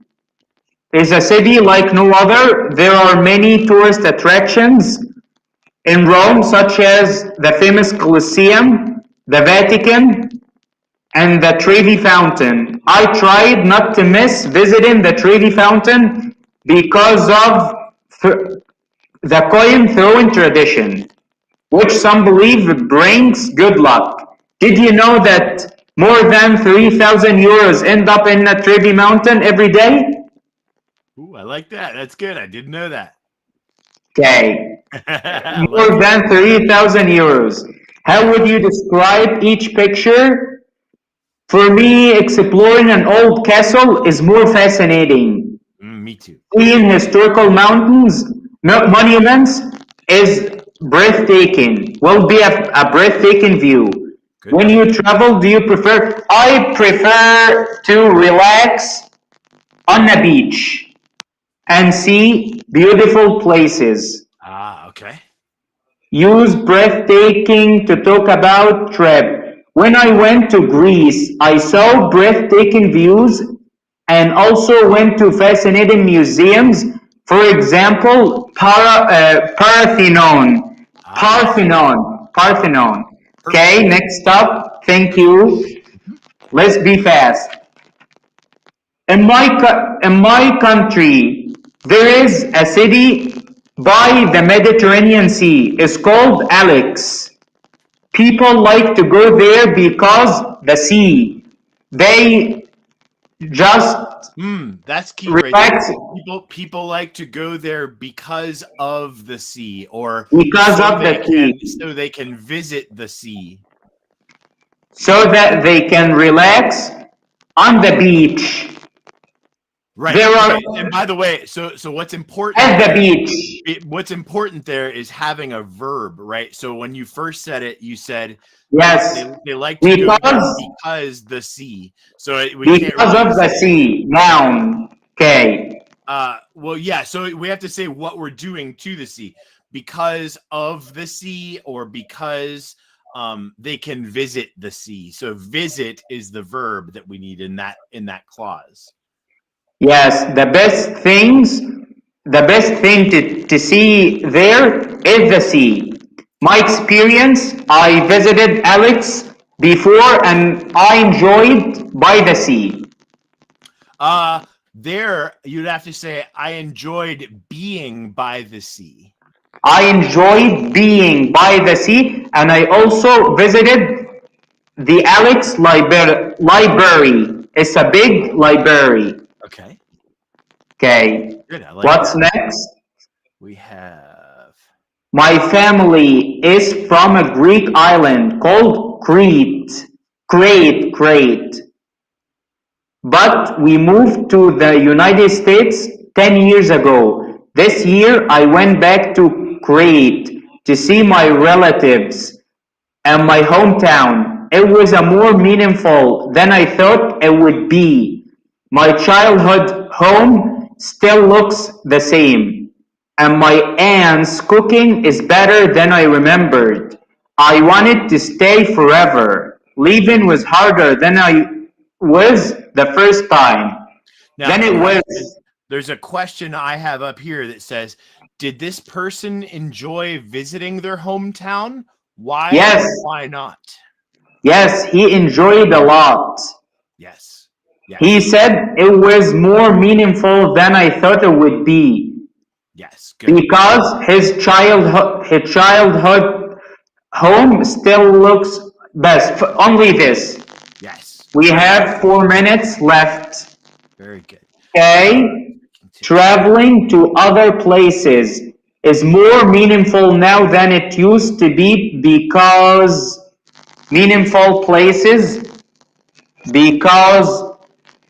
it gives us positive energy. Okay. Yeah, I like that. How about the second one?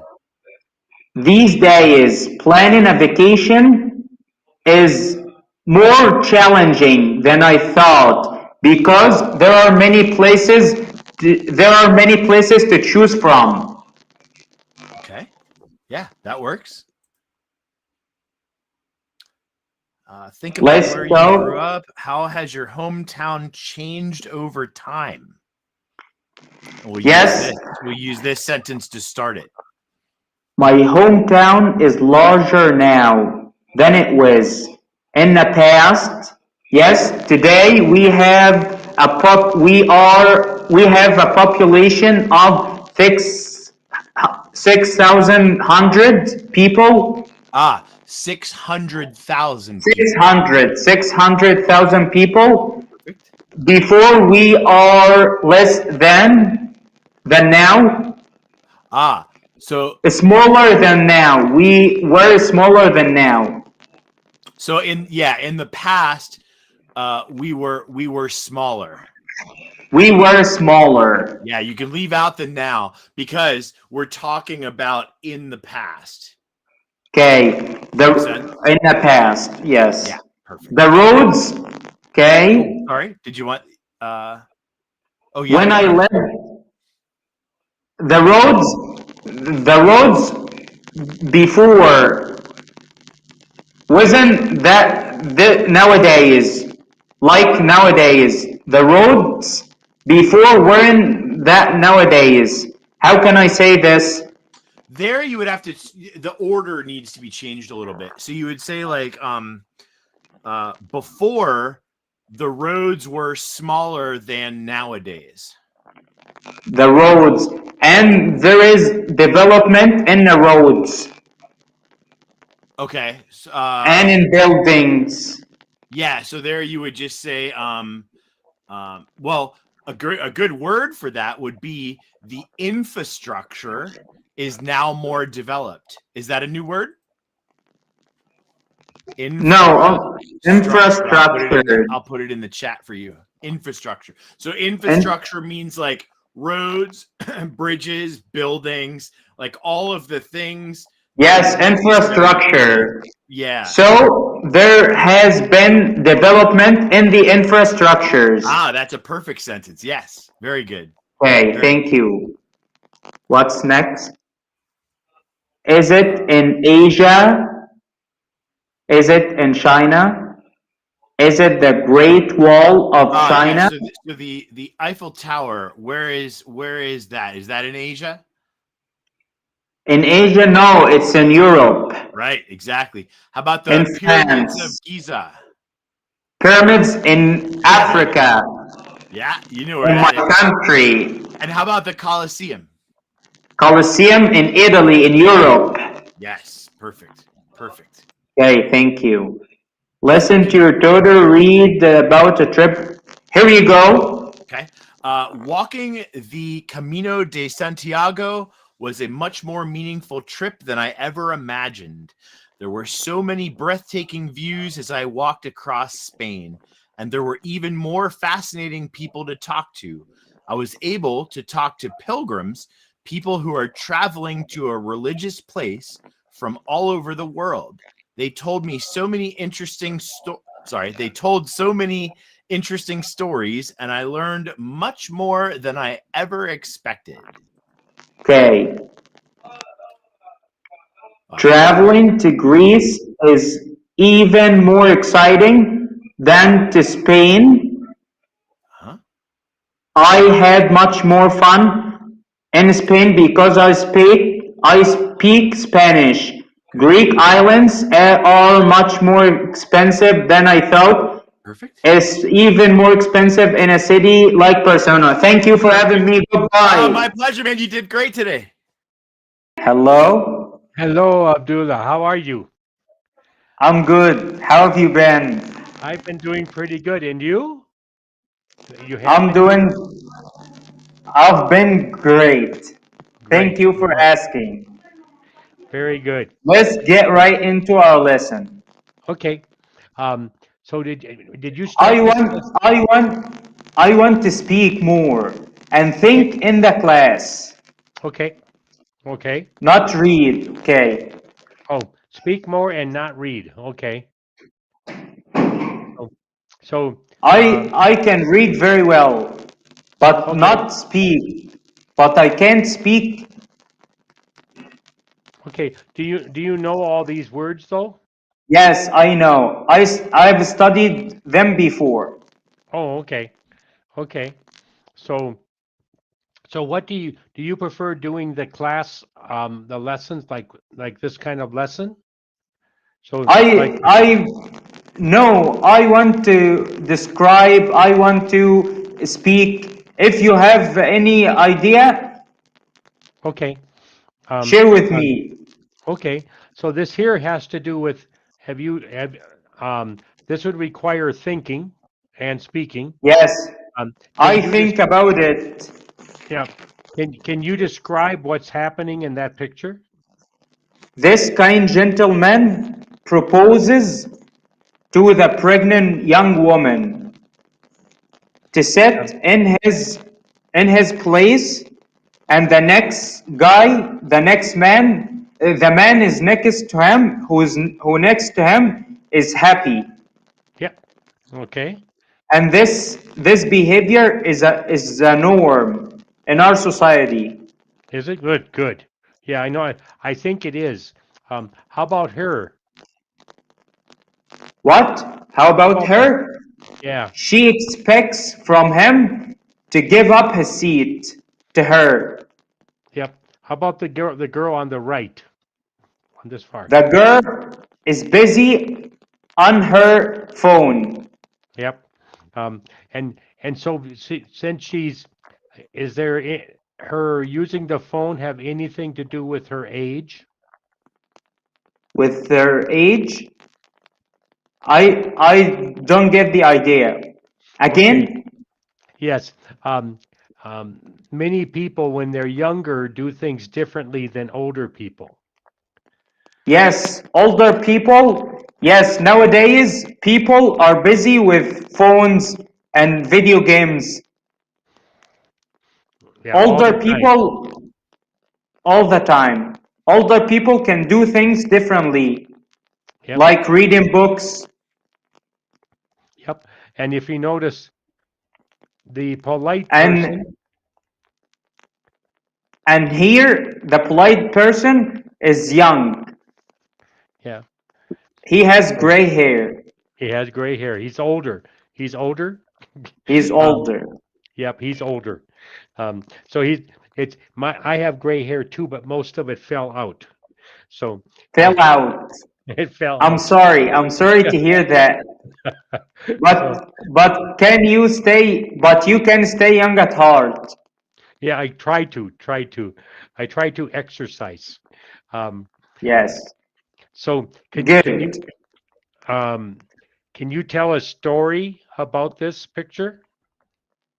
I read this story. I can imitate this story and made another one by myself. Okay, do that. Once before, I was at the train and I saw a woman who's stand, and I immediately give up his seat to her. Give up my seat to her. Okay, very good. Which is what I think everybody should do. Very good. Okay. So, and can you think of kind behaviors where you live? What kind of kind behaviors? Kind behaviors, like there are many kind behaviors where I live. Yep. Such as helping an old guy cross the road. Yep. Okay. Or when I see someone carrying a lot of bags, I can propose to him to help him with carrying. Right. How about if you're driving? Are there any kindness things that are shown by when you're driving? When I drive, when I see an old woman across the road, I will stop for her. Very good. Is there another thing in your head? Yeah. Another way, where I live, there's the main road. Main road. And if I come down here, this person stops and lets me in. We take turns. Yes. That's what I was saying. Yep. Can you think of anything that's been done nice to you? Yes. Recently, I had to pay on Cambly, and I don't have a visa that deals with dollars. Oh, okay. So my sister's friend paid for me, and I was happy to that. In my country nowadays in my country, there is no dealing with dollars.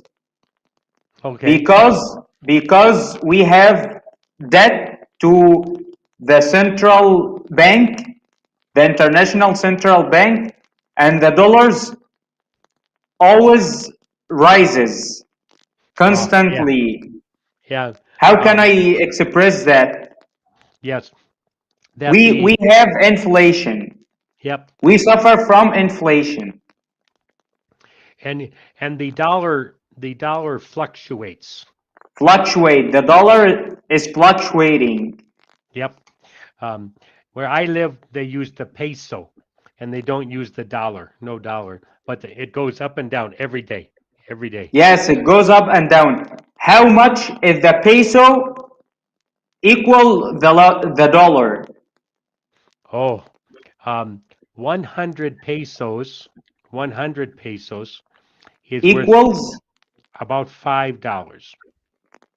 So $1 equals 4 peso. Yeah, $1. One peso equals what? $4. Yeah, one peso or $1. 25.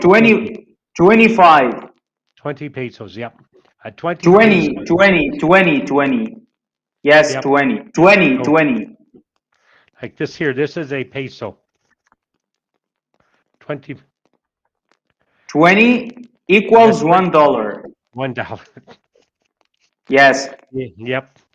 How long have you been in Mexico? How long have you been? I have been in 6 Mexico years. for 6 years. Yes.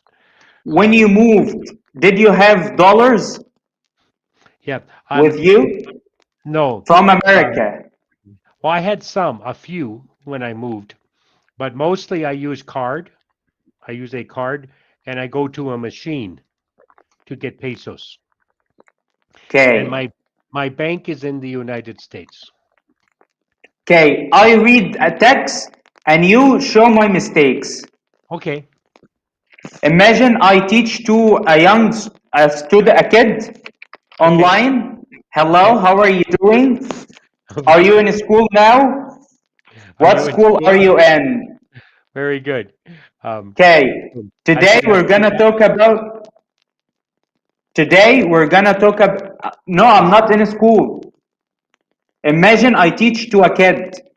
Oh, you're teaching to me. Or Yes. Okay, go ahead. Imagine I show them a picture. Today we're gonna a picture, and in this picture, four emojis, and in top of the emojis, signs. Okay. When we imagine I talk about the letter O, what do I do with my lips? We circle our lips when pronounce O. Is it right? We circle? That is right. How do we call it? Circle? Yes. Circle. Okay. Yep. Where is it?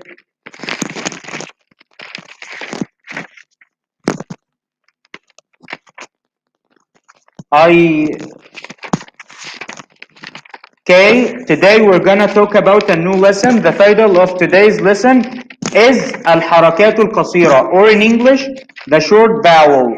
Look at this picture very closely. This picture is for the family of the short vowel. So who wants to go first? Come on in. Who are you? الضمة. Tell us about yourself. الضمة. I circle my lips. I circle my lips when pronounce the letters. So who is this? This is الضمة. Why is it called الضمة? It's called الضمة because of this symbol. So this symbol represents الضمة. Good. It represents الضمة. Look closely at the shape of الضمة. It looks like the letter wow. Great. It always be on top of the letter. Should I say it always be on top of the letters? Yeah. On top. Yeah. The two lines, the dots. Yes, like dots. Yeah. On top. Always be on top of the letters. Or above. To create. Above the letters. Above the letters. Yeah. How we circle our lips to be able to pronounce the letters with حركة الضمة. What do? We circle our lips. What is this letter called? It's called ba. When we add a dhamma to it, will become boo. Great. That's enough. I can use examples today and made up and new examples. Yes. I say a sentence and help me make a new sentence. Okay. Okay.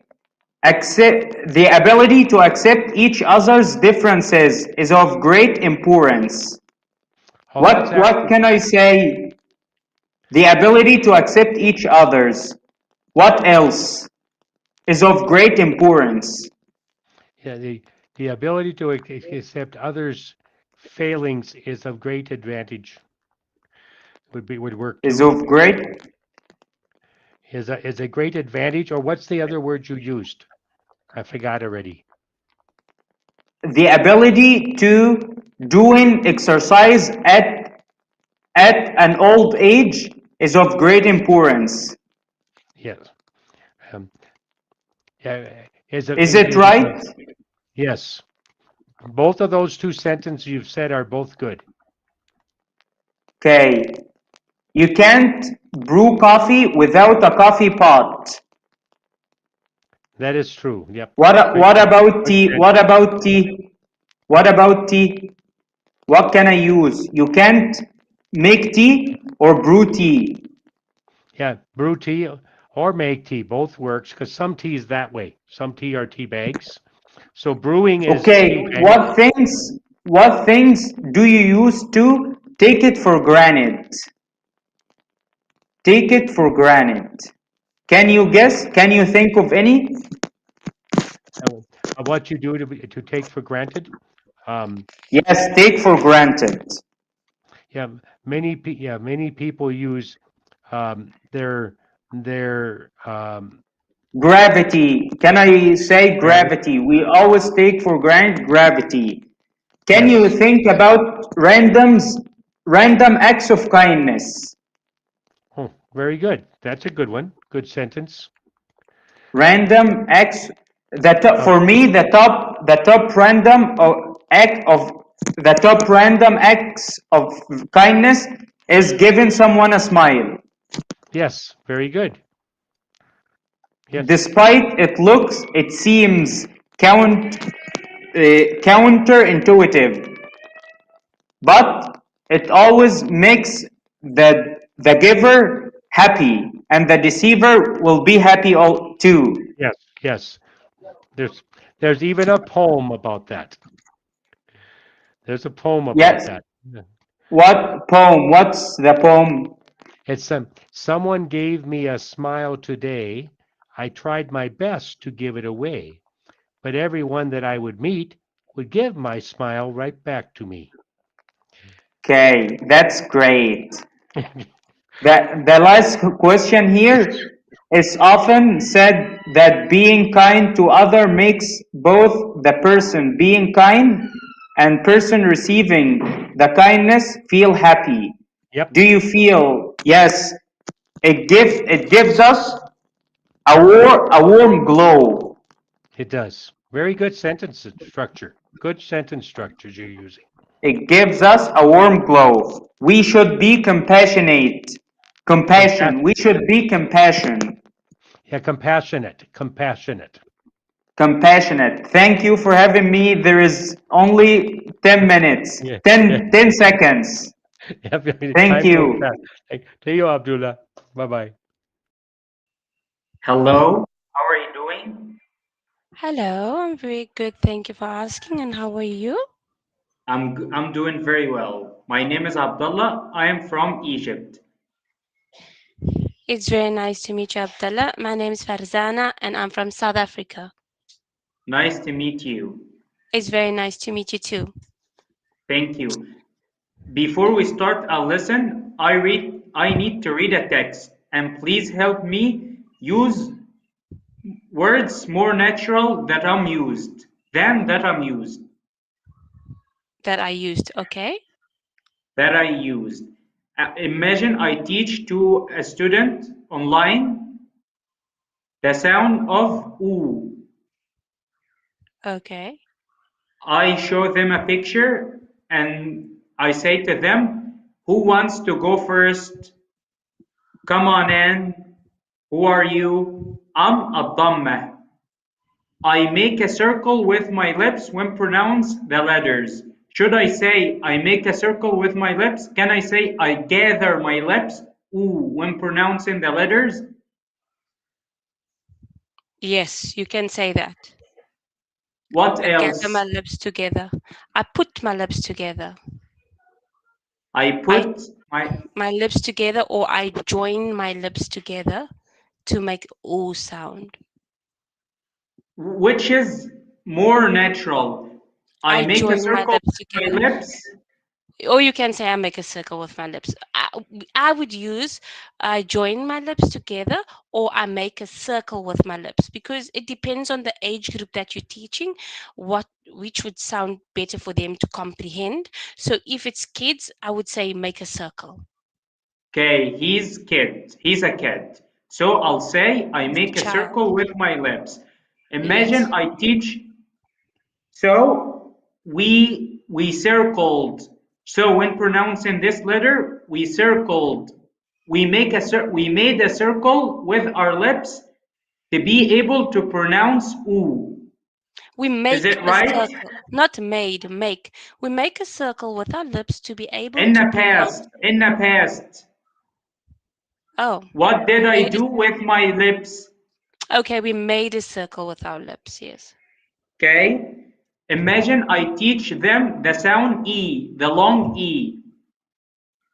Who wants to go next? Al-Kasra. I always like to smile when pronouncing the letters. To smile. The secret of my smile is because I'm the clearest sound between my brothers. So this is the secret of its smile. Is it correct? This is the secret of its smile. E. Yes. So who is this? This is Al-Kasra. Why is it called Al-Kasra? Because of this symbol. This symbol is Harakatul Kasra. Look at the shape. Look closely at Al-Kasra shape. It looks exactly like the shape of Al-Fatha, but the position of Al-Kasra under the letter.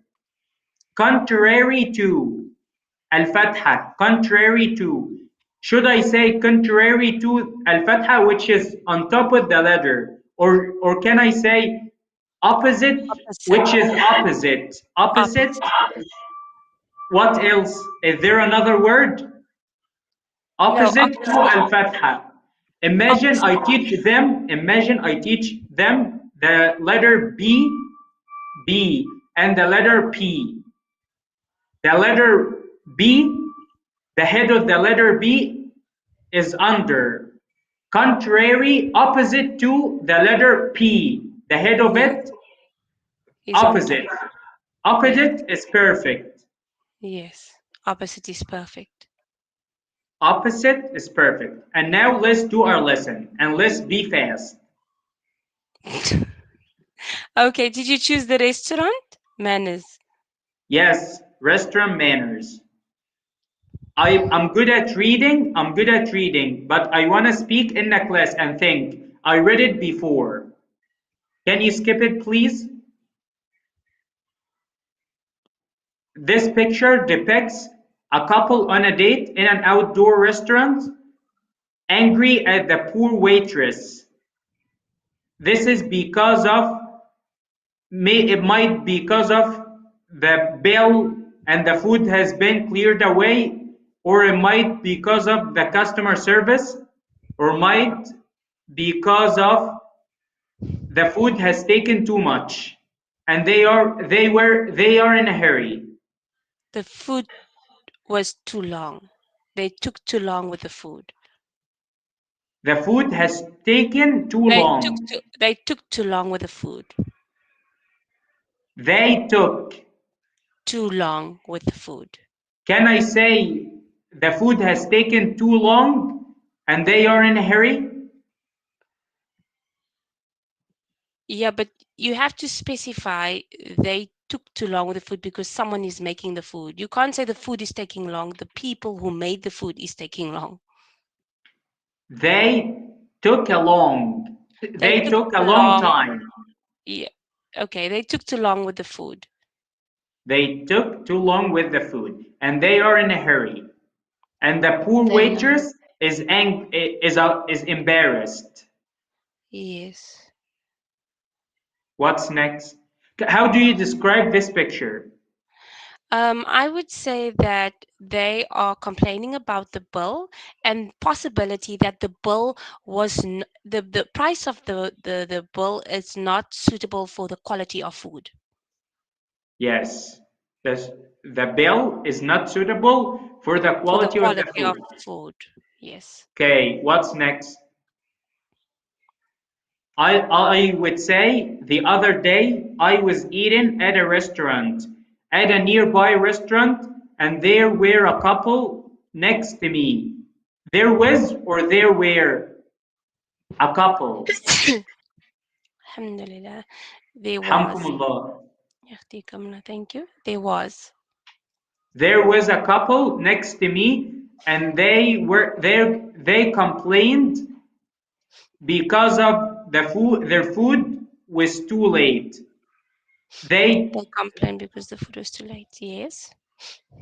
Then the lady started to scold at the poor waitress, and the waitress went and got the manager. Okay. How do you make a story? Okay. You said I must be fast. What do you want? Do you want me to make a story? Yes, I want to be fast to finish this class. What's next? Okay, can I go back? Okay. Have you seen? I've seen before a lady rude to her waitress because her food was undercooked. Was I said it correct? No, you have to. The question is, have you seen someone being rude to a waiter at a restaurant? If so, describe the situation. I've seen a lady at a restaurant being rude to her waitress because her food was undercooked. That's right. Next one. Do you think it's okay to complain to a waiter at a restaurant in your country? No, it's not okay. People who constantly complain, they think they will get a better service, but it's not true. But what if in a case, okay, I'm not saying it's okay to complain. I'm just saying that there's a way you can address the situation. So you can speak to the waitress and tell the waitress if there's a problem with your food, because if there's a problem with your food, you can't just leave it like that. You need to let them know there's a problem, but there's a way you can address it. So you can say, excuse me, you can be polite. Excuse me, I'm sorry, but I have to bring this to your attention. Unfortunately, my meal is undercooked. I'm not very happy with it. I don't want to make a big deal, but can you please bring this across to your manager and let's see what we can do further. Okay, so it depends on the situation. Yes, because if the complaint it's minor and it's not a big deal and it's not a big problem and it's not based on the food, then it's not necessary. But if it's something based on the quality of the food, then the complaint is valid, but the way the complaint is dealt with is also important. Okay, which is worse? The worst, I hate waiting, but in this case, I'll wait for a long time, but the food is excellent. Yes, if the food is going to be great, I will sabr. Yes, I will wait. This picture is very appalling. It is rude. That's just offensive. Somebody shouldn't be picking his nose in a restaurant. Yes, it is very unhygienic. What? Unhygienic. Unhygienic. Yes. Can you write it down, please? Yes, of course. And what's next after you write it? Just 1 second. I'm looking what's next. There are many bad manners that happen at a restaurant, that might happen at a restaurant. For example, leaving the napkin on a table or licking fingers or talking on the phone while eating or chewing with a full mouth. Loud. And your mouth open. Okay. Unhygienic. Unhygienic. It's unhygienic. Which one do you think is worse? For me, the last one is the worst. Can happen in a restaurant. somebody shouldn't be picking his nose in a restaurant. The last one, it depends on what we have to eat. If I want to eat the same food and the same drink, I will split. If what we have is totally different and at the different prices, I will go Dutch.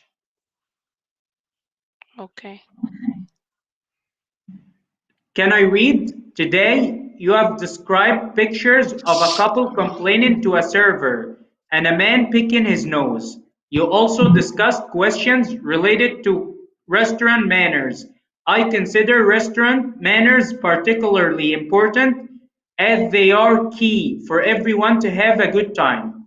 Can I ask you, what things do you usually take for granted? The phrase I want to focus on, take for granted. Yes, I know. What do I usually take for granted? What do I usually take for granted? I think there's so many things I take for granted, but do you take hijab, wearing your hijab? Do you take it for granted?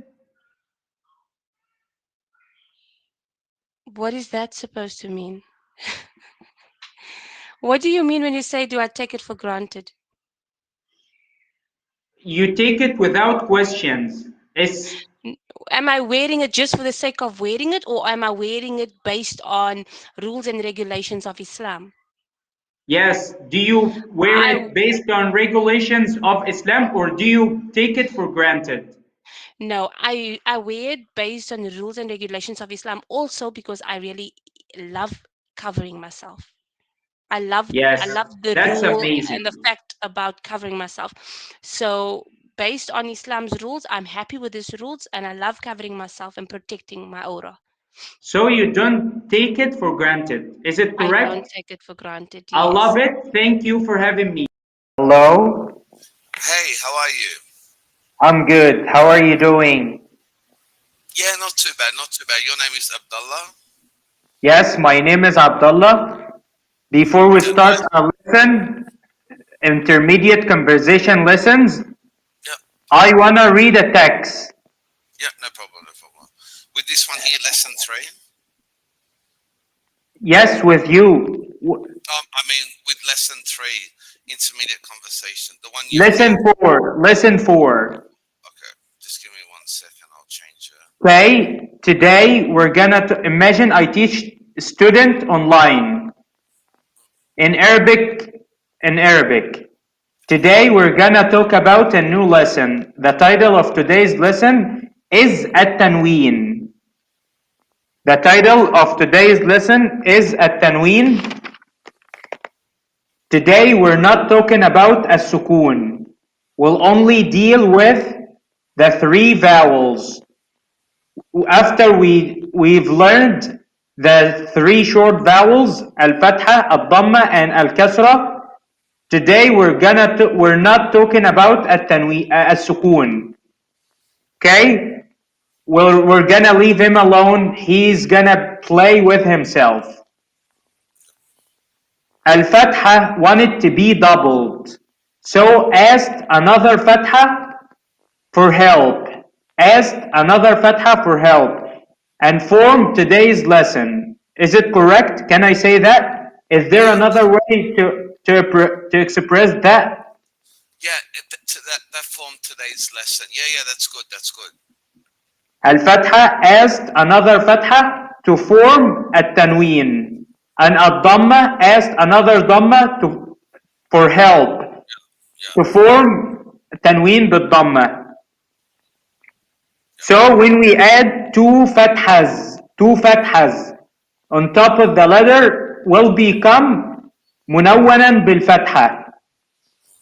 Okay, let's do our lesson. Alright, perfect, no worries.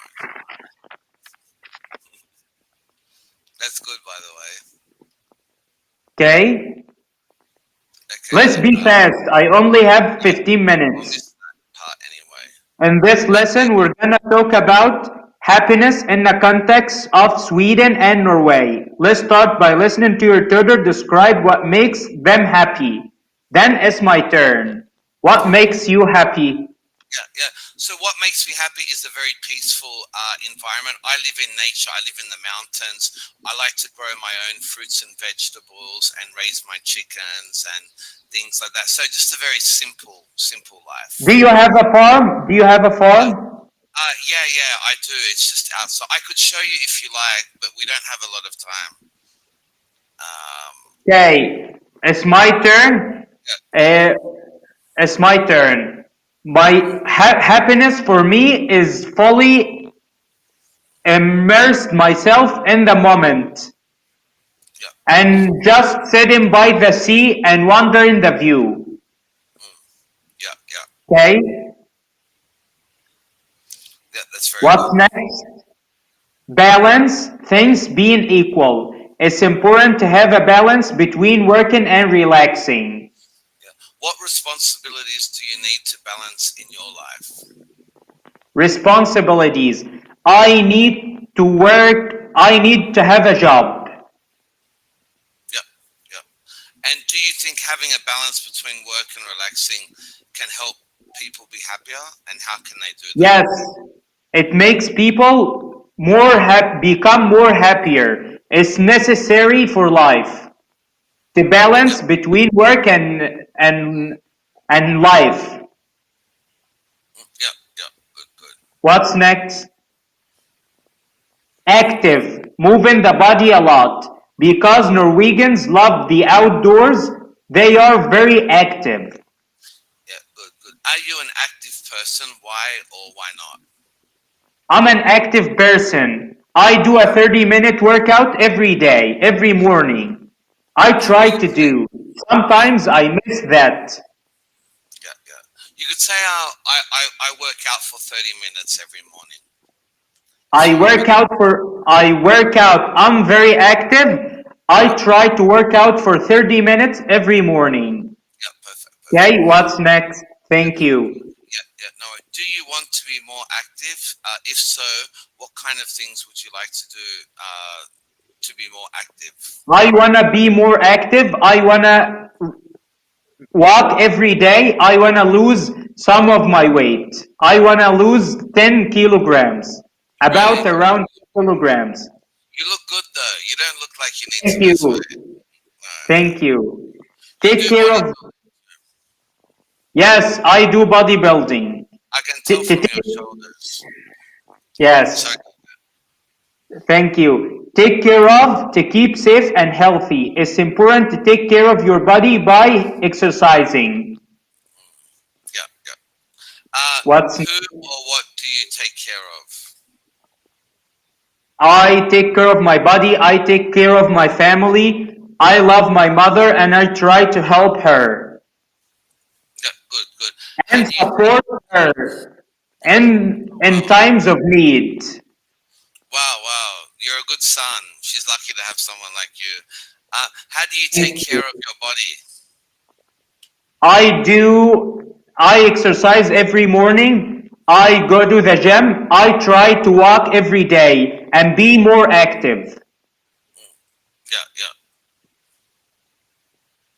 Connection, a strong relationship. Swedish co-workers make connections by taking coffee breaks together.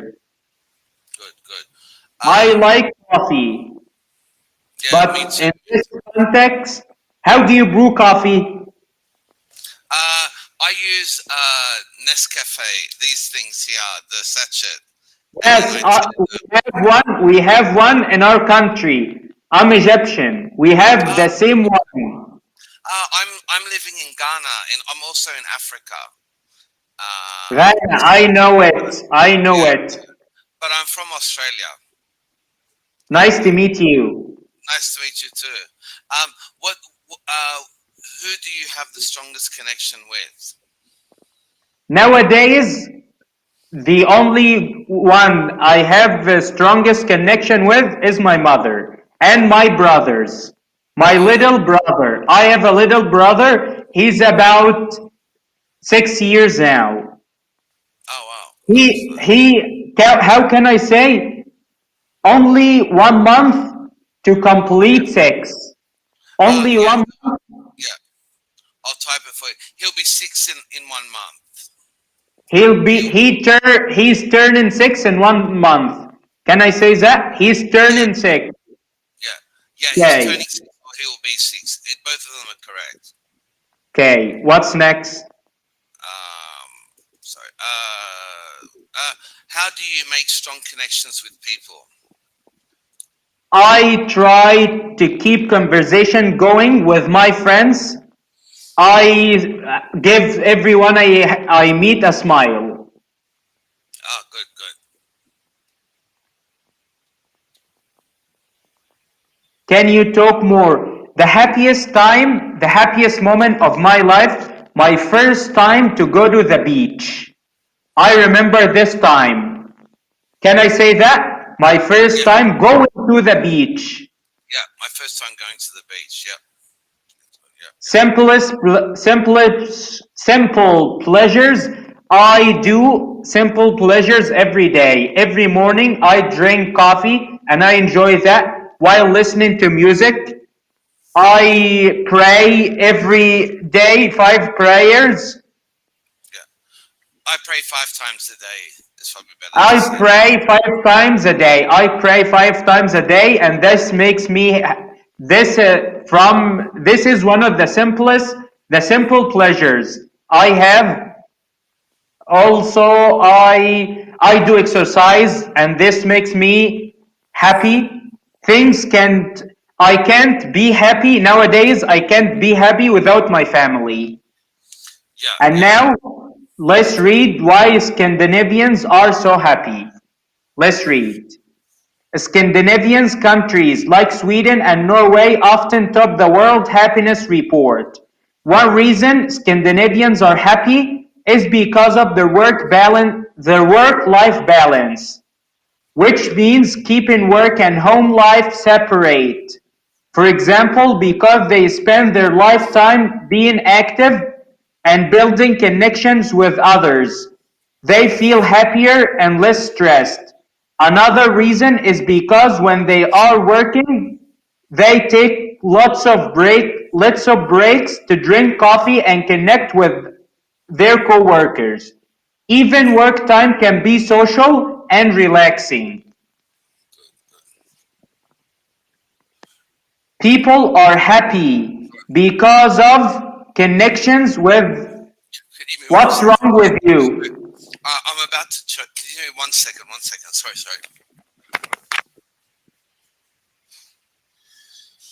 How can I say? I'm a civil engineer. I use.